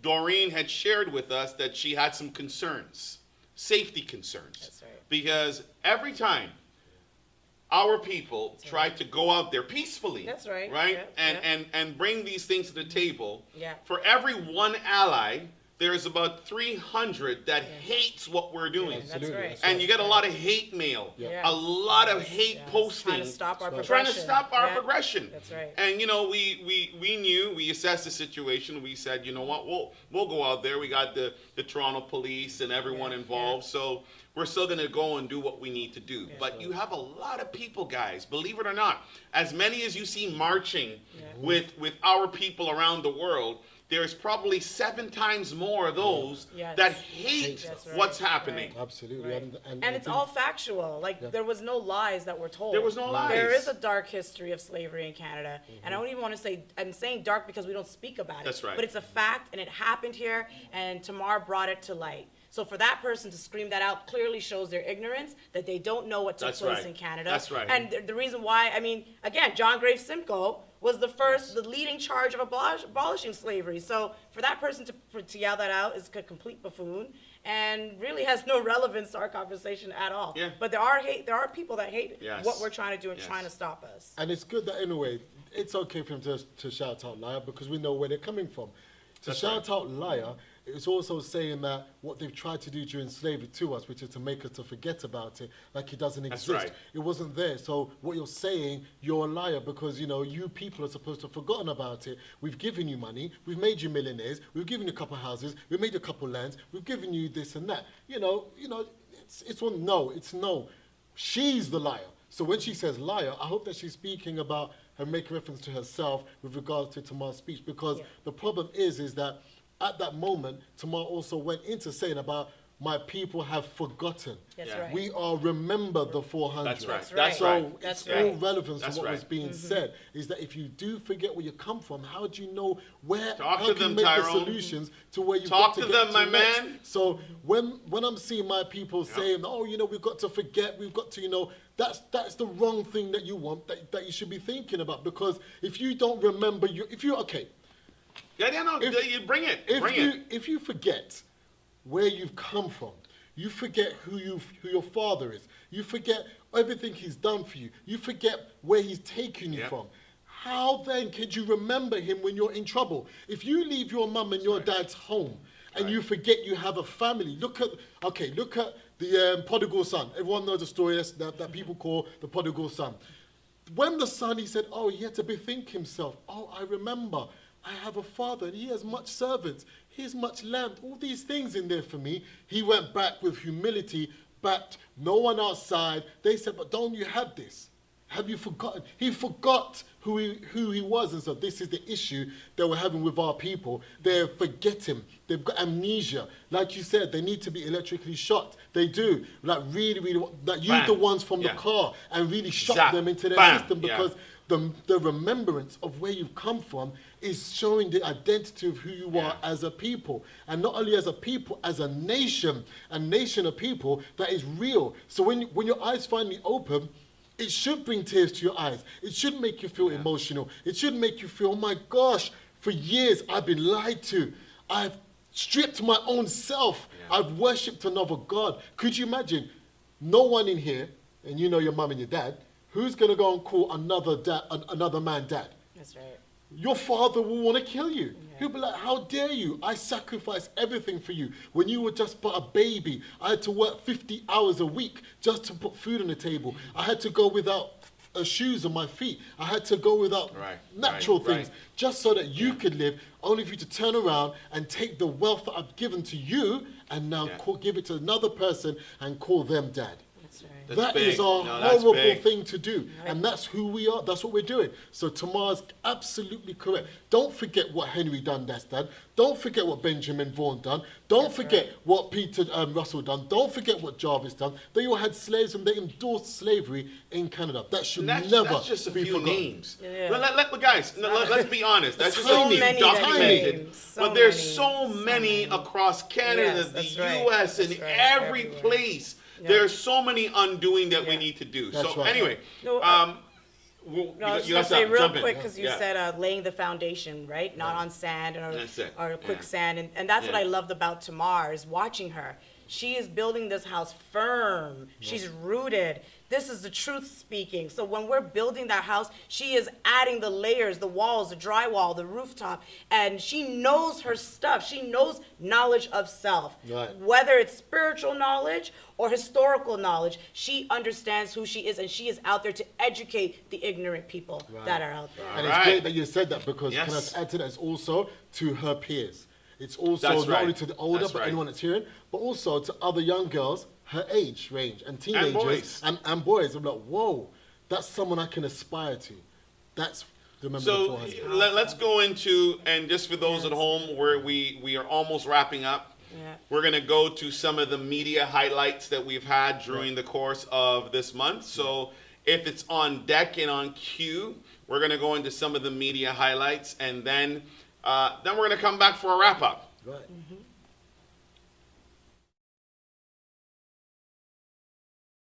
Events are taking place across Ontario to remember our history and work to do better. It needs to be acknowledged what has happened to our people. Systemic racism is real, and it started from the days of 1619, when we entered the shores of the Americas and we were scattered throughout that land. Everyone, The Remember the 400 Foundation held a rally at Nathan Phillips Square, where group members also recognized August as Freedom Month. They're looking for more support in their goal of highlighting other historical events that took place during this month, including the first slave ship to dock in Virginia in 1619. CTV's Mike Walker has been following today's events and joins us live from Queen's Park with the latest. Mike. Well, Raheem, this is where today's Emancipation Day march came to an end. Dozens of people took to the streets, not only to commemorate the end of slavery, but also to make a call for action to end systemic racism. More than 100 people marching through the downtown, commemorating the abolition of slavery. But on this Emancipation Day, the chorus to end anti-black racism growing louder. We want to ensure that systemic institutionalized racism in Canada is dismantled so all people can live free. We must use our freedom to ensure our freedom. Demonstrators calling for an end to systemic racism in policing, the justice system, child welfare, arts, education, and healthcare. We need to look structurally into the frameworks of discrimination and racism that are impacting us across the board. So it's not that everything is just segmented, it's all intertwined. Making several stops, including the Children's Aid Society. We honor our ancestors. We call for action. And in front of police headquarters. So the community doesn't want to participate in consultations anymore, no more roundtables.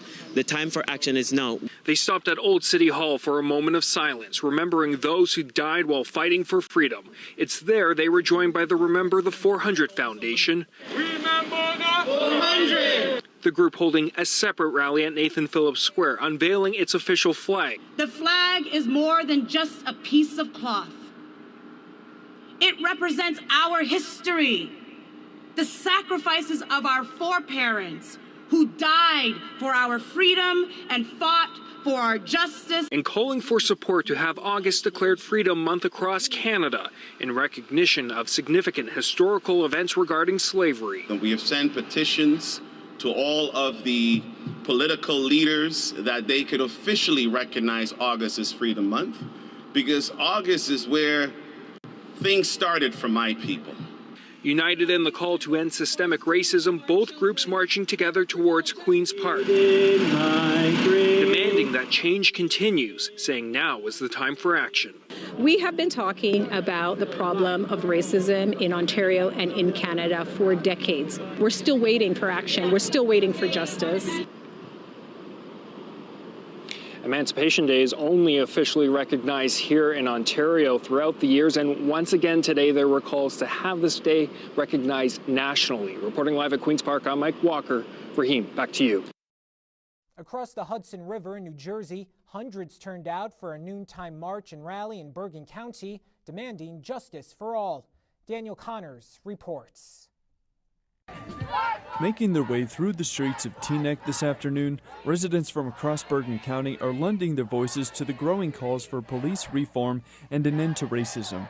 After meeting at Teaneck High School, the large crowd marched their way down to the town library. While chanting and holding signs, the majority of attendees also donned face coverings. Organizers and marchers alike say this country will be stronger if we all work together. I feel like it's really important to spread awareness and get everyone on the same page so that we could all move forward and make change as a country and as a county. That we need to not only know who we are, but understand our history and acknowledge our history and know that it didn't just start with slavery and that we were very important people. We were kings and queens before we were brought to this nation, and we need to bring awareness to everyone and tell them that we are more than what they label us as, and we will become more once we all band together and fight and have our voices heard. After arriving at the library, the crowd was heard from several speakers and united in songs of solidarity. Reporting in Teaneck, Daniel Connors, WNBC News. Tonight, dozens gathered for a Juneteenth peace rally organized by the nonprofit Remember the 400. And the goal of Remember the 400 is to acknowledge our history, the 400 years, 1619, since the first 20 Africans arrived. The group taking a knee for 4 minutes, 1 minute for each of the 100 years since the first slaves arrived in the U.S. Tonight's rally is a step in the right direction, organizers say, but not the celebration they truly hoped for. We want to celebrate today, but we also have to deal with the fact that we're still dealing with police brutality and racism on a regular basis. 400. 400. Remember the 400 Foundation unveiled its official flag this morning, a symbol of freedom for the black community in August. The group's mission is to tell this true story of the children of slavery who landed in the Americas 400 years ago. A number of significant events took place in August, and the group wants those who were enslaved to be recognized and remembered.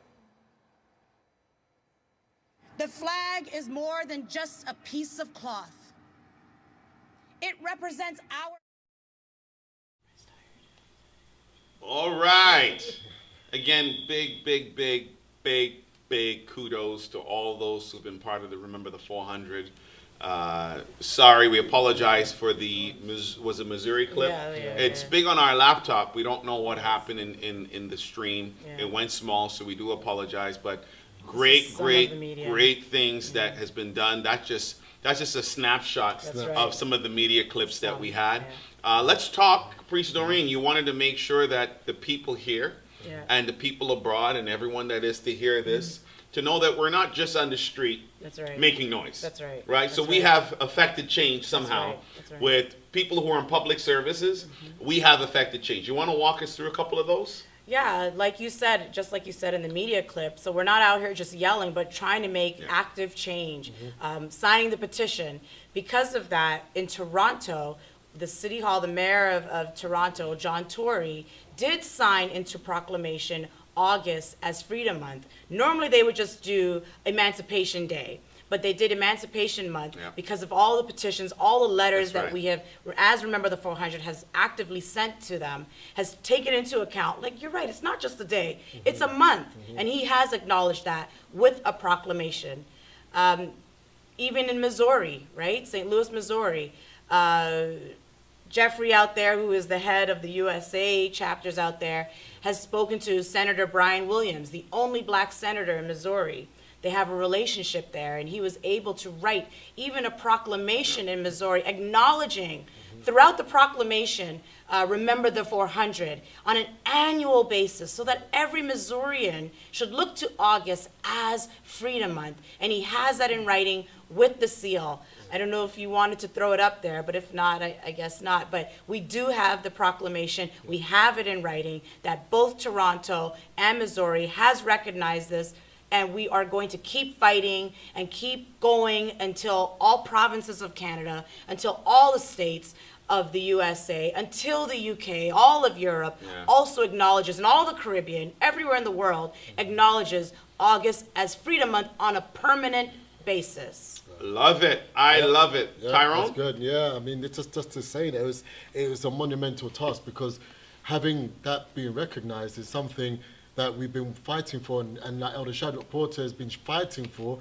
over 40 years. So to see his dream now come to fruition after being rejected, after being shoved by his own people, after being cursed by his own people, after being spat upon and bullied and all this stuff, and he's still fighting, and now to see that in writing, in a seal, it's sealed. That's a done deal every single year. Must bring great joy to his heart. I know that he's at home probably watching this and probably feeling emotion about it, and seeing something like this that he's worked so hard to do, to bring us our freedom as a nation of people, not just us here but worldwide. We're doing something that's going to affect change internationally. So hopefully Great Britain will pick up the mantle as well. The other parts of the US and so on, maybe even Germany and Spain, they may say, you know what, this is great. We've got black people here. That's right. Hey, this is what we're going to do. So, but specifically not black people. But we understand. We're children of slavery. And children of slavery. I'd be remiss to say, like you said, Elder Shadrach, everything in its season, because throughout the years, he has sent letters throughout the Caribbean and to different politicians, even in the U.S. So it's just been an ongoing fight, even for him and his vision, and that now culminating in this time that we're able to finally effect some change and have these politicians make some sort of acknowledgement of what we're trying to do and listen to us and our voices. This is the reason why we want August as Freedom Month. Absolutely. With that being said, what's next? So let's wrap up now. We got 5 minutes. We're going to wrap up, and then we're going to end with our flag raising. And then we'll fade to black, and we are gone. So first of all, thank you for spending the hours that you have with us, and I hope it's been it's been meaningful to you in your homes or in your office, or you're watching this in the car or the park. I hope it's been meaningful to you. I am super, super, super excited and super proud of all the Remember the 400 team. They have sacrificed so much. They have done a lot of the heavy lifting that we're all really, really enjoying today. So kudos again to you and your teams, whether they're in Toronto, across the U.S. or in the U.K. Kudos to those who are our volunteers that are reaching out and trying to help. And again, if anyone out there wants to participate, go to the website, fill out the form. Someone will be in touch with you. That's right. If you don't go to the website, go to our social media and send a direct message, and someone will be in touch with you. Because like we said, this is just the beginning. Just the beginning. This is just the beginning. We will keep going. I mean, you're saying kudos. I definitely want to, again, big up our social media and our marketing. I definitely big up our core team here in Toronto and our international team. We have Andrea, we have Atisha, we have Taya, we have Jacob. On our international level, we have Elder Jeffrey, we have Minister Charmaine. We have the heads of each branches, Jermaine Edwards for New Jersey, Donna for Atlanta, Anthony for Missouri, Levi's deputy to Charmaine in England. Thank you. Our social media, Rachel, Kai, and Sophie. We could not have done this without you guys. You guys did excellent in terms of putting us out there on the World Wide Web. Thank you so much for all that you do. And everyone that just really participated, Sierra, Asher, part of the events team. Yep. I mean, there's so many. I mean, out in London, Jonathan, Edward. I'm probably going to forget some names, but thank you to everyone, the leadership, the entire leadership, everybody from, you know, the core team to the subcommittees. We thank you immensely, and we look forward to continuing this journey with you to just bring more bigger and better things even throughout the year and even for next August. Beautifully said. You still got some steam. Even at this, we've been here like 4.5 hours. You got some juice. Tyrone, any closing statements? Yeah, definitely as well. Just to add to what Priest Doreen was saying, also, you know, down to, you know, acknowledging to all of the speakers. So, you know, Doreen Simpson herself, you know, guys, you know, it hasn't been an easy job. Doreen has had got thrown into the task, just like myself, and has done a lot of the heavy lifting. So also, you know, definitely a big thank you to you, you know, for actually taking it on, because it wasn't easy. It's not an easy road. It's not easy at all to actually do that at all. So, you know, I couldn't have done it without you. Couldn't have done it without you. So stop. You know, couldn't have done it without you, my friend. You know, just, you know, thank you again. Just like what Doreen said to the actual speakers, those that came up and spoke for the first time. Remember the 400, you know, that's great for them, because they're really putting their heart out there and showing passion for what our elders been, like, you know, shouting out and taking that message also to the young people, to the younger ones, like the youngest is 7 years old, is up there on the world stage, and even to the older ones. And I have to say this from England, you guys love it, right? The picture of Elder Pam, and that's a great shot. That was a great shot. You know, kneeling as well. Now let's bear in mind she's in late 70s and on her knees, you know, and still fighting that fight. So it goes across all ages and all boundaries, man. And you know, thank you so much, man. On that note, let's get into something a little serious. So before that, so what's next? A lot of things. A lot of things are next. So so follow us on our Instagram. Follow us on Facebook. You know, get on our mailing list on our website, because there's a lot of things coming out of the woodworks. Remember, the 400 is continuing this fight and bringing the truth to really bring freedom. But when we got our flag, it was a highlight of our moment, right? The first march went out there with our Israelite nation flags. I mean, the best picture is with you and that flag waving. But then you guys officially now have a Remember the 400 flag. And the city of Toronto, walk me through what happened. The city of Toronto. And let's get that on deck, that clip. The city of Toronto allowed us to come right down to City Hall, the core of downtown Toronto, right there at Nathan Phillips Square. We were able to go there even during a pandemic. We were able, not by large numbers, but Freddie and I was able to go down there with Brian to City Hall to raise the Remember the 400 flag high in the sky in our Freedom Month. Massive, massive. And it's there waving above all the flags. That's right. It was there waving high above all the flags. But you don't take what we say. Sit down, remove anything that's distracting you, and glue into this last footage piece. And put your volume on high because it's going to bring some goosebumps to you. Because this was the moment that we all said, all right, we're doing something here. Right? With that being said, guys, you're not going to see our faces after the clip, but we thank you for being here. But this is a clip. Do not turn your TV off. Do not turn your smartphone off. Do not close the tablet or the laptop. You need to see this last clip. We ready? Yes. Ready. Let's do it.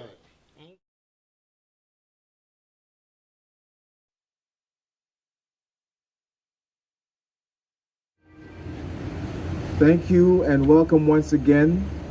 My name is Frederick Malcolm. I am Director for GAPAS, and we are very proud and honored to be here today at this ceremony of raising of the flag for the Remember the 400. Now, the founder of the Remember the 400 movement and also the founder of GAPAS, Shadrach Porter, he envisioned for GAPAS a body of people that would be able to tell the story of our people through our eyes. And in doing so, we are here at this great city of Toronto. I want to give thanks to all of those who paved the way to make this possible, to be able to raise a flag which is not the national flag, but it is still a flag that defines who we are as a people, as Canadians. And I'm a very proud Canadian even this day, giving thanks for this wonderful, wonderful country that we live in.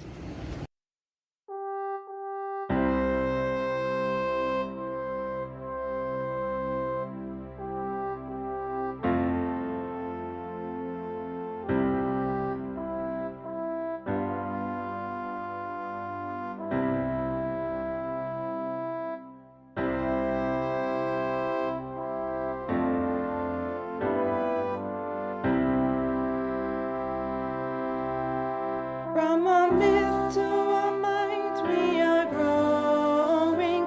From the depths to the heights, we are climbing. From the valley to the mount, from the gutters round about, we're a nation crying out to our Father once again, to be with us this day.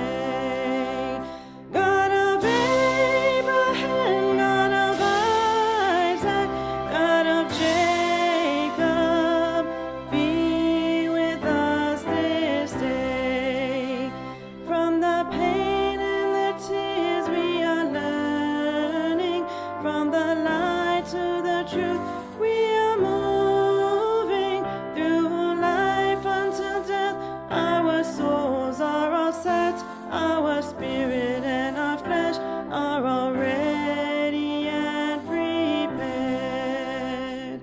to be with you this day. God of Abraham, God of Isaac, God of Jacob, be with us this day.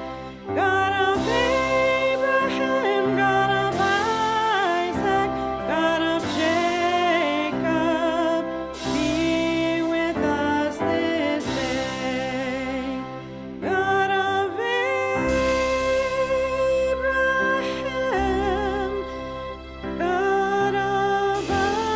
Abraham, God of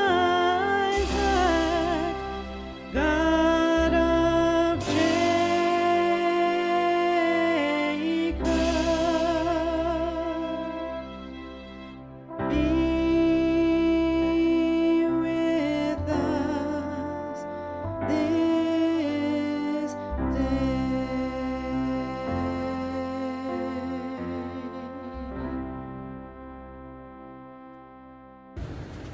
Good morning. Thank you, Frederick Malcolm, and to the GAPAS. And I thank the Remember the 400 committee and to Shadrach Porter, the founder of both GAPAS and Remember the 400. As I stand before you today, Everything that Frederick has said makes me feel emotional.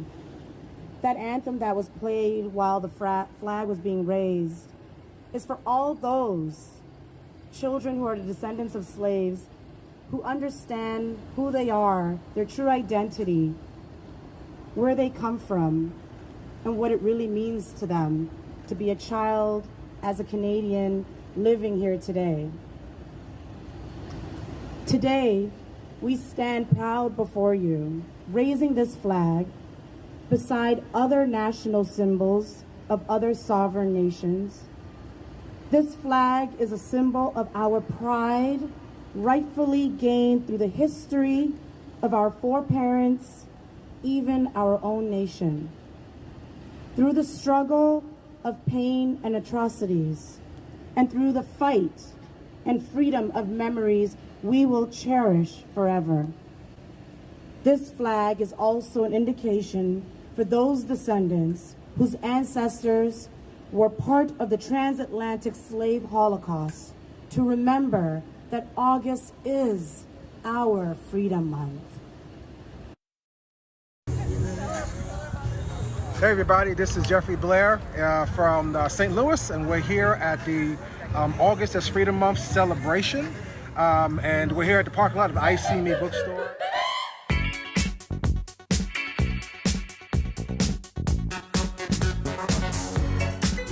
Thank you to Remember the 400 for putting all this together. This is what we do, support our youth, invest in our future. Come and check us out.